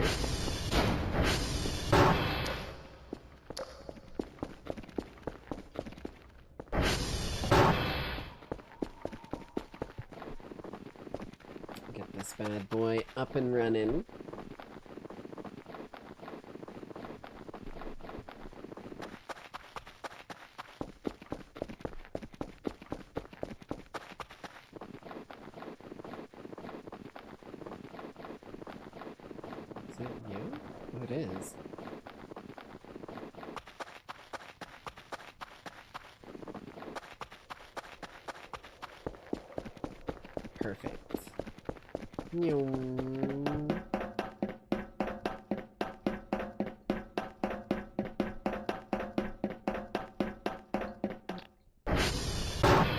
There we go. Okay.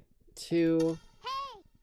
Also, I just realized my music hasn't been playing because I paused it forever ago when I found the cat and then got so lost in the sauce that I never brought it back. There we go. Oh, shit. Oh, shit. The fucking whole thing is being buggy. Turn it up a bit more. Oh, wait, no, I guess I should be doing it this way. There we go. But I want it to be a little quieter. Probably about there. 2, 0, 12, 7, 13. Hey, listen. 4, 3,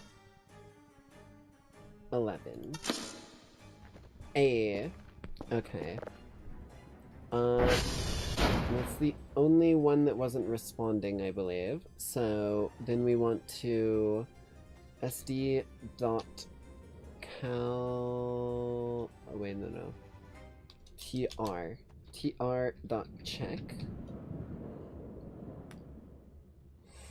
Oh yeah, those are getting low. Okay, we need to go to Transformer 3 now. sv.target tr_3. Okay. Let's go get this transformer going proper now, because if those run out, things get really bad for me, if I remember correctly.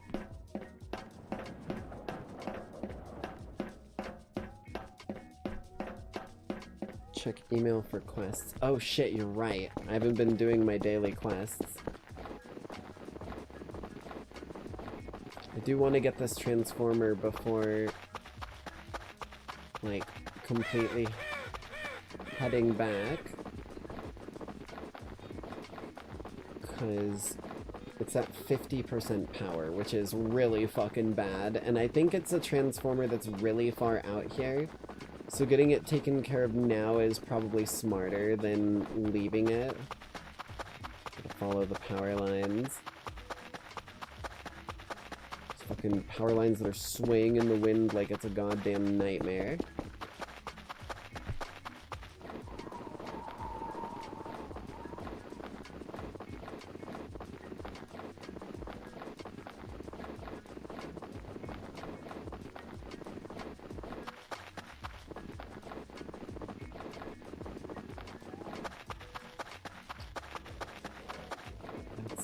Steep-ass slope that'll kill me if I try and run down it.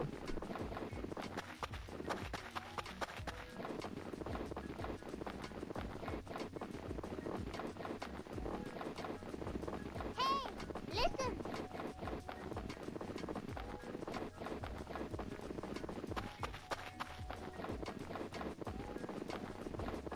Here we are. Shit. Oh, right, there's an AT...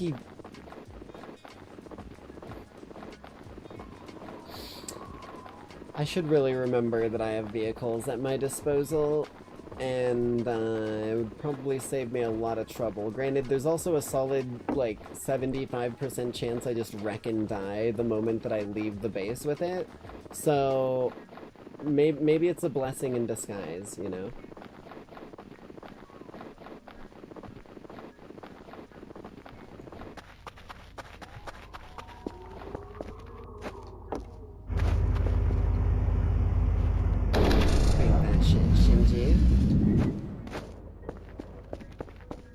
And then back down to... You fucking bitch. These are the world's smallest falls. Stop sucking dick.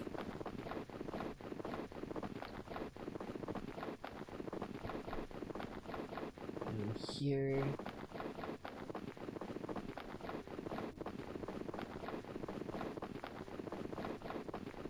Hey, I know this song.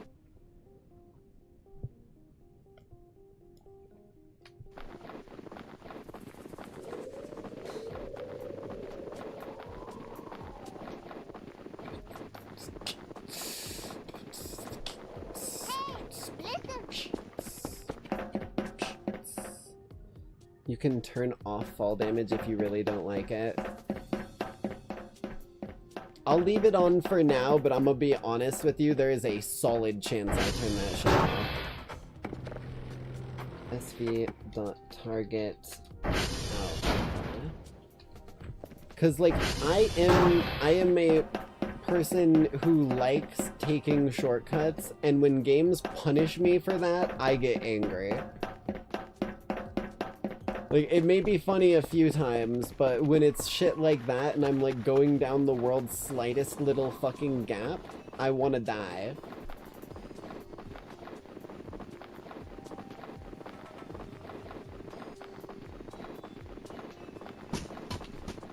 Fuck you. Someone's chopping trees.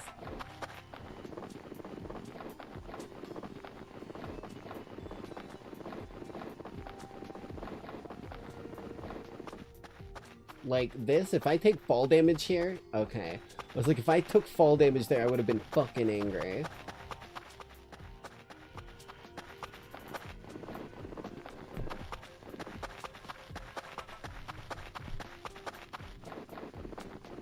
I saw there was also a slip and fall toggle thing that you could fucking turn on, and I can only imagine how miserable it would be trying to like traverse this place, and then like as you're running down a hill you just slip and fucking tumble and break your goddamn neck.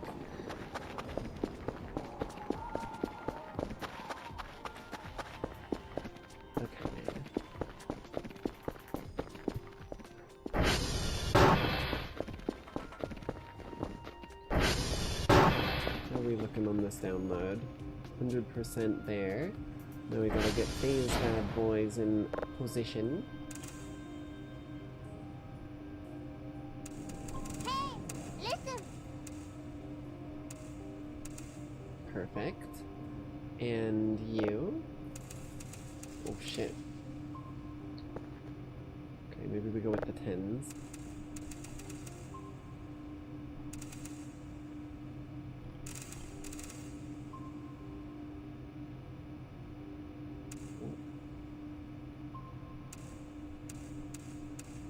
Perfect. Okay. Yeah, the water is frozen. I noticed that when I was running around the first time. I was like, oh shit. Am I able to, like, while this is going, can I, like, go over here and scan for a new one, or is that gonna fuck everything up? I feel like that might fuck everything up. A lot of metal. Oh yeah, I've got the... this. Shift alt.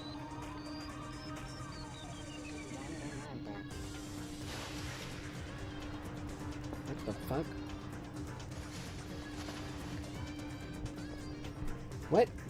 Hey, listen. Grab you. Let's put you over here for moral support.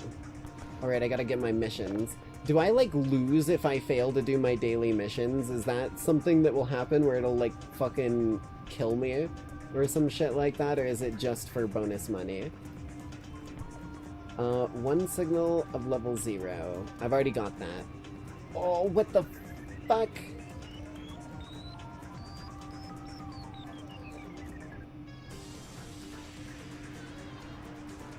Only one at a time till I do the processing. No, I just won't get money. Okay, at least I'm not on a timeline here. I do have this already packaged over here, but I don't have a report done for any of the satellites yet. How are we doing on speed here? I think we're losing a little bit of something. Those are all green. Those are all green. SD.cal all. Whoops. SD.cal all.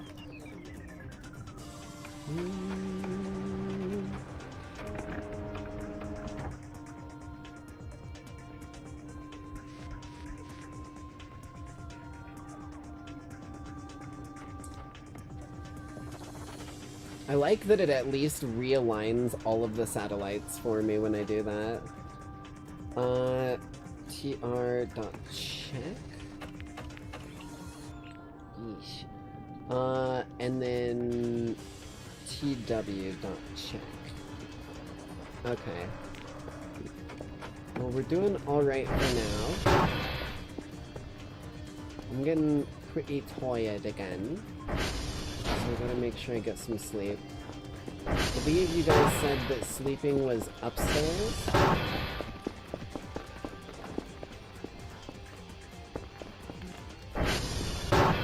Right, here. Do I set like an alarm? No.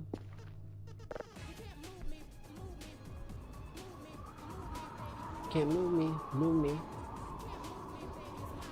Say nothing like a funk. Say nothing like a funky beat. Say nothing like a funky funk.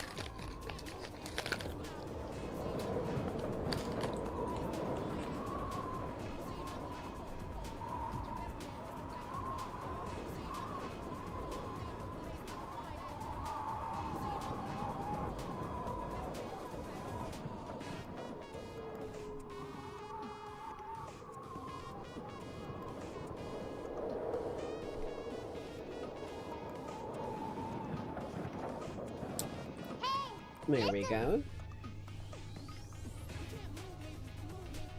Keep an eye on the base as things can come in if you didn't lock the doors. I don't believe in, like, Bigfoot or anything like that. I don't know what you're talking about. That's clearly you're just, like, trying to scare me. I don't believe you. There's nothing out in these woods. I've been roaming around on foot for days. Nothing at all. Look at that. See? We're all safe. This is just built by Steve. He's a crazy homeless dude in the area. Can I take the skull? Oh, wait, what? Hold. Grab. Let me just bring this in real quick. Here we go.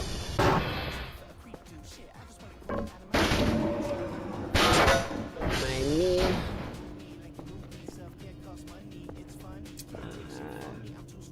Right there, seems good.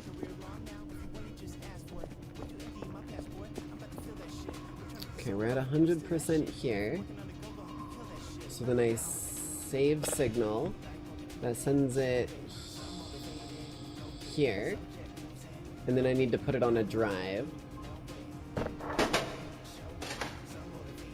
Bam. So now, when I pop this...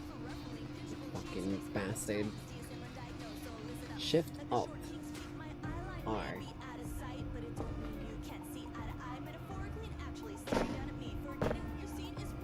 Bam. So now I can start looking for a new one, right? Because it says no signal. Or...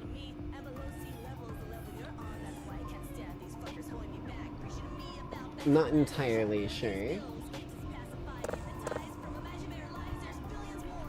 Wait, what? Didn't I just... Wait, do I need to do that first? How do I change this? Didn't I just upgrade this? Am I crazy?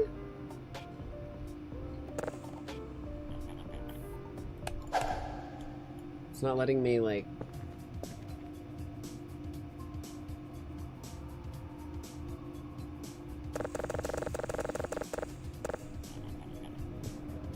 Wiggle, wiggle, wiggle, wiggle, wiggle.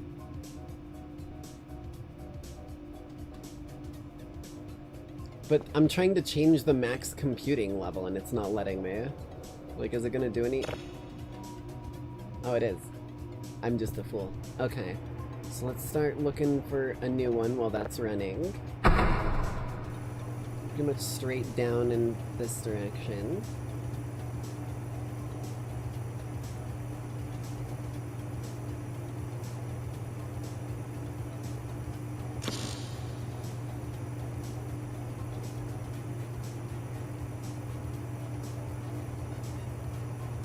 Ooh, there you are. Bam.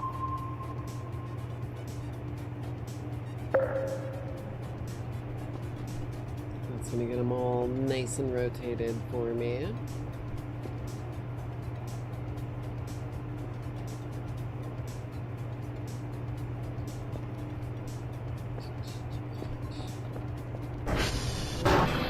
These are all going good.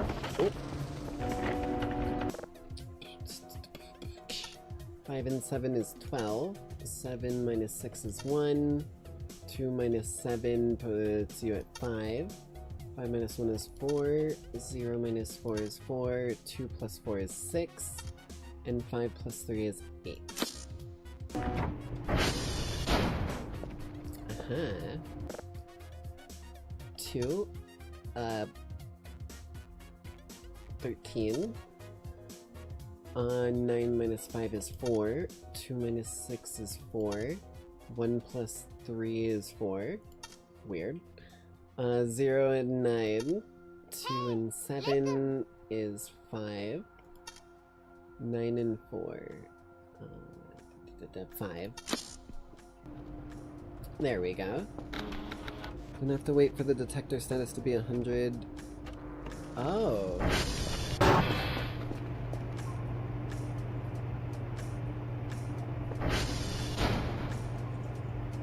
Wait, but isn't it still rotating to him? Because it's not even showing here. I think the satellites are still locking in. What the hell is happening? Oh, there it is. Okay.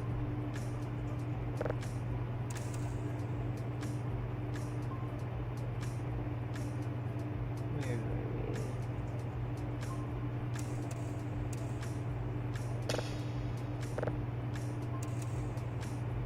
I know you're around here.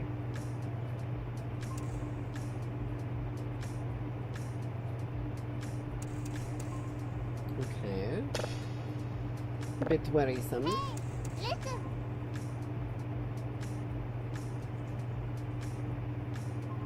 Oh, there it is.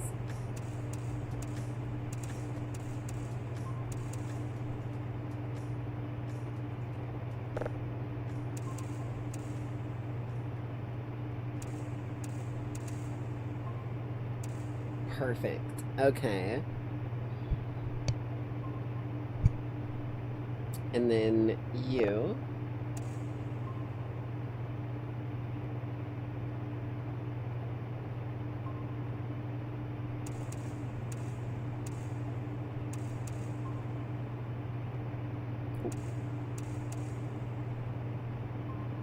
Let's get into the nitty-gritty.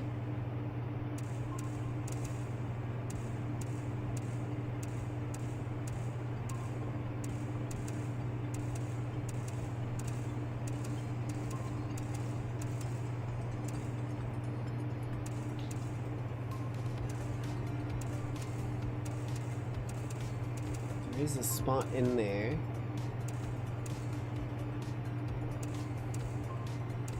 We'll just leave it there, I guess. Thing's doing its business.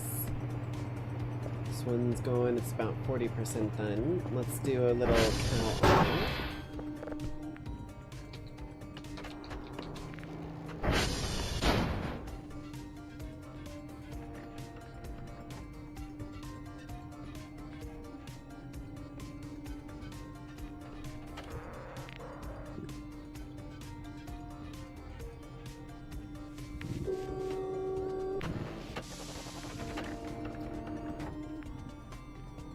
There we go.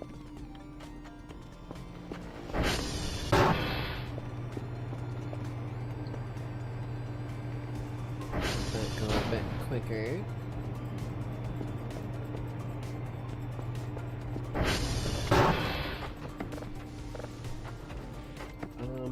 I need to check the transformers again. Yeah, I need to go to Transformer 2.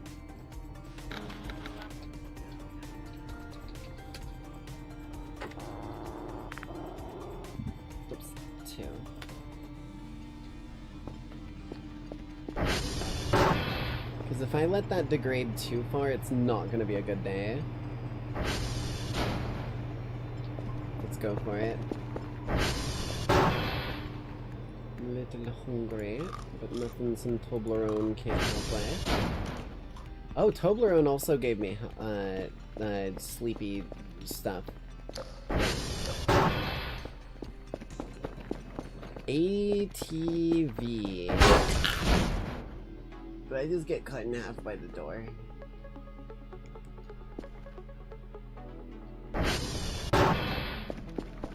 I have an all-terrain vehicle that I should probably be utilizing. How do I open this? The fuck? Do I just get on the vehicle? Is that it?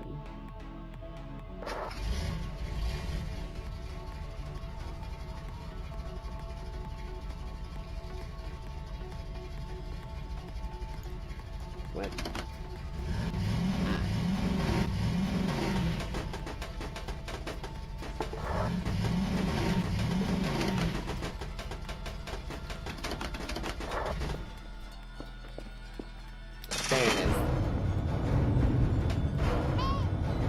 Spacebar's brake turbo is shit. Okay.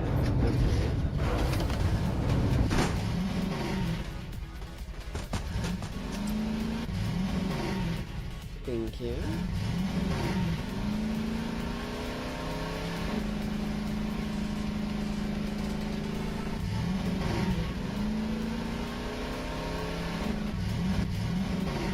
Just gonna kind of follow my compass more than anything here, I think.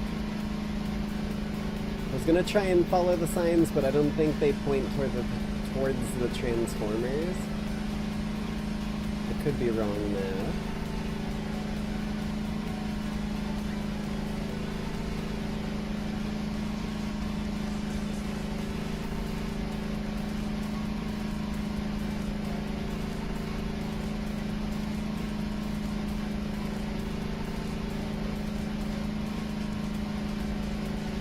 Out here riding on the roads with an ATV like some fucking person who doesn't understand what ATV stands for.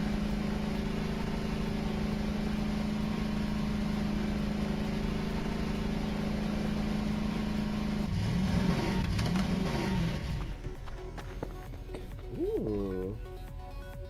Oh, it's trash. There's nothing in there, but...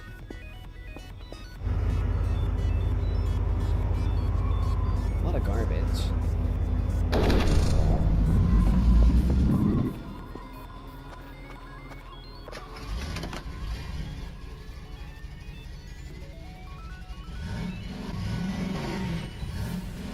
Let's not hit a tree, preferably.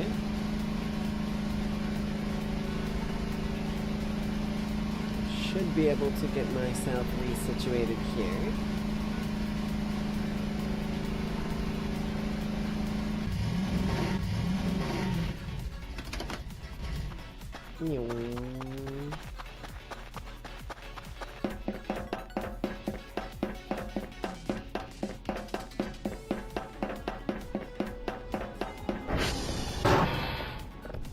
SV dot target alpha.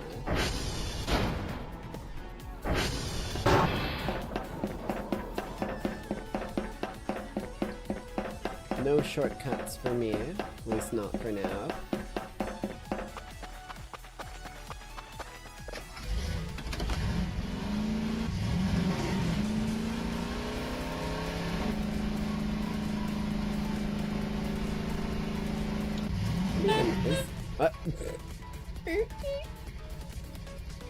Oops, shit.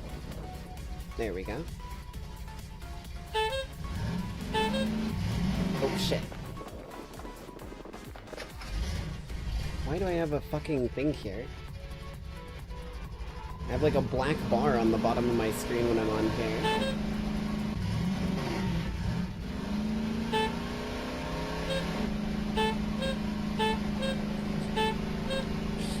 I love that I can delay it.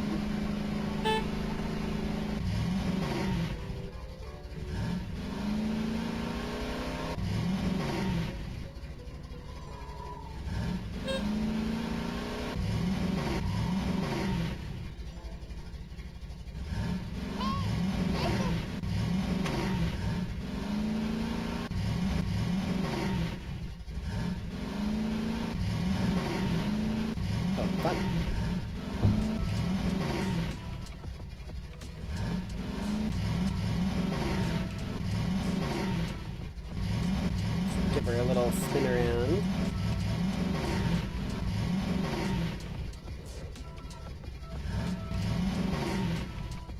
That way I don't have to maneuver it on the way out next time. There we go.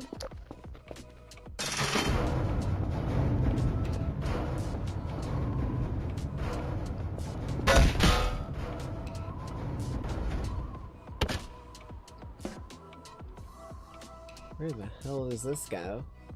Oh, this is how I get on the roof.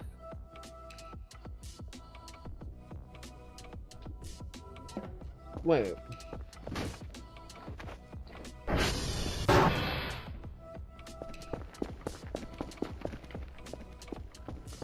Never mind. I'm just an idiot. Okay. You're slowly going up. How do I hear this? Hold on, let me... Hey, listen.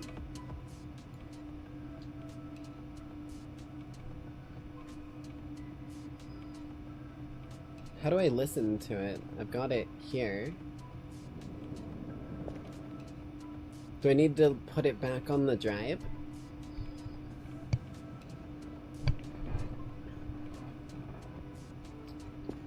Is there like a record player or something like that I gotta put it in?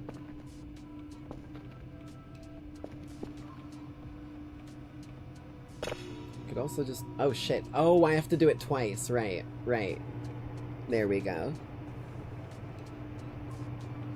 Oh shit, maybe I didn't need to do it twice, but I'm gonna do it extra times anyways, because that's what I wanted to do. No one's filling up, I should check. Servers. All looking good. What about the radio tower? tw.check. Online. tw.check. Looks like we're doing okay there.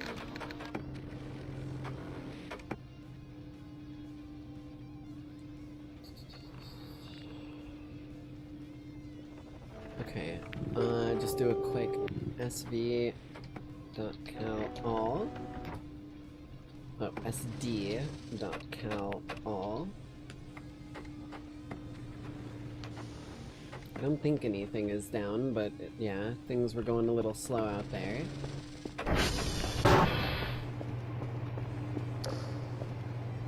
Nothing on the radar. Nope. Okay. That is slow, isn't it? No, I guess it's not too bad. Wait, what?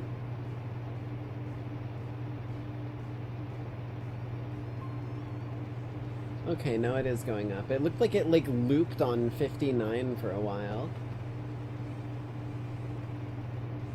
The more you do it, the more likely of an unusual signal. Okay.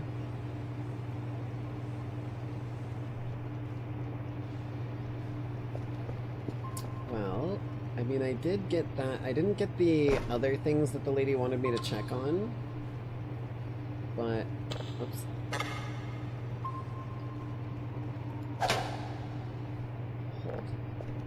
Where do I put these? I always forget. Do I deliver these in the same place things get dropped off for me? The drone delivery zone. Because this is the base tier recording that she wanted. Fucking goddamn it, bro.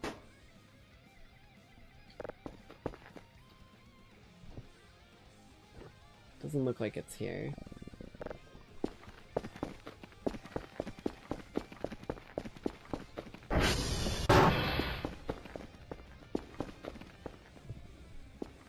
Wait, there's a call for a delivery drone. Hold on. Yes, then call. That's what I was figuring. I remembered, I was like, oh wait, there's the fucking call button. There. Get a little bit of money to my name. this thing. What, bitch? There we go.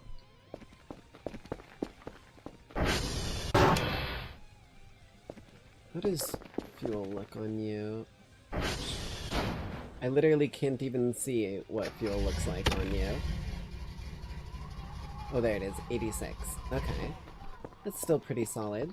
Save error null. Don't worry, I got you, fam.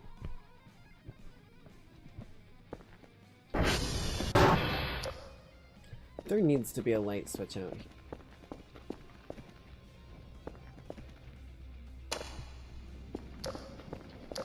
What am...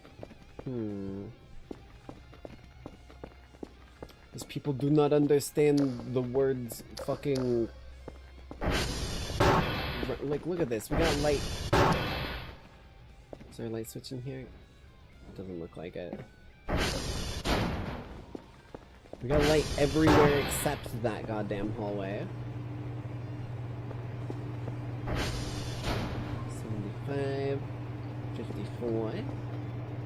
I guess the garbage bags. Right. Oh my god. I was trying to deal with these forever ago when I got rage baited by the damn game.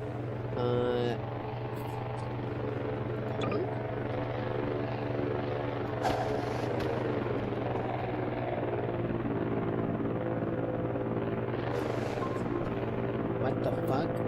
How do I use my roll of garbage bags?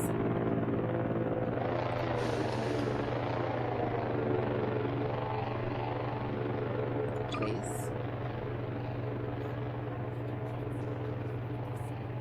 How do I... What the fuck? Hold the bags and click on trash. Okay.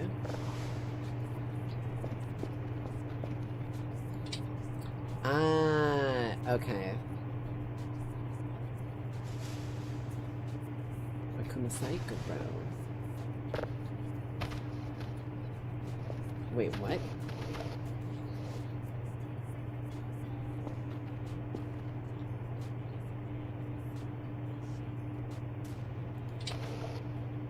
Am I not able to scoop up more than just that tiny bit in one of the trash bags?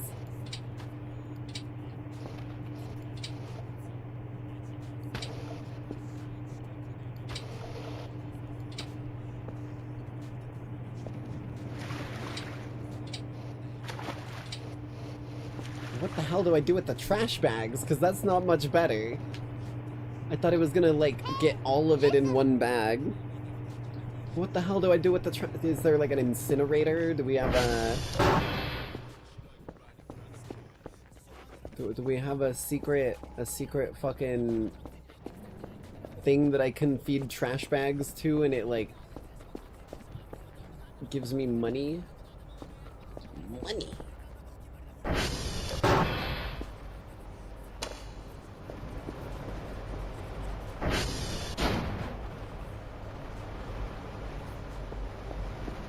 Kinds of trash there.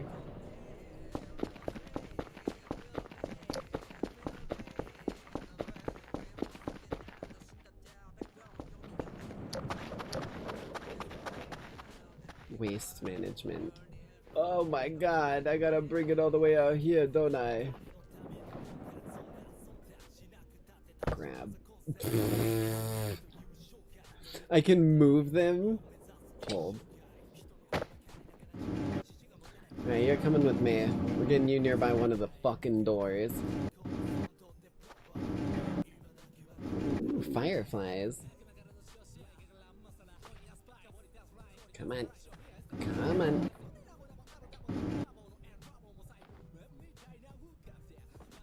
Come on, you son of a bitch.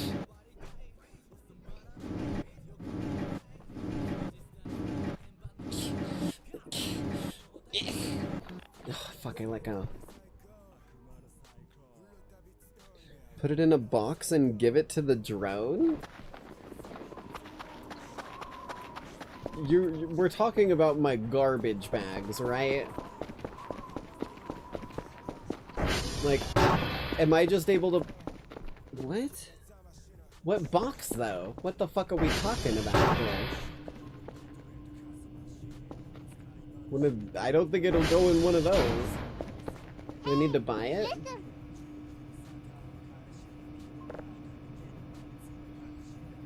Not enough data. These are okay. Systems can't recognize anything. You son of a bitch.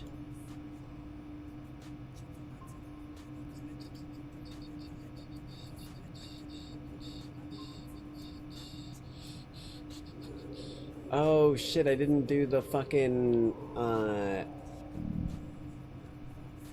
what the fuck? Okay. Storage.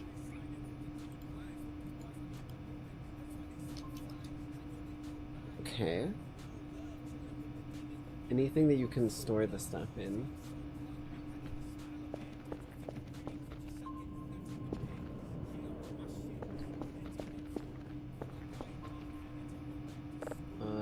So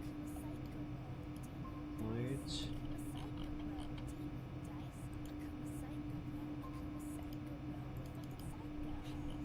There isn't even like, oh, there we go. I was like, there isn't even some like basic fucking boxes.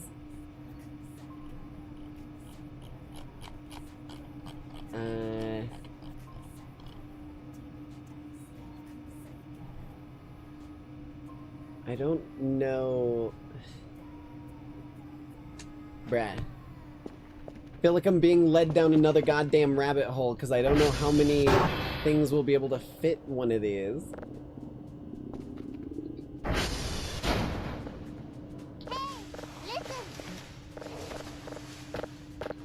It's like my fucking inventory is full. I don't want to get rid of that or that because that's my item storage for my own purposes. So I need to buy something, which is a whole extra process of money. I don't know if a 2x2x2 is enough.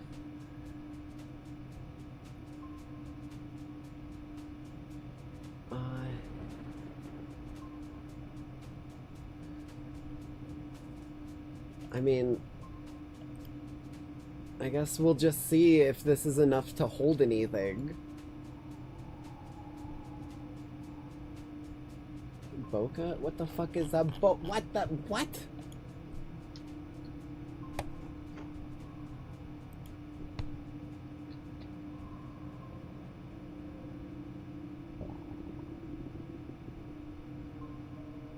There is nothing called a boca in here at all.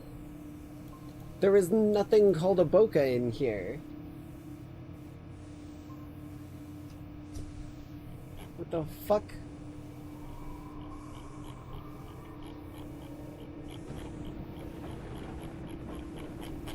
I don't know what you're fucking on about, bro.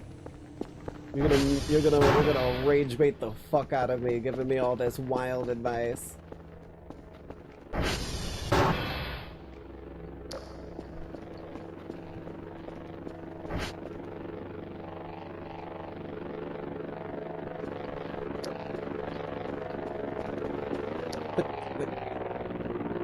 So what were you telling me to buy then? Because in one message you're saying what I think is supposed to be a box or something, but then in the next message you're saying it's not a box that I need. Do you see where I am getting my confusion in this scenario? Use. Garbage bag.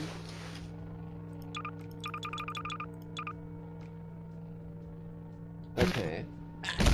What the fuck just happened? Oh, I'm weak. I need food.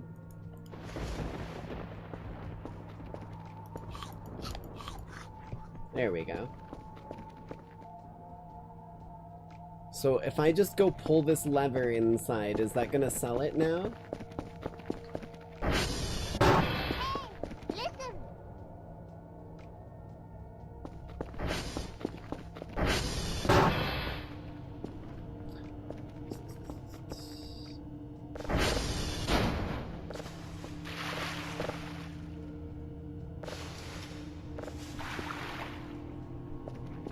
Out of garbage bags now.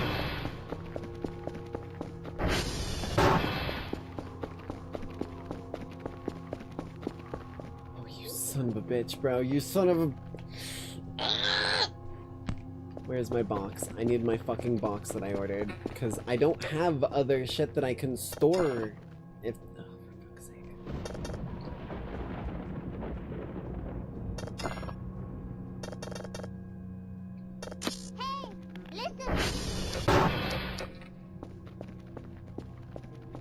Battery. Battery. Fucking battery. I am going to lose my goddamn gourd right now. I have a fucking battery and it's putting it away.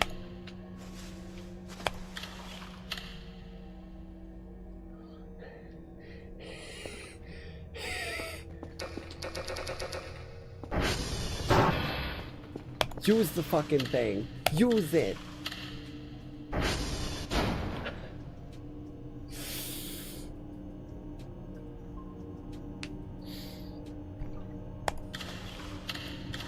Use the fucking thing. I can't win. Is this a dead battery? Is that what this is?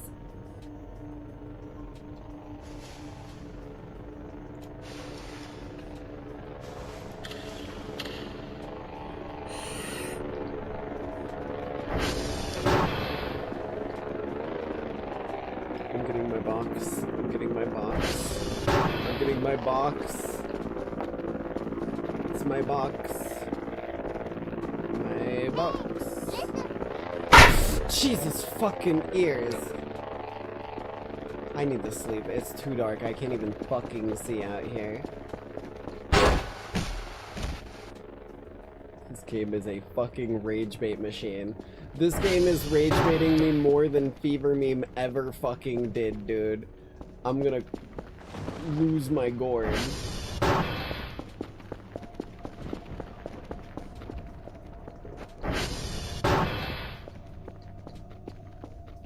Sleep. Just fucking sleep. Just fucking sleep. What do you mean you can sense something?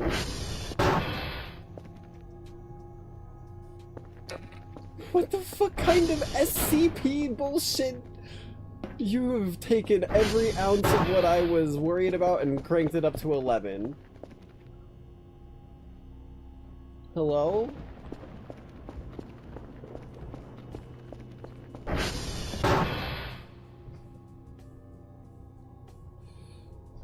My what event?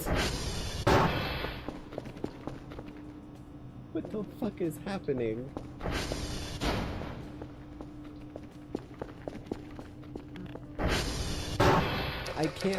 I can't see outside to...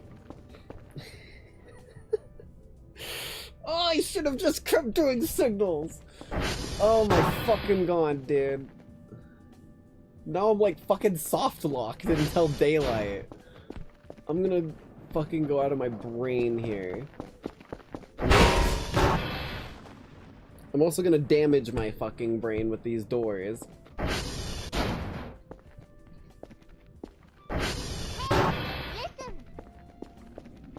Yeah, I'm actually losing my fucking mind, because I'm like getting backed into a corner when I don't even fucking realize I am. I try to go to sleep so that I can get light so I can go outside because my flashlight is dead, but I have a fucking battery, and I use the fucking battery and it goes back in my inventory.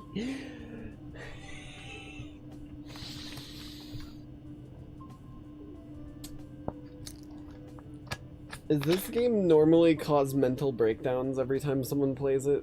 Is that the, like, appeal?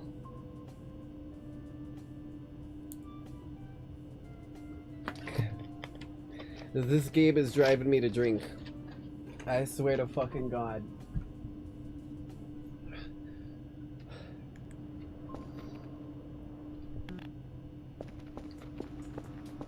Can I fucking sleep, please?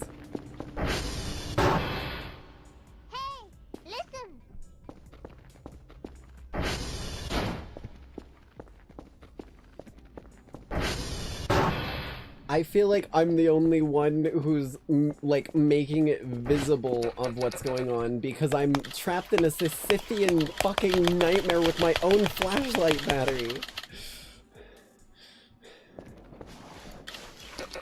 Flashlight would be a real fucking helpful tool right now. all I need. Gamma's going up again. Fucking... Why is my pause screen glitching the fuck out? That's not paused. You're fucking lying to me.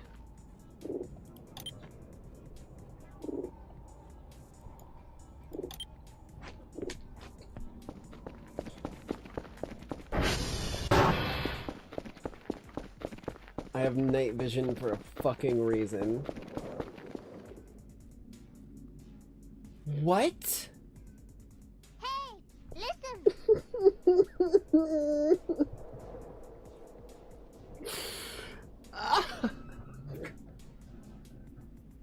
I'm gonna have a fucking aneurysm, dude.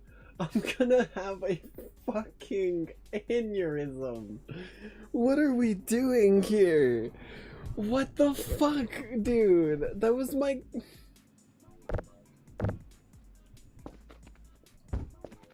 Those are my fucking trash bags.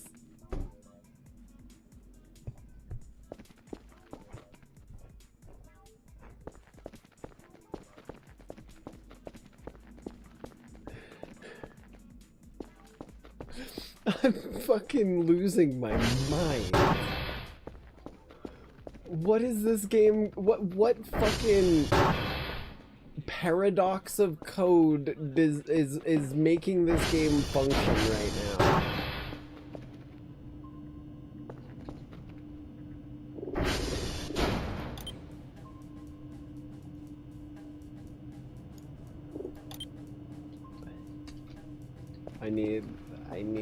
I need bags. The new delivery is gonna fucking land on it too. Okay, I need bags. I need bags. I need bags.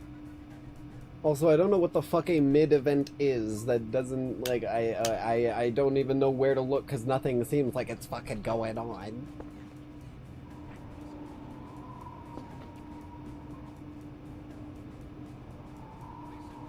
Start you for the final cycle. Garbage bag roll. How much money do I even have? 37. I'm going to clear the landing zone.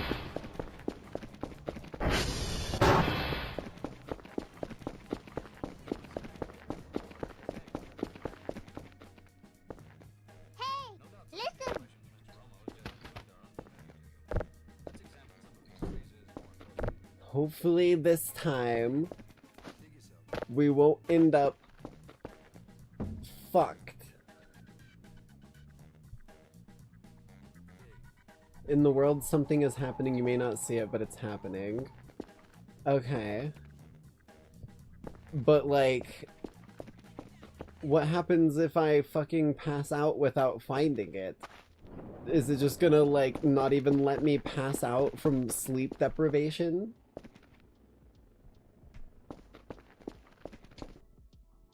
Okay, no, it's over. Whatever the hell it was is finally over.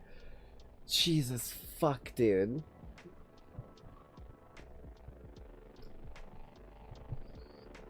Like, I am not trying to hate on the game by any shape or form.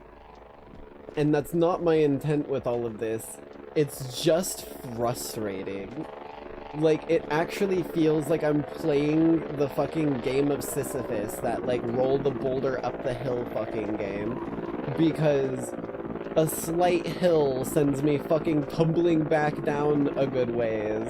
I order shit to try and solve the problem. I get sent tumbling down a few ways again. Oh my god, man. Get off of the fucking trash, please. Please.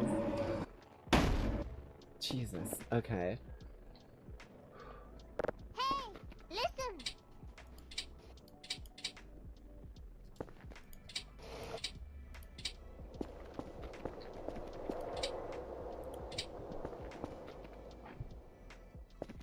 Let's get these bits here as well. Okay. So now, if I open you, and I put 4 garbage bags in.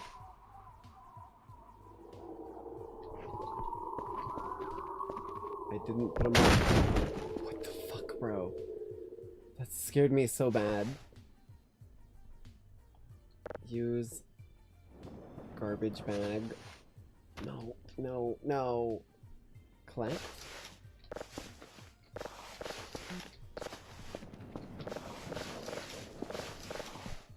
Okay. Use. Store. Holy frick. Okay. I feel like I've finally succeeded in doing one of the most basic fucking things that I was trying to do for like 10 goddamn minutes. Garbage bag. Store. Let's go get the rest of what we can. I'm gonna get it from inside. I want to clear out inside before I clear out outside, because this shit is in my way much more.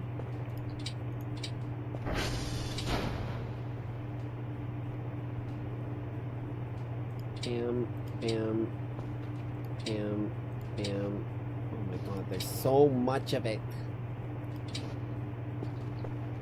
6 more.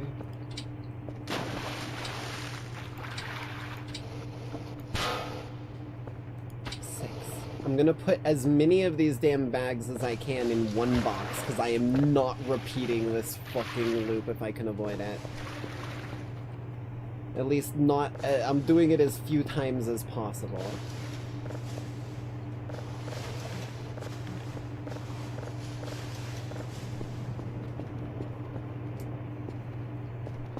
It's daytime, I think. Give me like 1.5 gamma. I want it to have some darkness, but I need to be able to see or I'm just fucking blind.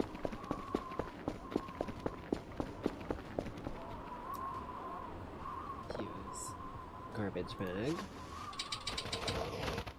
Not enough space!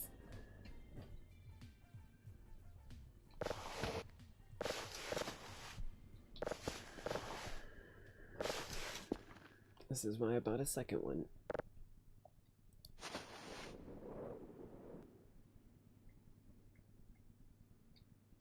There is a total volume at the bottom, I see that now. Let me just like take all of these back.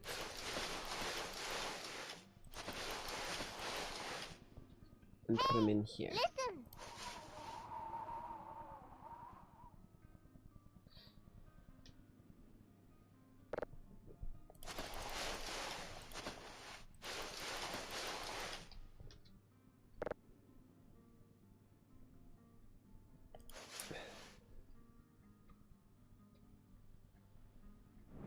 Oh shit, no. Give me this battery back. You fucking bitch. Battery, drive. I don't even know if this battery is fucking functional anymore. I think this is a dead battery. That's the only thing I can think of and why it's not letting me do it, so I'm getting rid of it. It's a curse at this point. It's Sisyphean. Be gone. Okay. Grab. You there. You're going in my inventory. And I'm calling the fucking drone to get rid of all of this bullshit. And I swear to God, if I make less money back than the fucking trash bag rolls, I'm going to lose my gourd. I'm going to become Doulahan Jinx. That's a promise.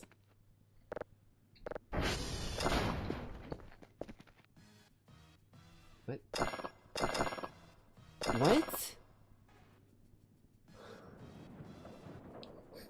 What? Oh my god, bro. Is my radio tower down? Let me check the radio tower. Let me check the radio tower. That's the only thing I can think of. Radio tower. Also, are you done? You're still going. TW. What the fuck? Maybe it's just like, yeah, maybe it's just taking a while. Maybe it's taking a while. Let's do some math. 5, 4, 5, 6, 4, 2, 9,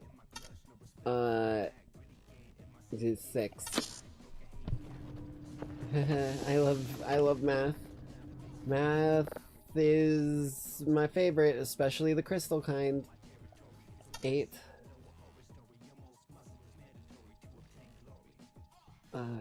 6. My brain fucking blinked there. 2, 5, 3, 5, 5, 4.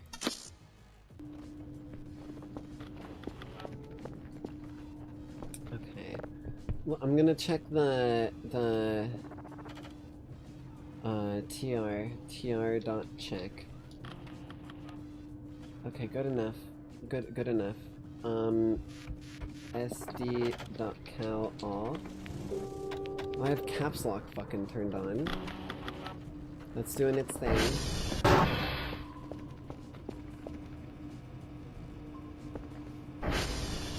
It's just a building. Okay, so this is finished. Export. Collect. Now, how do I listen to this? How do I listen? Oh, here. Duh.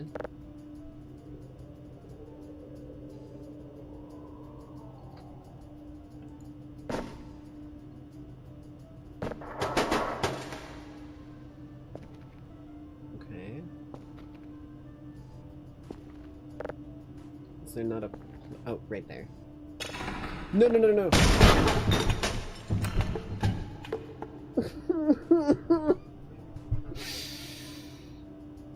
Oh, I read the button way too late. I read the button way too fucking late.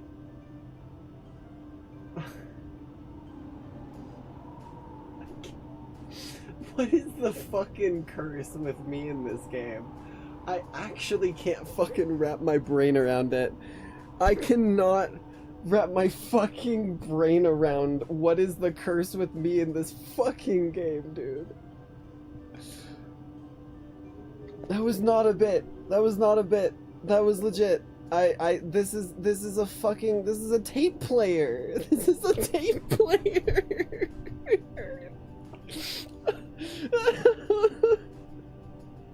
I'm gonna fucking lose my brain. I'm gonna lose it. It's gonna leak out of my fucking ears.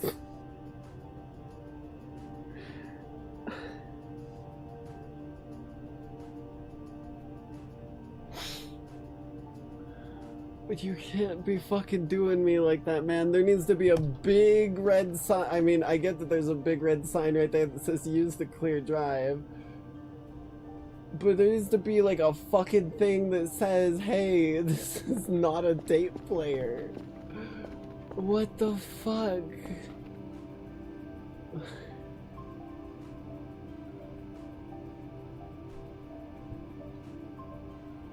Where?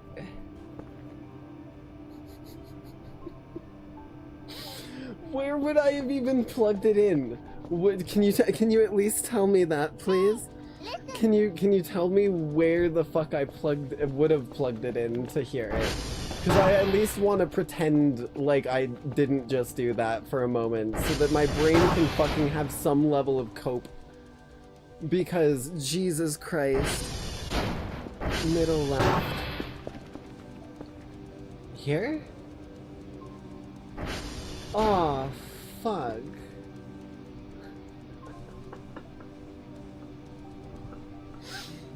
Oh my god, dude. Okay,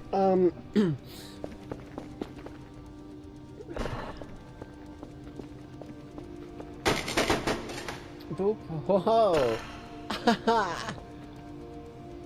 Whoa, dude. Oh, really? That was funny as shit. I'm so glad we did that. Aren't you as well, Lackeys? That was a nice fucking moment. Holy shit. Oh man, I can't believe it. It was worth the wait. That was so fucking good. Hell yeah. Now where is the nearest rope, and how do I find something very, very sturdy in the ceiling? That might work. Yeah, now I just need to find a fucking rope. I'm gonna fucking lose it, dude. I'm about to fucking Sayori myself, I swear to God. Fuck you, box. Suck my dick. Actually, this is Tiny Box Tim. He's kinda chill. You could buy a grappling hook in action, bruh. Okay. Save signal. What? Oh, are my servers fucked? My servers are probably fucked. Oh, they're not in the green anymore. Fuck. One frequency.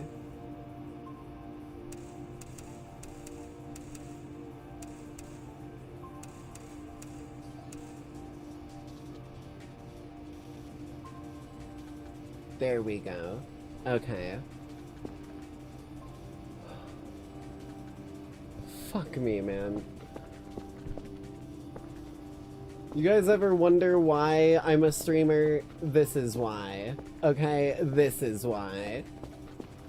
Do you really want me out there doing important jobs in society when this is the fucking way I do shit?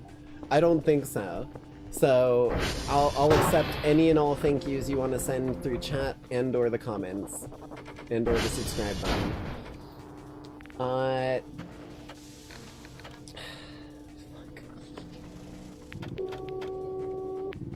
SD.calall. I know I ran that just a moment ago, so it should be quick.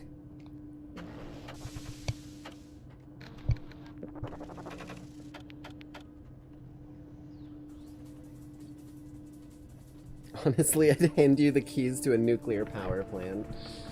Oh, that would be a horrible fucking idea. Have you ever heard of Chernobyl 2? Radioactive Boogaloo?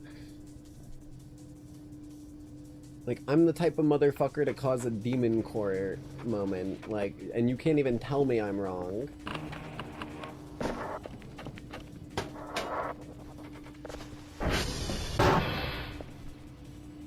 Did I? Oh my god, it looked like I just, like, fucking collapsed as I was walking forward. I thought I died of a heart attack or some shit.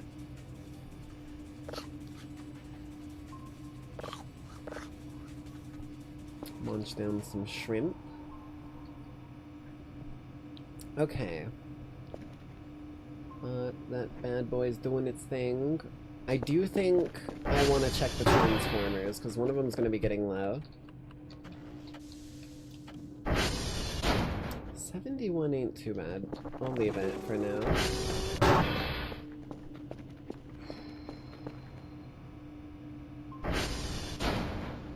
It's doing its thing. That's definitely a planet. Should probably see... Wait, is there... Hold on. Is there anything other than Gamma? No, it doesn't look like it.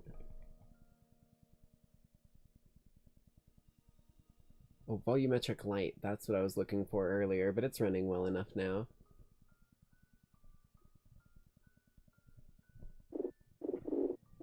Game. It's probably in here. Yeah, this shit.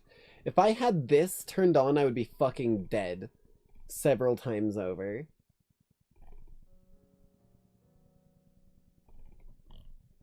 I do have the funny setting on still. Hey, listen! I'm gonna bring the head bob strength down, because that shit's a little unsettling.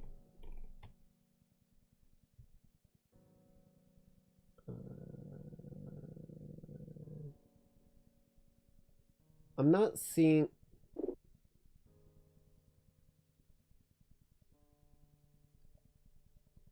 I'm gonna leave that one on. I'm fine with me being an idiot and running face first into doors, because that makes fucking sense on that being, like, bad and knocking me over. But I didn't see the fall damage one in there anywhere.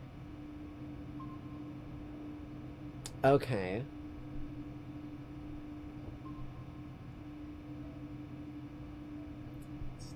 It's shenanigans. Let's see what my boss has to say about my failure to perform my daily tasks. Oh, you fucking goddamn it! No! No! No! You can't do me like this, game! You fucking bastard!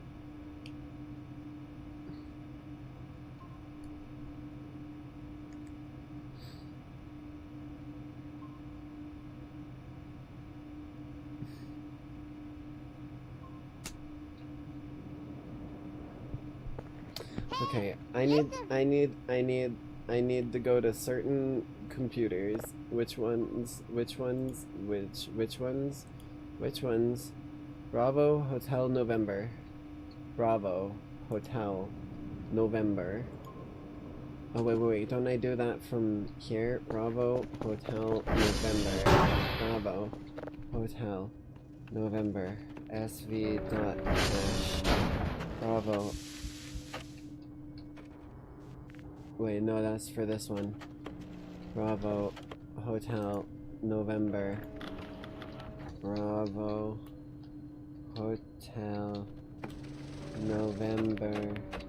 I have become part of the hive mind.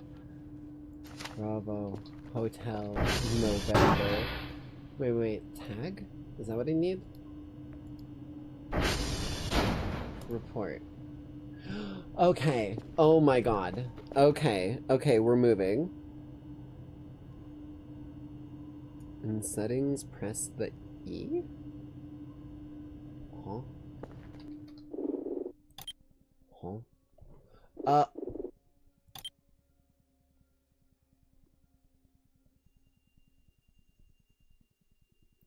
Extreme combat? What are we talking about here? I'm assuming this is the damage from falling. There is food spoilage! What are we talking about here? Bro, what? Since fucking when? Oh, this game is just getting... It's the gift that keeps on giving, that's for damn sure. Dingus, what do you gotta say about that? Yeah? Yeah? Hold on, let's see.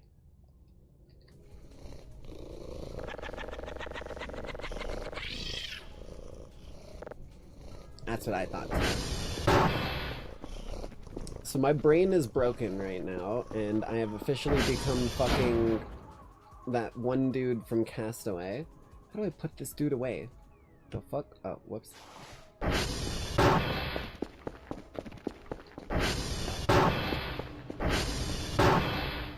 November. SV.target November.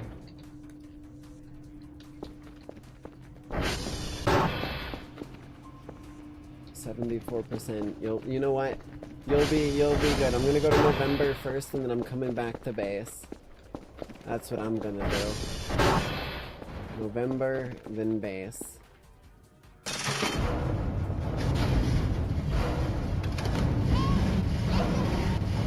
Still? Wait, right.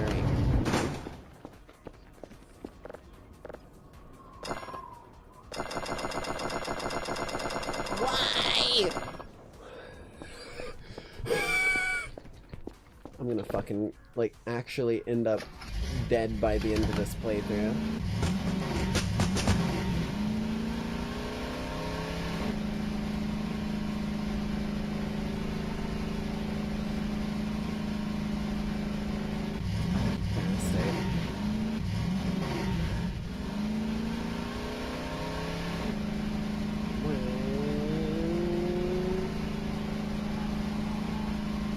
That's what I was pressing. I was literally scrolled down to it and I was pressing E.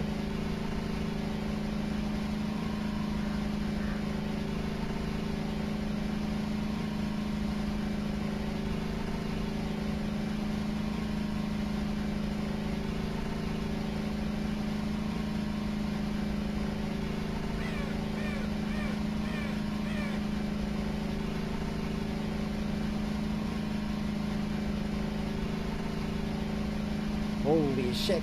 Oh, fuck. That's a cliff. Oh my god.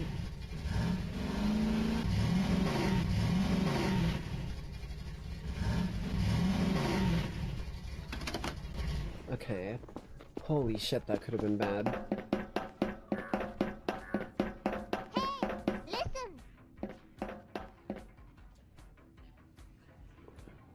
Just wait till you get a Kerfus. He will do all this for you.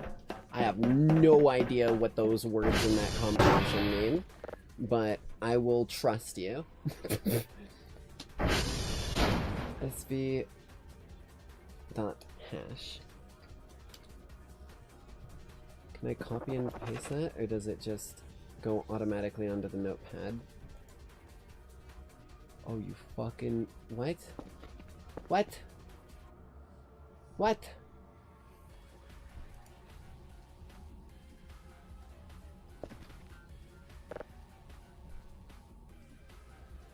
What?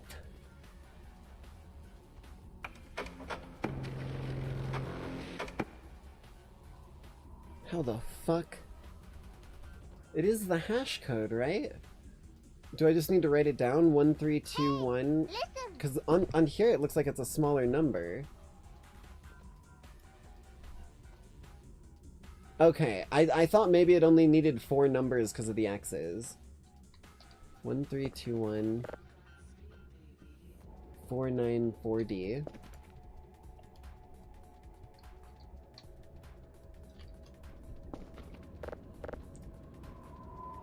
$7B. Okay. Now to base. Target. Alpha.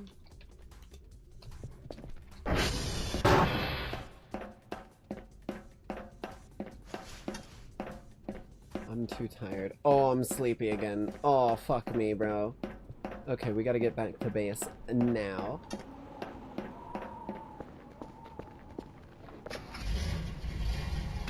This is exactly why I'm bringing the ATV this time.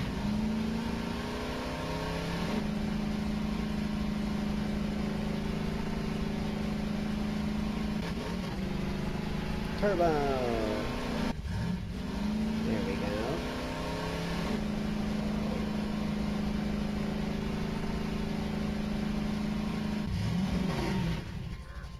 Another good old cliff.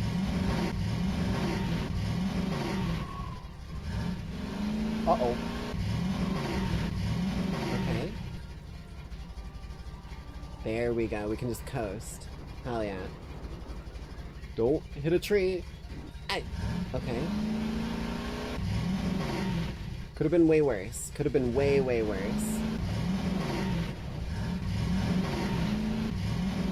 What the fuck? What did I just spin out on?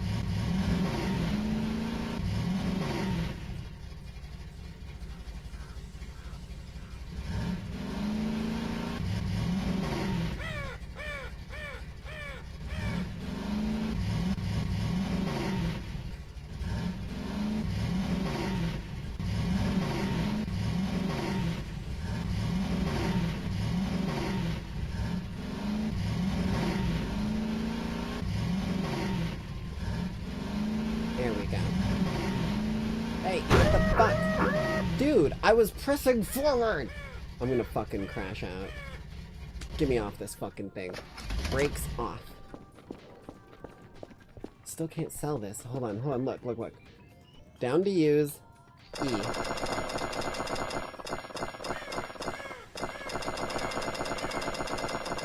That drone distance ain't moving. I can't even sell this shit. I'm gonna fucking lose it. I'm gonna actually lose it. I need sleep. I need it now. Take me to bed. I'll sleep like a sheep in a pen in the farm. I'll give you my wool if you don't do me no harm. Offer me that wool shear. Oh farmer, please give me the farmer. Putting bags in the orange crate instead. Okay. But that orange crate is like my fucking storage. Fuck, man.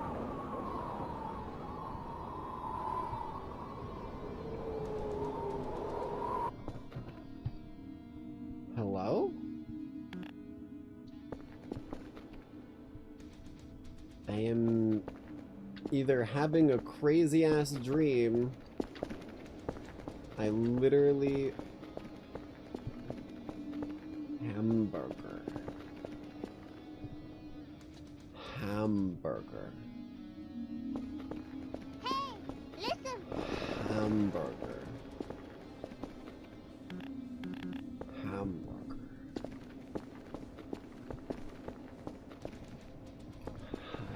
Nightmare? What the fuck you mean nightmare? They're giving me free hamburgers.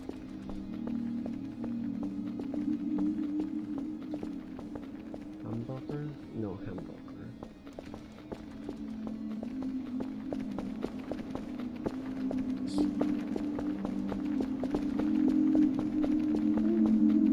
Oh shit. Okay, maybe nightmare. I fucking fell out of my bed. That's so funny. That's actually kind of funny. However, I'm still very tired. So I have to sleep again. Hold on, I'm gonna go plug my thing in so that it's like upgrading while I'm snoozing.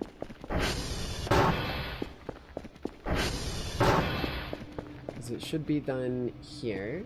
Yes. Save. That brings you over here. Where did that fucking drive go that I had? It's in my inventory.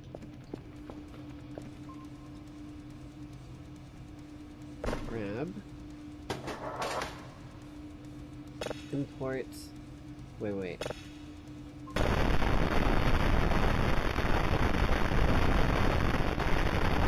Oh my god. Okay. So now, if I go grab there, start it, then I go snooze.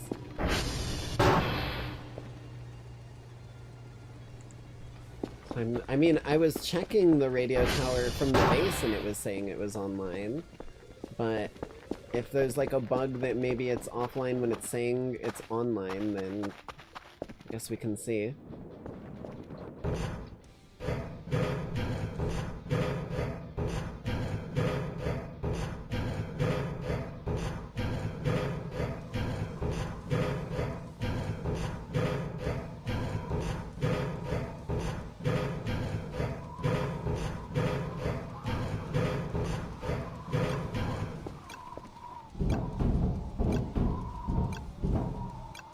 All fine.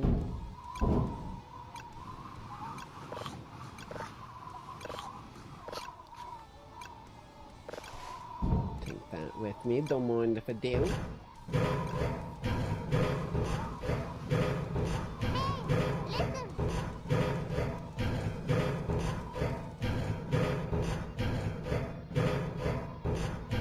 I didn't realize I could just sell things in this game at all, so I wasn't even aware that was a possibility before you said it.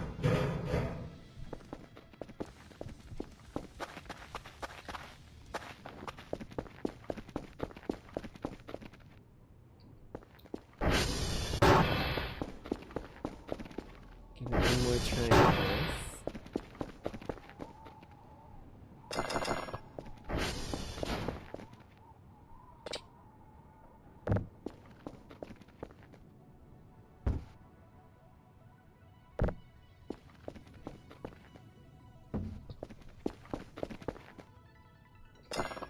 Fuck! Okay. I guess it's time for me to go snooze and hopefully not have a goddamn hamburger nightmare.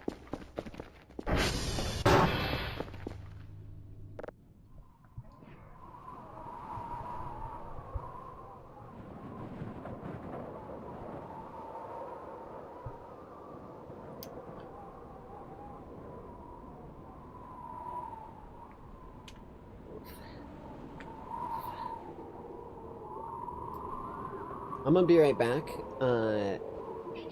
Actually, no, because I was gonna say it'll pretty quickly here reach.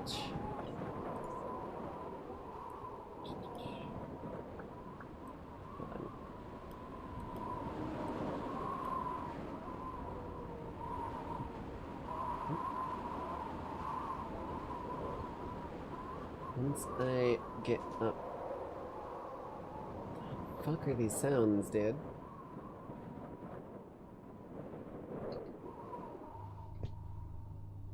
Okay.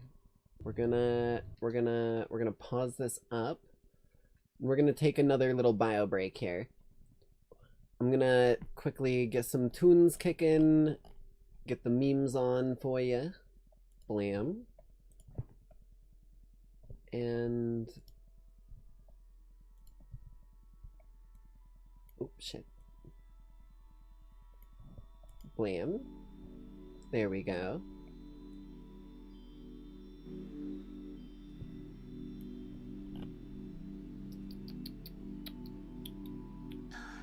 Little one, I don't think you understand what I'm saying. The pain you caused me. There we go. Will come back All to right. you.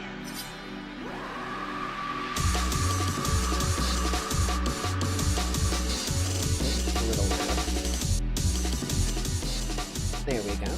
Alright, give me just a few minutes here, Lackeys, and I'll be right back. Should only take me just a bit. See y'all in just a moment.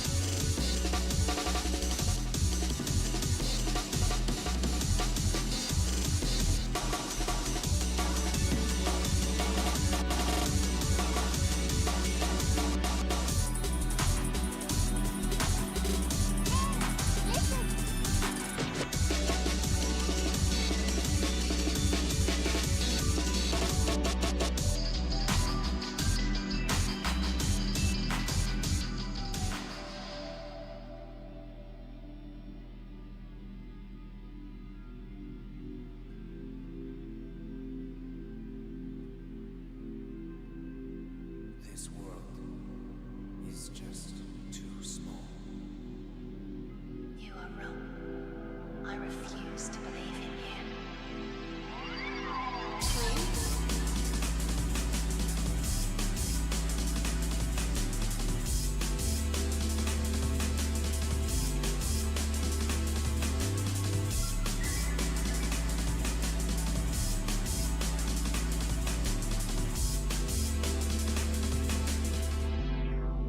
Your mind is now empty.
You are wrong. I refuse to believe in you.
Alrighty, I am back.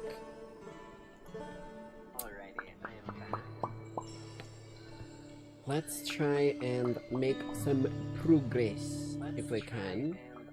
Oh fuck, my bad. I always forget that I have my phone audio on when I put my headset back on, and then I fucking leave it looping.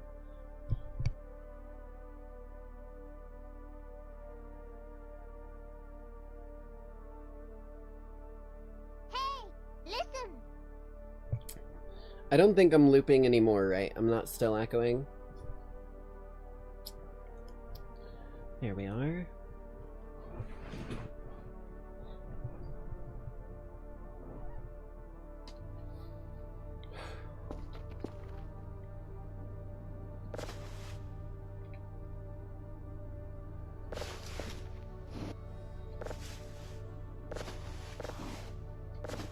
Collect as many of these as I can.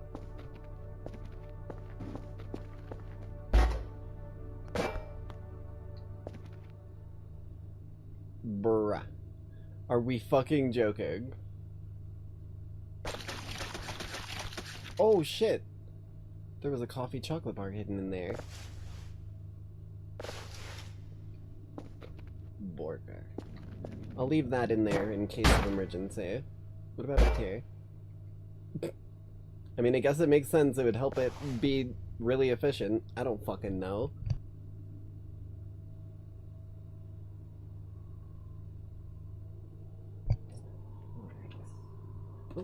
Did our music stop?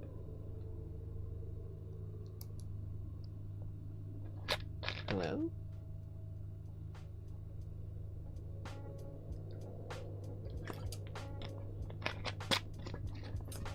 There we are. Hey, listen! Using the bathroom increases stamina? What fucking stamina? Chicken burger.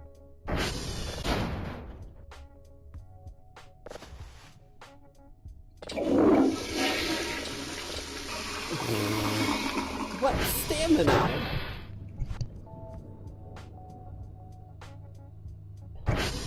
Unless, is that what the S stands for? I thought it stood for sleep.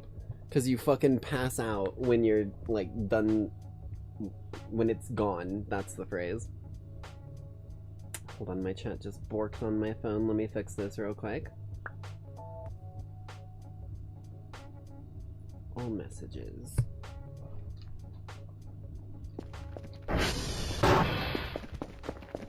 Okay. You said that, you said that there were boxes up front that I could use, that I didn't need to buy boxes. Is that these? Are these the ones that I'm able to ship things in?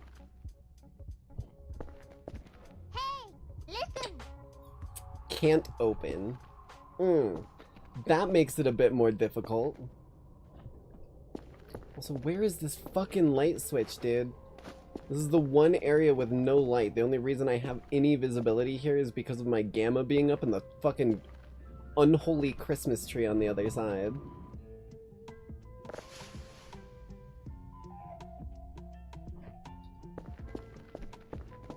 Because if I can't even open them, then I'm in a bit of a bad position to try and sell shit into them. Because how many... I have 15 money. Oh boy. Okay. Okay, I want to hear what this one sounds like.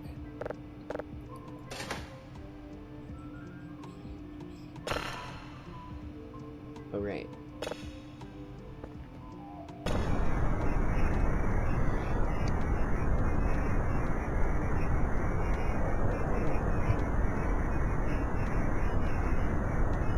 It does sound like there's something in that.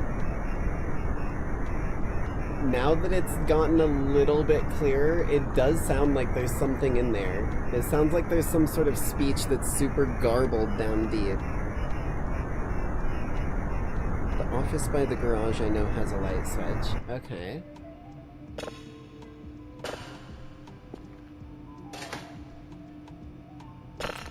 Let's upgrade this bad boy again, and in the meantime, we should probably find another thing. There's one, like, straight along this line.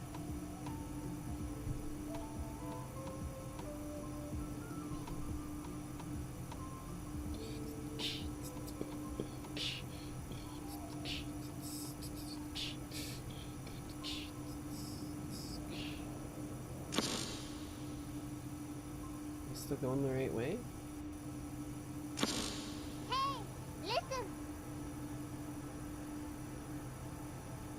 No, that was only one upgrade on that one. Remember, I fucking smashed the one that was fully upgraded. Oh, hello. You were being sneaky.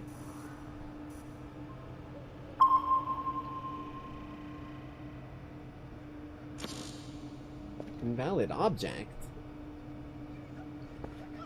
Right. Wait, what?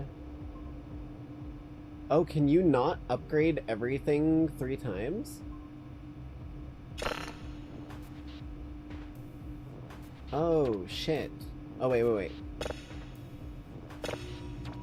There we go. Okay, I'm just an idiot. No, I just needed to import it. That's all I fucked up on.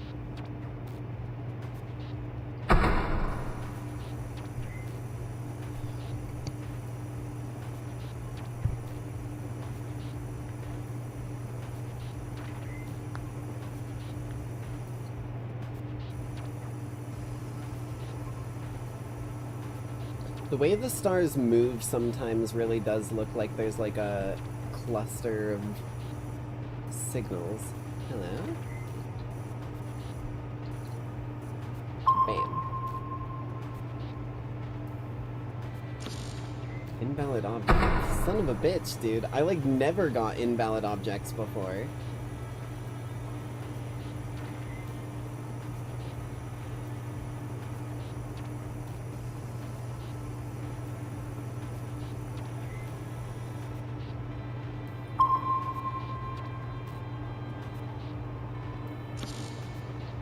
I'm just getting nothing but invalid shit.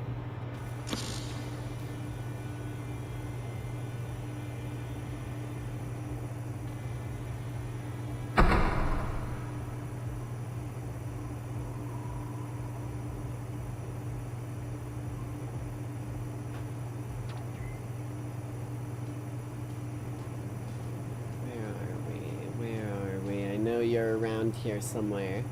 Oh, that's a big signal. That shit's strong.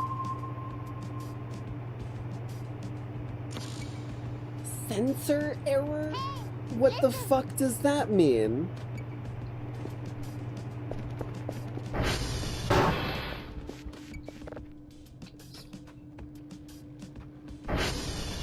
Wait, SV or SD? Shit, SD.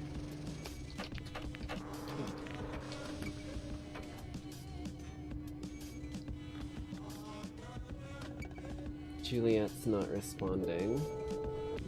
SV.target.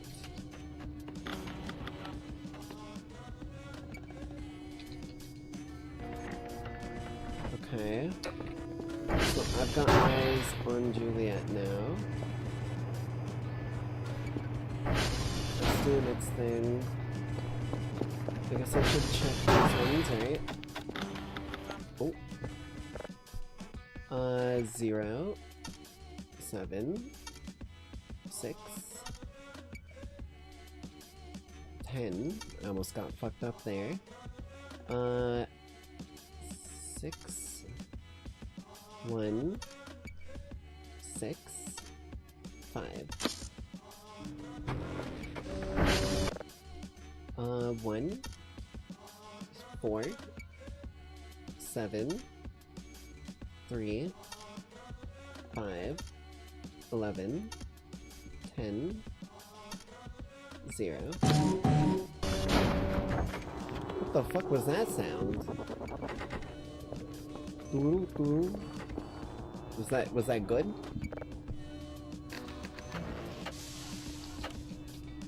I'm just gonna run this again.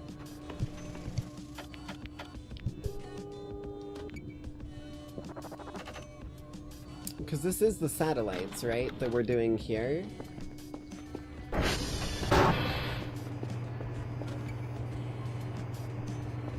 Okay. Let's go... Ah, okay, so that's just something that'll happen. That's not related to the satellites. Thank you.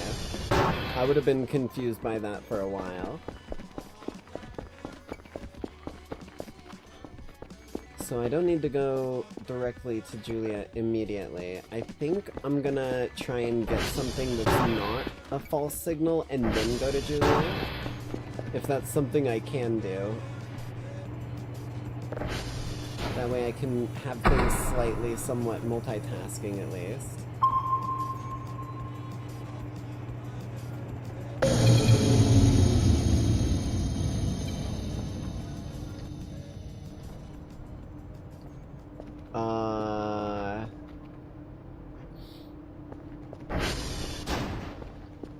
Were the lights flickering?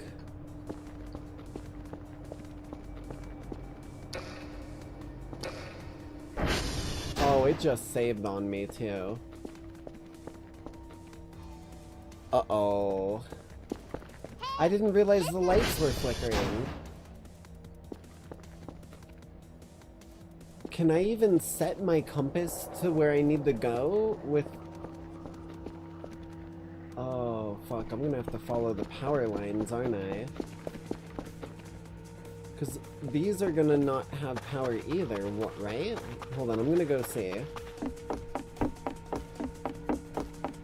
Because, like, if these have power, I can at least set my target to where I need to go. But if they don't, then I'm gonna have to follow the power lines. Oh, fuck. Okay. I'm getting the fucking... I'm getting the ATV. There's no way I'm taking this trip without the goddamn ATV. Fuck me, man.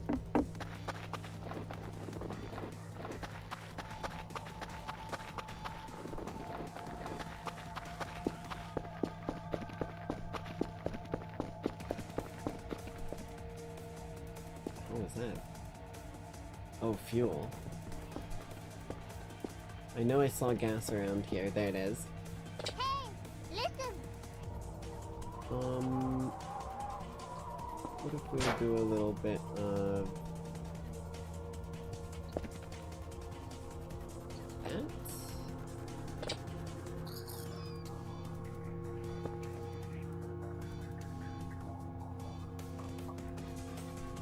Shit.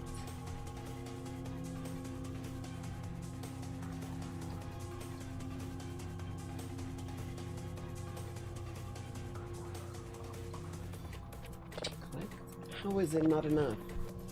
Maybe you just can't hold it in your inventory at all. Fill that up.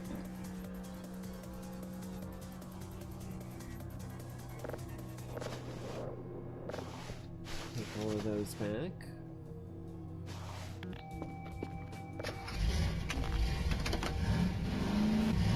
Okay, power lines. There's some of them. I don't know which transformer it is either, though, which is the sucky part. What? What am I running over?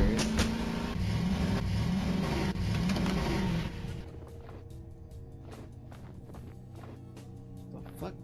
Okay. Where'd those power lines go?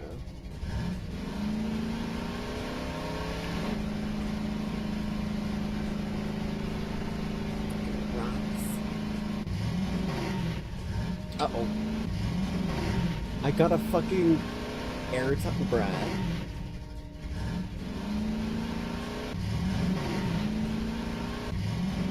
Oh, that was a fucking firefly. I was like, what the fuck kind of eye is looking at me there?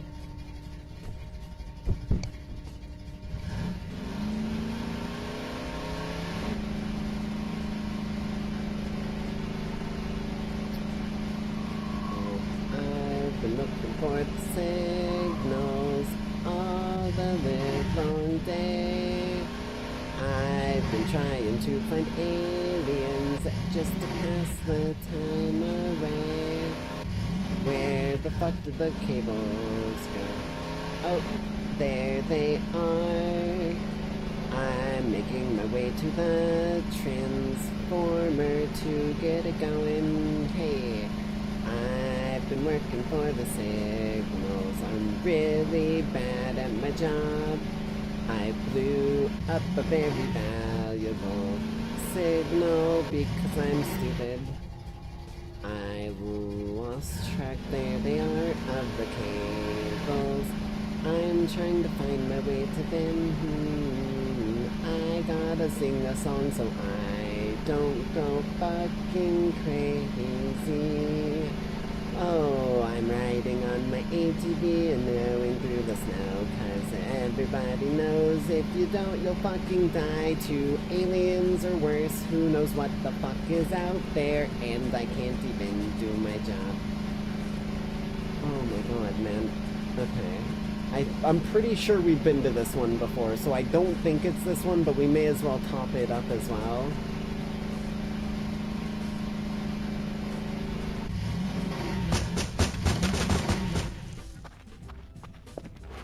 Okay. And we've definitely been here. I hate that, like, one transformer going out breaks all of your power system.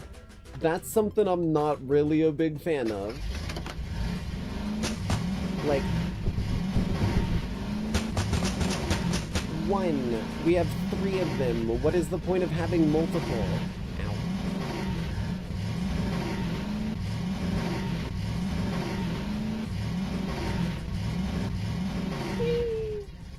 Just let it roll. Nice and careful. Back along the damn power cables.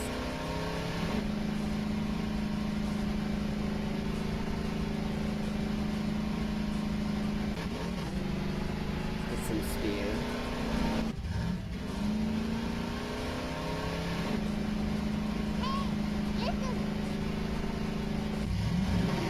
To give you more things to do. Well, yes, but like I could see it being if like when one of the transformers went out, then like lights are like constantly fucking up and like you get like temporary short power outs that like interrupt what you're doing or something like that. But, like, for it to cut all of the goddamn power to the whole place just because... Oh god, I lost the power lines. That's not where I need to go. Just because one of the 3 went out is a little rough around the edges, because that means that I also have to constantly be going between these.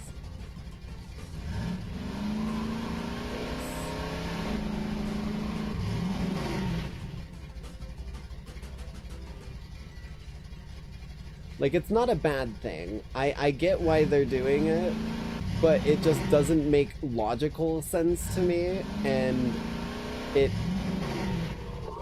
feels like I have to be spending more time fixing that than I do actually looking for signals. Wait, what the fuck? Oh no, power's still not. It's just my super spiritual Christmas glowy thing. How are we doing on fuel? 81? Okay, we should still be good.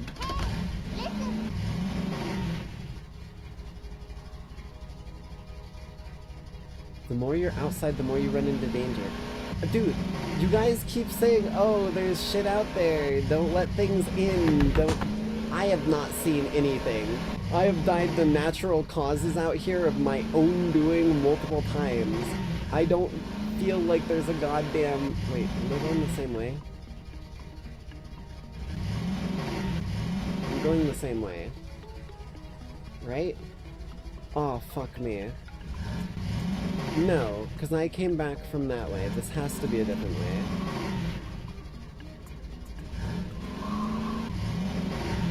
I don't know what danger you guys keep talking about, because I have never seen any of it. Granted, I also am fucking not on this game too often and stuff, but I feel like most of the time that I have been on the game has been outside.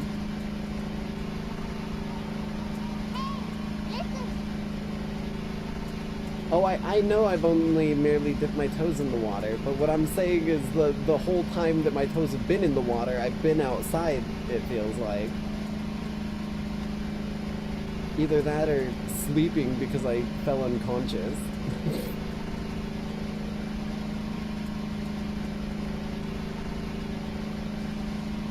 Like, my doors have been unlocked the whole time. Never once have I locked them behind me. Like, you guys are acting real paranoid about this game, but I have not experienced anything to invoke the paranoia. This is the same fucking place. This is the same place.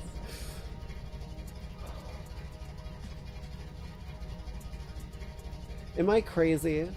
I might be crazy. I was crazy once. They locked me in a room. A room full of signals and satellite dishes. And signals and satellite dishes make me crazy.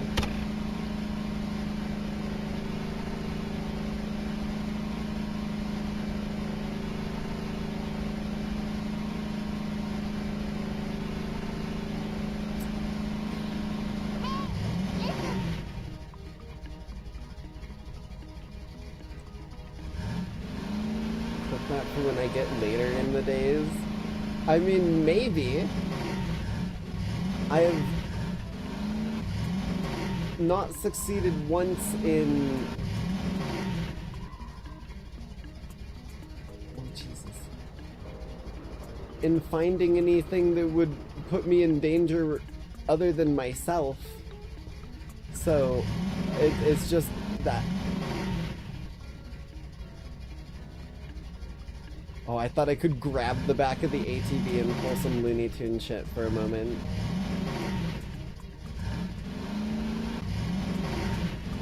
Or I guess maybe the fucking paranoia shadow sleep demon when I passed the fuck out before, but you guys were saying that was just a hallucination, so maybe I'm just crazy.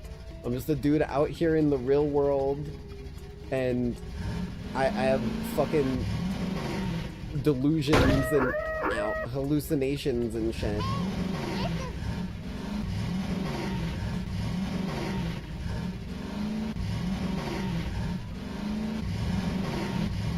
What? Move.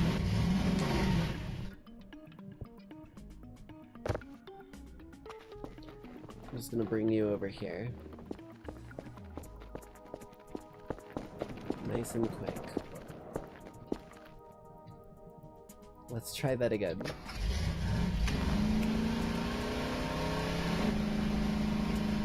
I do see cables going this way.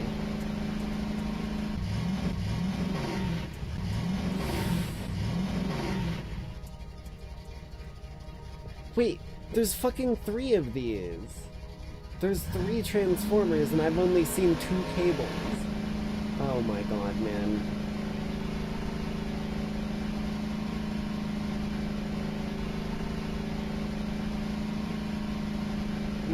These transformers are like your worst fucking nightmare to ever happen, period. It feels like. Unless my sense of direction is just absolutely abysmal. Like, I can't even reset my compass. My fucking compass is stuck pointing at fucking January or Juliet or whatever. Because I can't even change that back because it's fucking coded through... Oh, I was like, what the fuck is this song that's playing?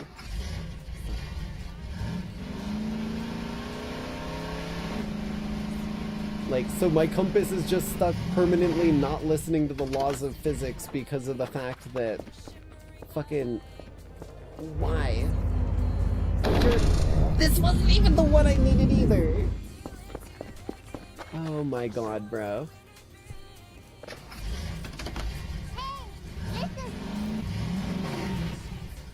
I know there are more cats to find, but I think I would rather try and have the base fucking gameplay loop be functional before I start worrying about that so much.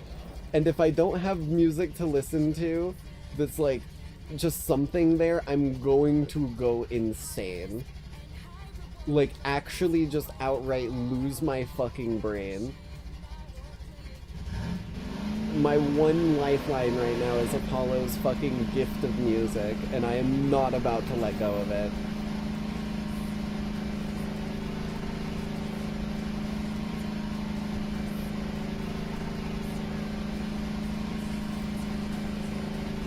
Like, the thing that is frustrating me more than anything with this game, I'll be straight up honest with you, partially my own stupidity, I will admit, but the fact that it feels like I can't even do the gameplay loop of trying to find interesting signals in space.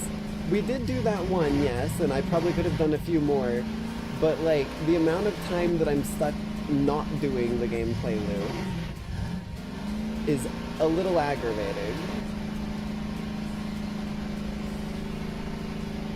Like, I'm constantly having to do math problems on things hidden away who knows fucking where.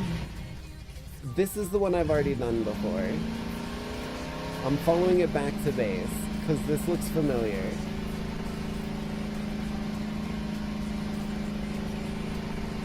Bet on the crown, casino royale, chase your ambitions. Win it all.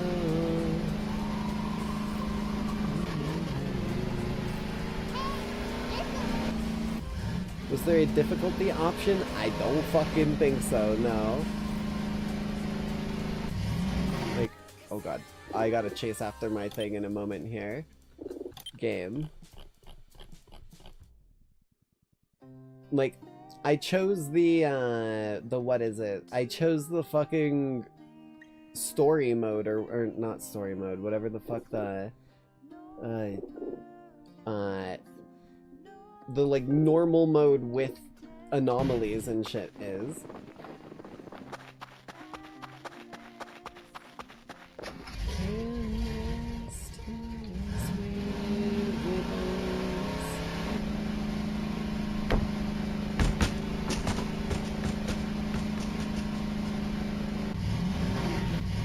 Wait, is this a fucking transformer? Hey, listen. Is this one of the... What is this? What the fuck? Huh? What it... Can I just, like...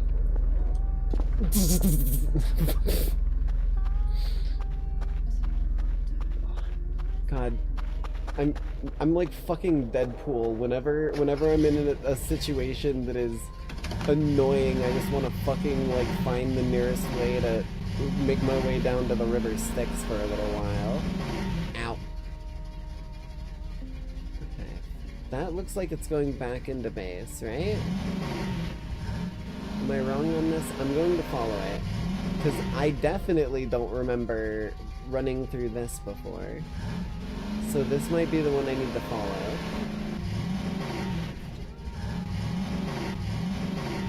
Go to easy?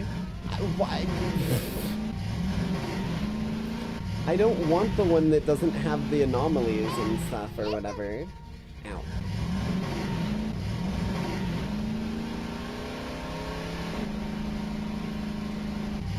Where the fuck are the power lines?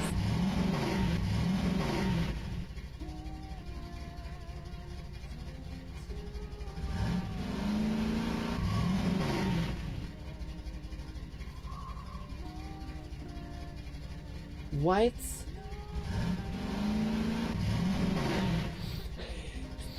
Okay. I have hope because my base is right here.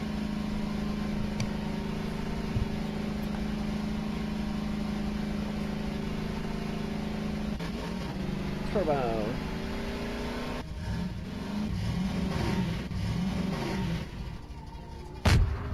What the fuck was that?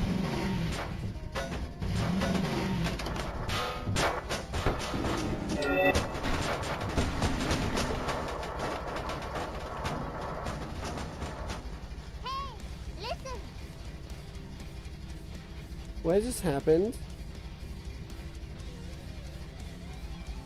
What the fuck just happened?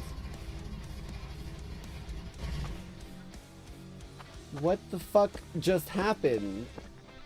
What exploded? Huh? I got like a fucking ATV airtime achievement for something exploding. Did my ATV just detonate? Okay, when the power's off, I can get in here.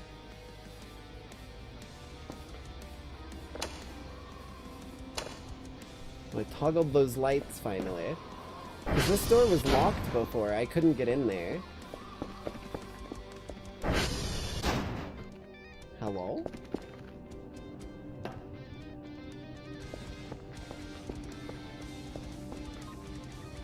What the fuck? I don't even understand what just happened. What were the achievements? ATV airtime.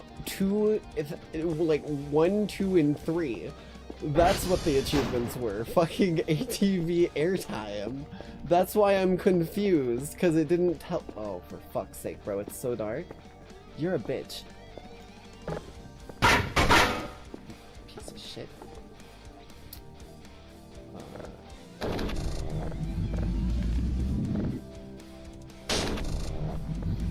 Let there be light. Where the fuck did the stairs go? Oh god. Why is it so dark down there?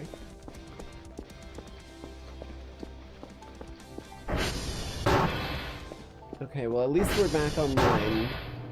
Fuck's sake.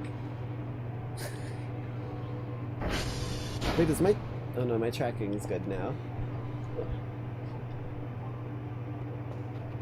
Okay. It's definitely an asteroid of some kind. Let me get this— oh right, I needed to set these beforehand, shit. Hey, listen. I do think the Transformers need— hold on, I do think the Transformers need checked though. TR. Yeah, we've got one at 50. Okay. That's why I was confused, because I was like, the lights weren't flickering on me, so what the fuck happened? The fuck was that? What was that sound? Oh, hello. We've got a radar ping. I can check that here, can't I? RD.filter.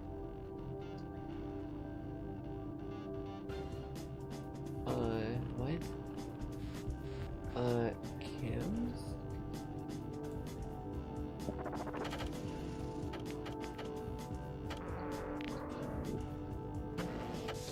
Filter cams.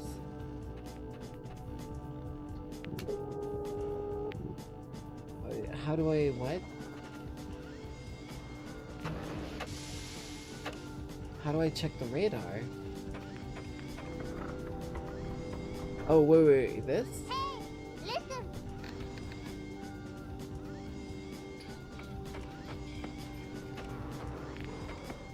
Maybe I need to do a position target. Hold on. Is it still here? Let me see. Is that the spot? No. Oh, right. Okay.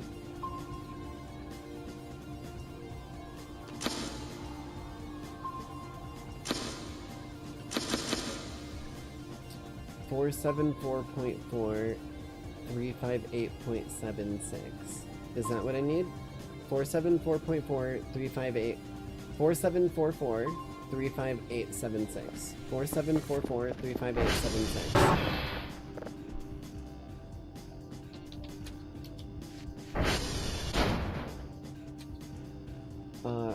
474. Shit. Well, what the fuck?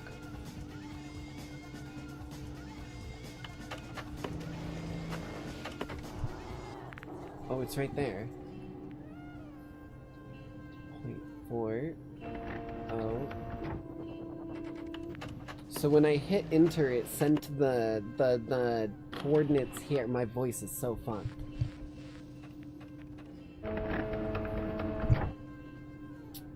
Where is that? Okay. 350.76.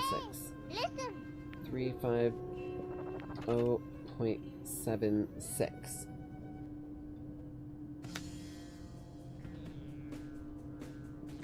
So that should set my coordinates over there.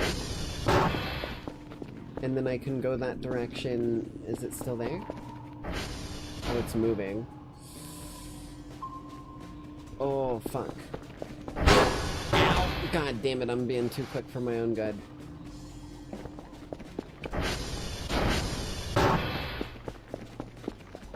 Yeah, see, that door is locked.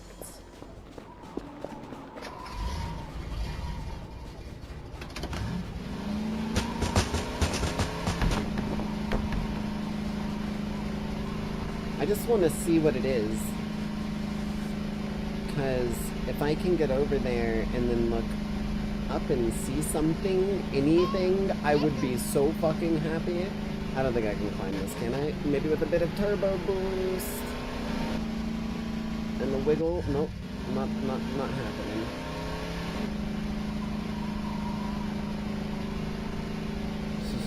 Skyrim. I have 185. What the fuck? Where did I get so rich? I didn't do anything. Like, I actually didn't do anything.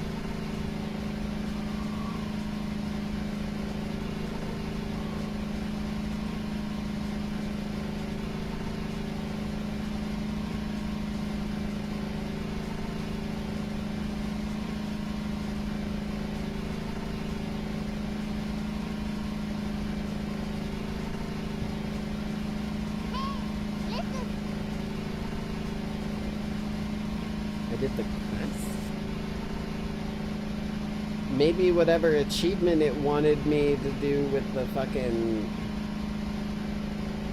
As far as I'm aware, I have not been able to deliver anything but that one tape that one time. And that was like a while back. I'm pretty sure... Oh shit, I already went past it. Oh, but it was still moving.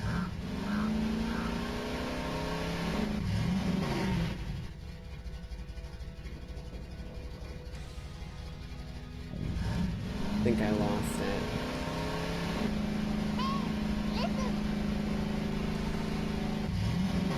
Damn. Okay. Bro, can we fucking go forward, please, not back?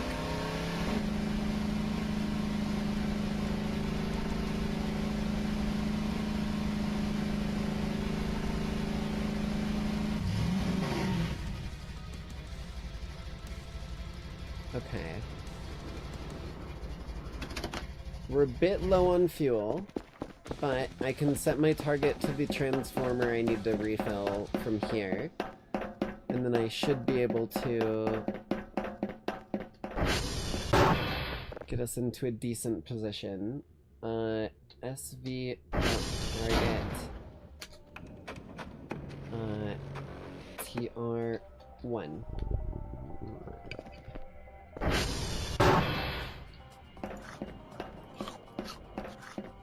Good thing I've kept food on me this whole fucking time, otherwise I'd be in a bit of a worried spot.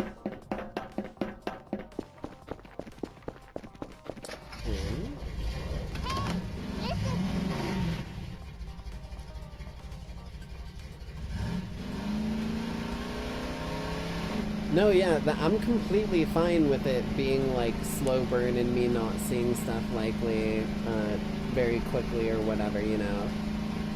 It's just there's frustrating bits, you know, and I'm trying to get through those, and then besides that there's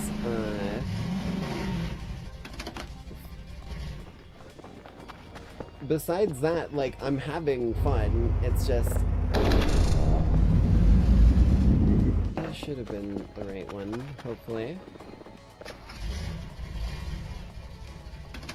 fancy over here. And, like, a bit of a learning curve as well.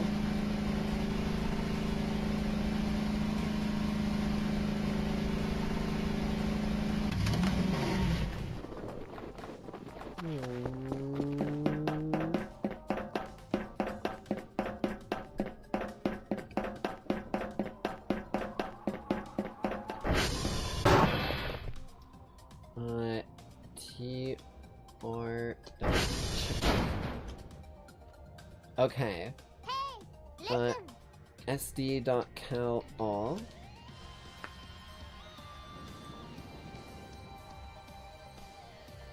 See if Kerfis is in the shop. I still have no idea what that is, but I will look. I can tell you that much. Juliet is still not responding. That is to be expected. Where's my cookie? There it is.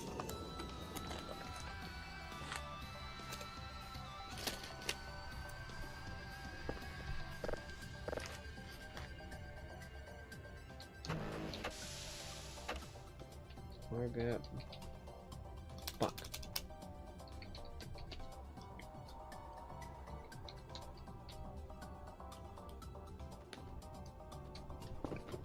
Okay. Now we can go get Juliet back online. Whoa. No saving. Okay.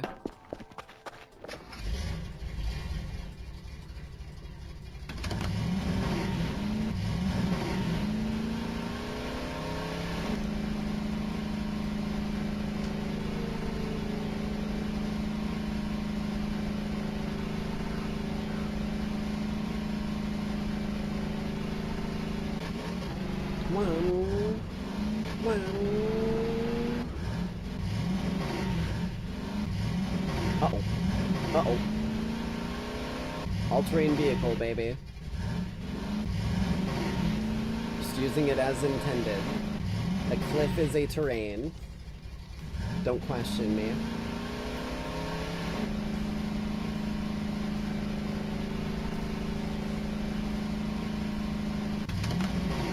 There we go.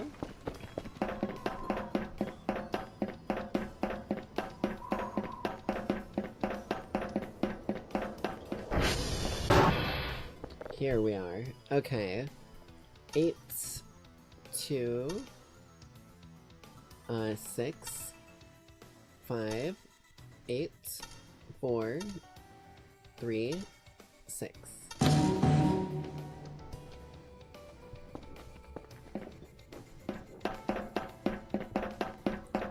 Make our way back to base.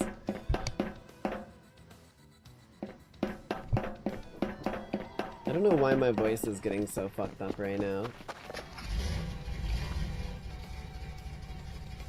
Right. Might help if, you know, I tell my compass to take me back to base.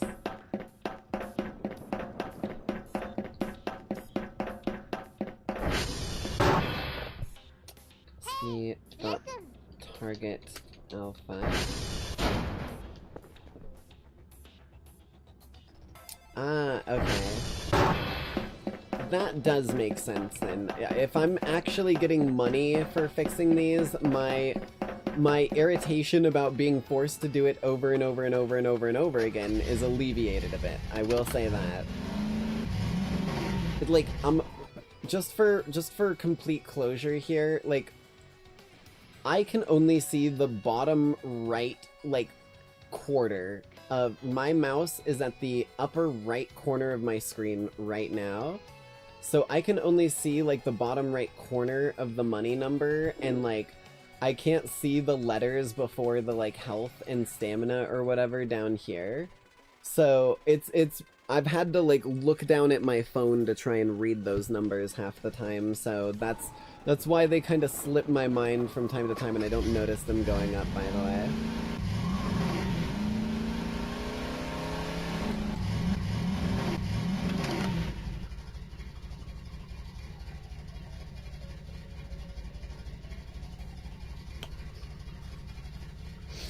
Bro, it was the closest fucking radar to base this whole fucking time. And I went on such a wild goose chase trying to find the fucking transformers and holy shit. Also, I'm just gonna leave this outside the base. Something tells me that might be easier than trying to fucking turn it around and back it in every time.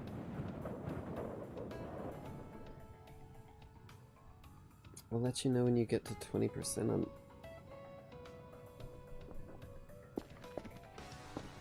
What?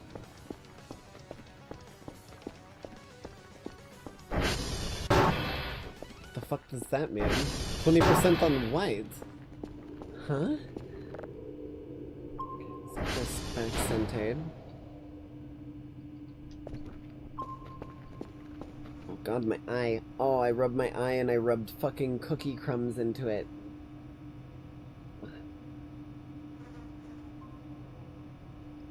Okay. Store. PC on. Is this still doing its thing? Finished 2 of 3. Okay, we're gonna import it. I wanna hold this. I wanna hear this. It's at level 2 of 3.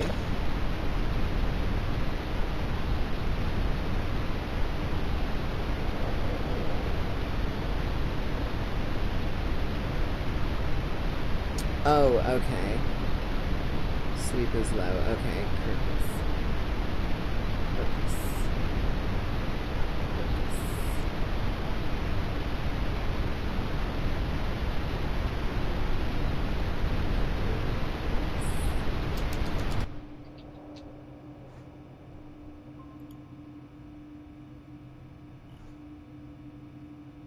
Robot helper follows you around, makes... Okay, okay. 500? Oh, fuck. Okay. Well. Not quite there yet. Isn't this... Has that changed at all? It doesn't seem like it has. Let's upgrade it a third time. What? Oh, right. Upgrade it a third time, maybe then we'll be able to tell something from it. What is this one? Down. Okay, I need to set these, right. So that's just not picking up anything there. Oh, there it is. Okay. Hey, listen.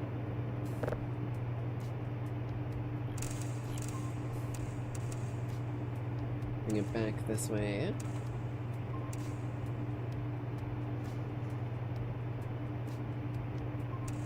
Bam, perfect.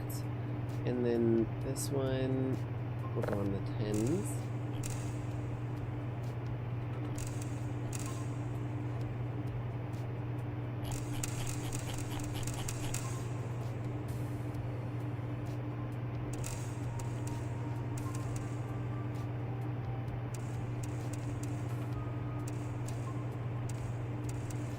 Perfect.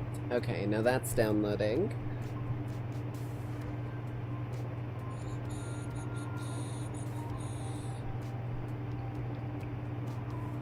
Yeah, something exploded in here, because look. My shrimp's on the ground, my things are all knocked off here. I don't know if it exploded in here, or if it, like, exploded out there. Maybe I was supposed to see something as I was, like, driving by here. Something definitely went kaboom. But I mean, everything's still here and nothing got, like, damaged. I can eat soap? What are we fucking talking about here? 33. You're doing your thing, but you're doing it slow. I bet you I need to do a little repairing. Yep. Too tired. Easy enough. What are you, a bicycle?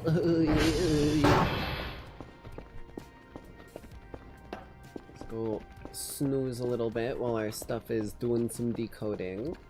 That is not a bedroom.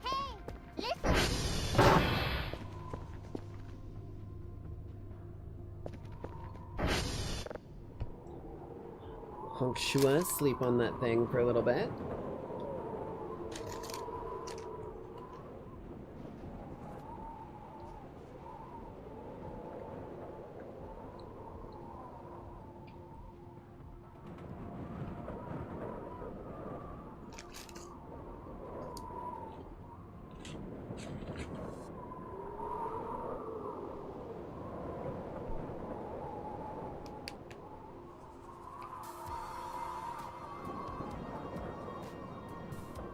Man, those Milanos cookies are fucking good.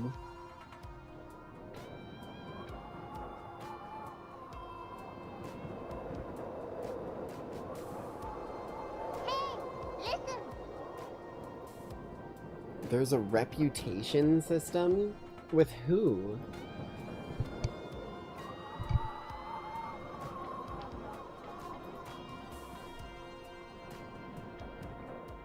Just my boss, or like... There's another notepad there. I've already got one now.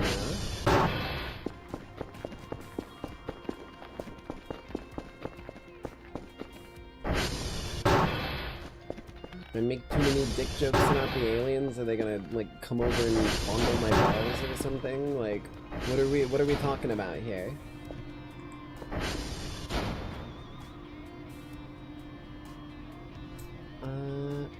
Finished. Okay. Oh.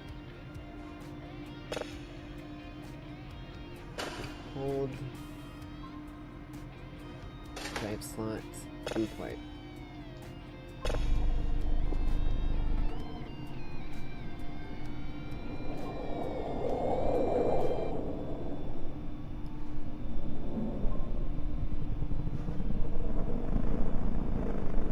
What the fuck?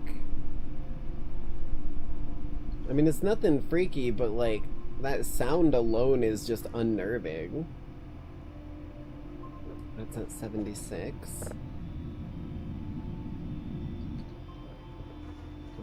I need to check my email. X-ray, Charlie, and India for 25 each. And then one signal of level 3, which I do have here. Grab. Pop you in. Yeah. Right. Boink.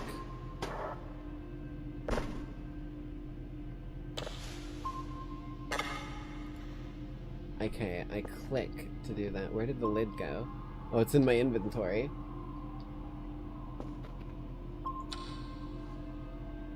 Hold.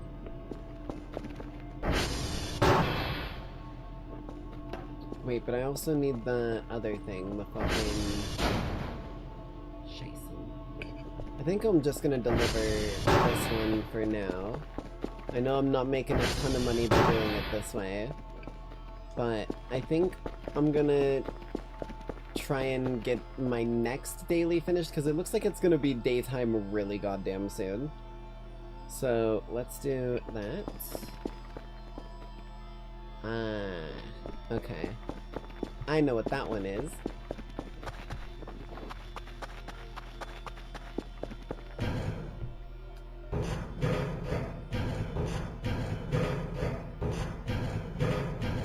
The aerials. Are you saying that like something that's in the air, like an aerial acrobatic who like is like a trapeze artist? Or are you meaning to type that out like fucking Ariel's name from The Little Mermaid? Okay, we've got that fixed now. So that blinks quicker when it's broken.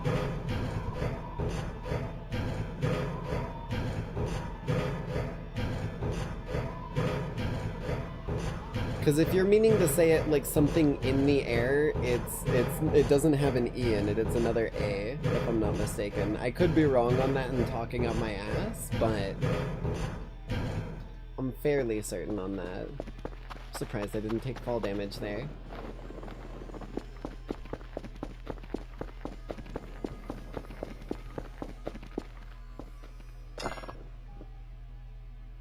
Oh, okay, drone is active. My thing must have been down, that's why it wasn't able to bring me more supplies. Fuck, I need to move these before it breaks these when it falls on it. Holy shit. That could have been really bad. Yeah, I don't know the code for this. So I can't get in there. But I think I got the lights on. I don't know, I hit the switch earlier, but I think they stayed on.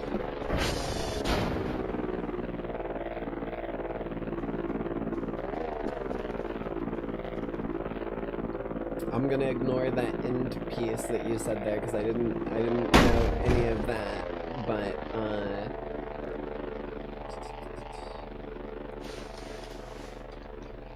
here we go. Can I like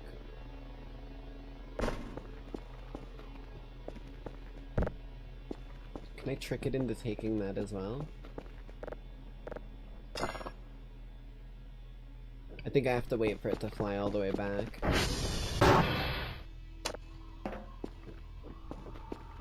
Let's refuel. Let's refuel this now before I forget to later. And absolutely regret it in the process.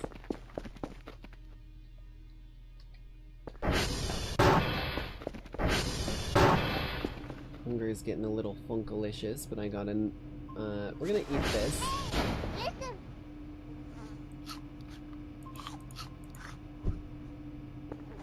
Get rid of that bad boy. They have a poster of them in the shop. Oh.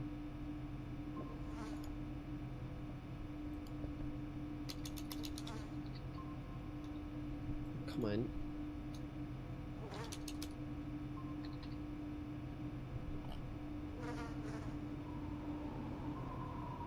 Uses images from the asset folder. That's the only poster I'm seeing.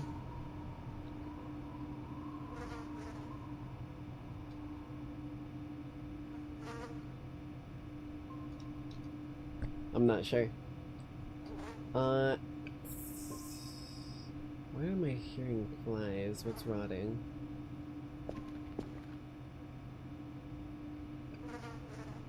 What the fuck? Is it the Satanic Llama? Okay. Right.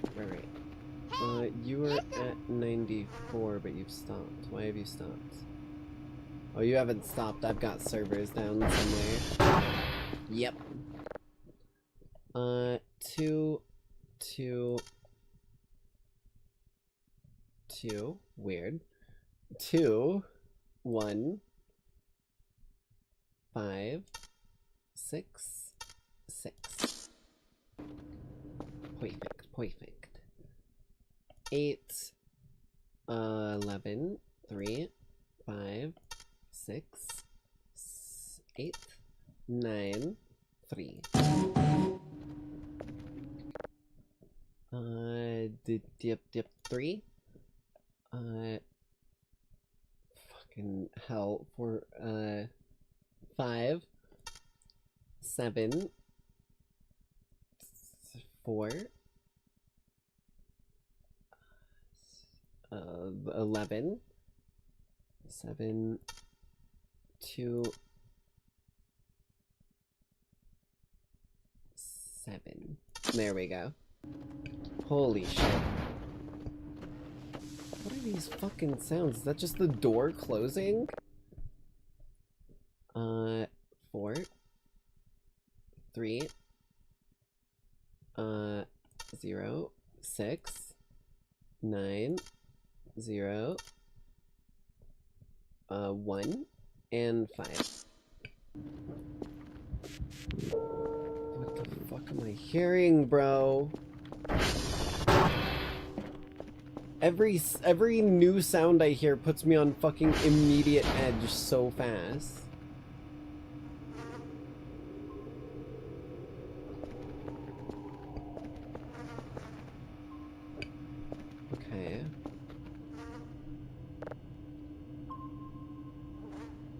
Got plenty of goodies to keep me going.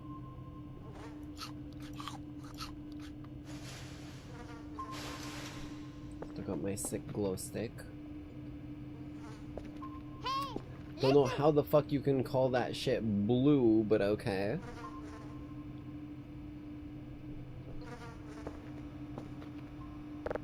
See if we can hopefully find something new now.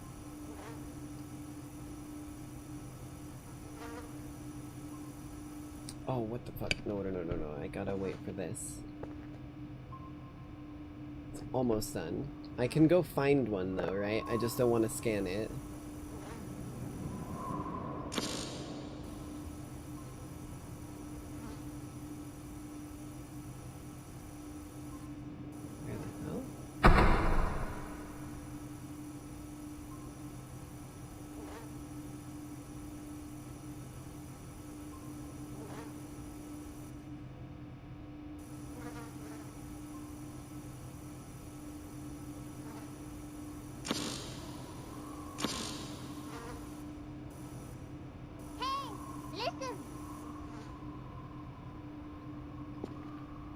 It may disappear. What do you mean it may disappear? It's at 100%. That's what I was waiting for. I was just trying to find it.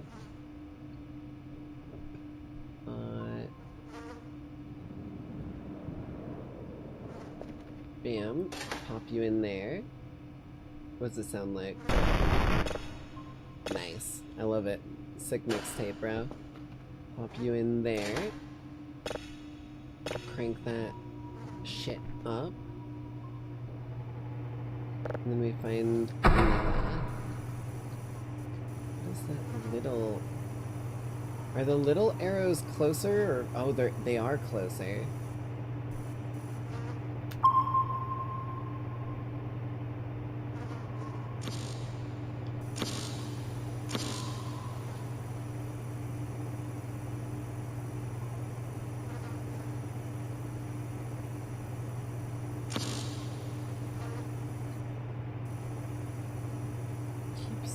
Telling me there's like so many fucking signals around every time I hit this.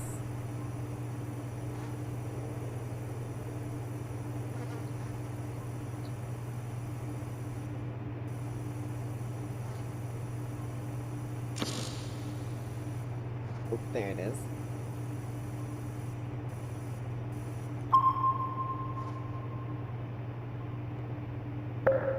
Hey. Cannot save midair. Well, we'll just do it manually then. Get those bad boys all rotated. I'm assuming I need to wait for them to rotate before I can start doing the fucking this shit here, these two. So I'm gonna let them do their thing. Clean here, clean here. SD.cal all. Run that bad boy. Hey, listen.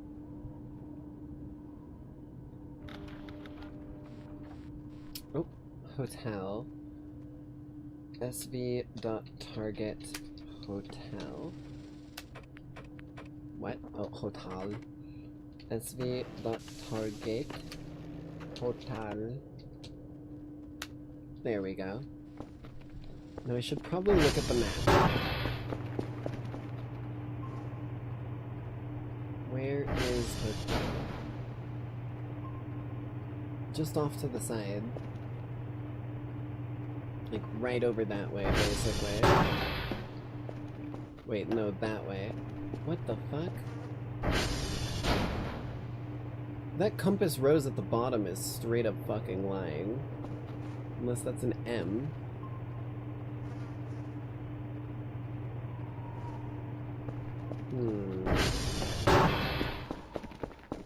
Cause my shit's targeting hotel. And it is pointing the opposite direction from the way that I thought it would be. I'm not taking the ATV because it's a nearby one. I don't think I'll need it.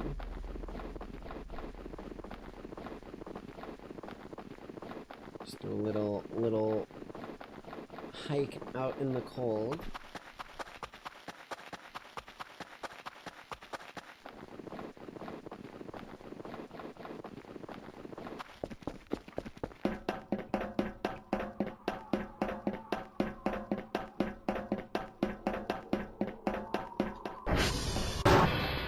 Bada bing, bada boom. 1, 6, 2, 3, 12, 2, shit. 6, and 6. Yes. All, just as a double check. Papa, okay. SV.target Papa. I'm not sure where that one is off the top of my head, so I'm gonna run back to base. Because it looks like it's further out, so I want the ATV for that. That doesn't look very... Fuck!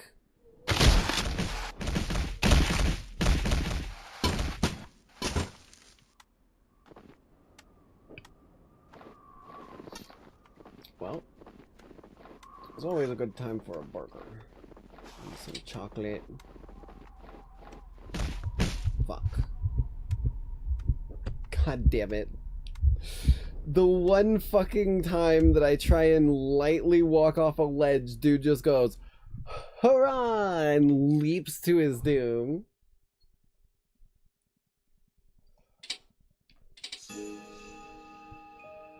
What a son of a bitch, man. What an utter son of a bitch. Okay. Well, I think we might leave it off here for the night. That's not to say that I don't want to play this again. I think this is a game that I really do want to delve into on this save, especially now that I've kind of got a little bit of bearing on what I'm doing here, and we've got ourselves in somewhat of a stable scenario, hopefully. I don't know what the fuck. This game, like, it's like that frenemy rivalry where, like, I despise it, but at the same time I love it, if that makes any sense. Jinx taking an arrow to the knee, yeah, pretty much. I think we're going to probably have this on next week's schedule 2 or 3 days. Because I think you guys are right when you say that I need to, like, not take too long of a break from complex games like this, otherwise I forget all of it. And like I said at the beginning of this was the first game we played in Phobia Month. So it's been all the way since October 1st since we played it last. So we'll definitely be playing it more frequently until we can get through into some of this. But I don't know what the hell fucking pipe bomb got mailed to our goddamn place while we were gone. I'm just glad we weren't there when it went off. That being said, though, thank you, Lackeys all, for coming out to tonight's broadcast. I hope you all enjoyed, and I hope you all have a bloody great night, as always. Just, you know, maybe don't let Ariel the Mermaid bite, because apparently she bites and then leaves like a fucking pipe bomb on your doorstep. Bye, love y'all. Mwah. Oh shit, right. Where is it? Where is it? There we go. Wait, nope. Fuck. Shit. Aw, shit. Wait. We're gonna put on... Fuck it. Nope, I didn't have it set up. We're calling it here. Bye, love y'all. Mwah. I was just gonna do a, like, stream ending soon.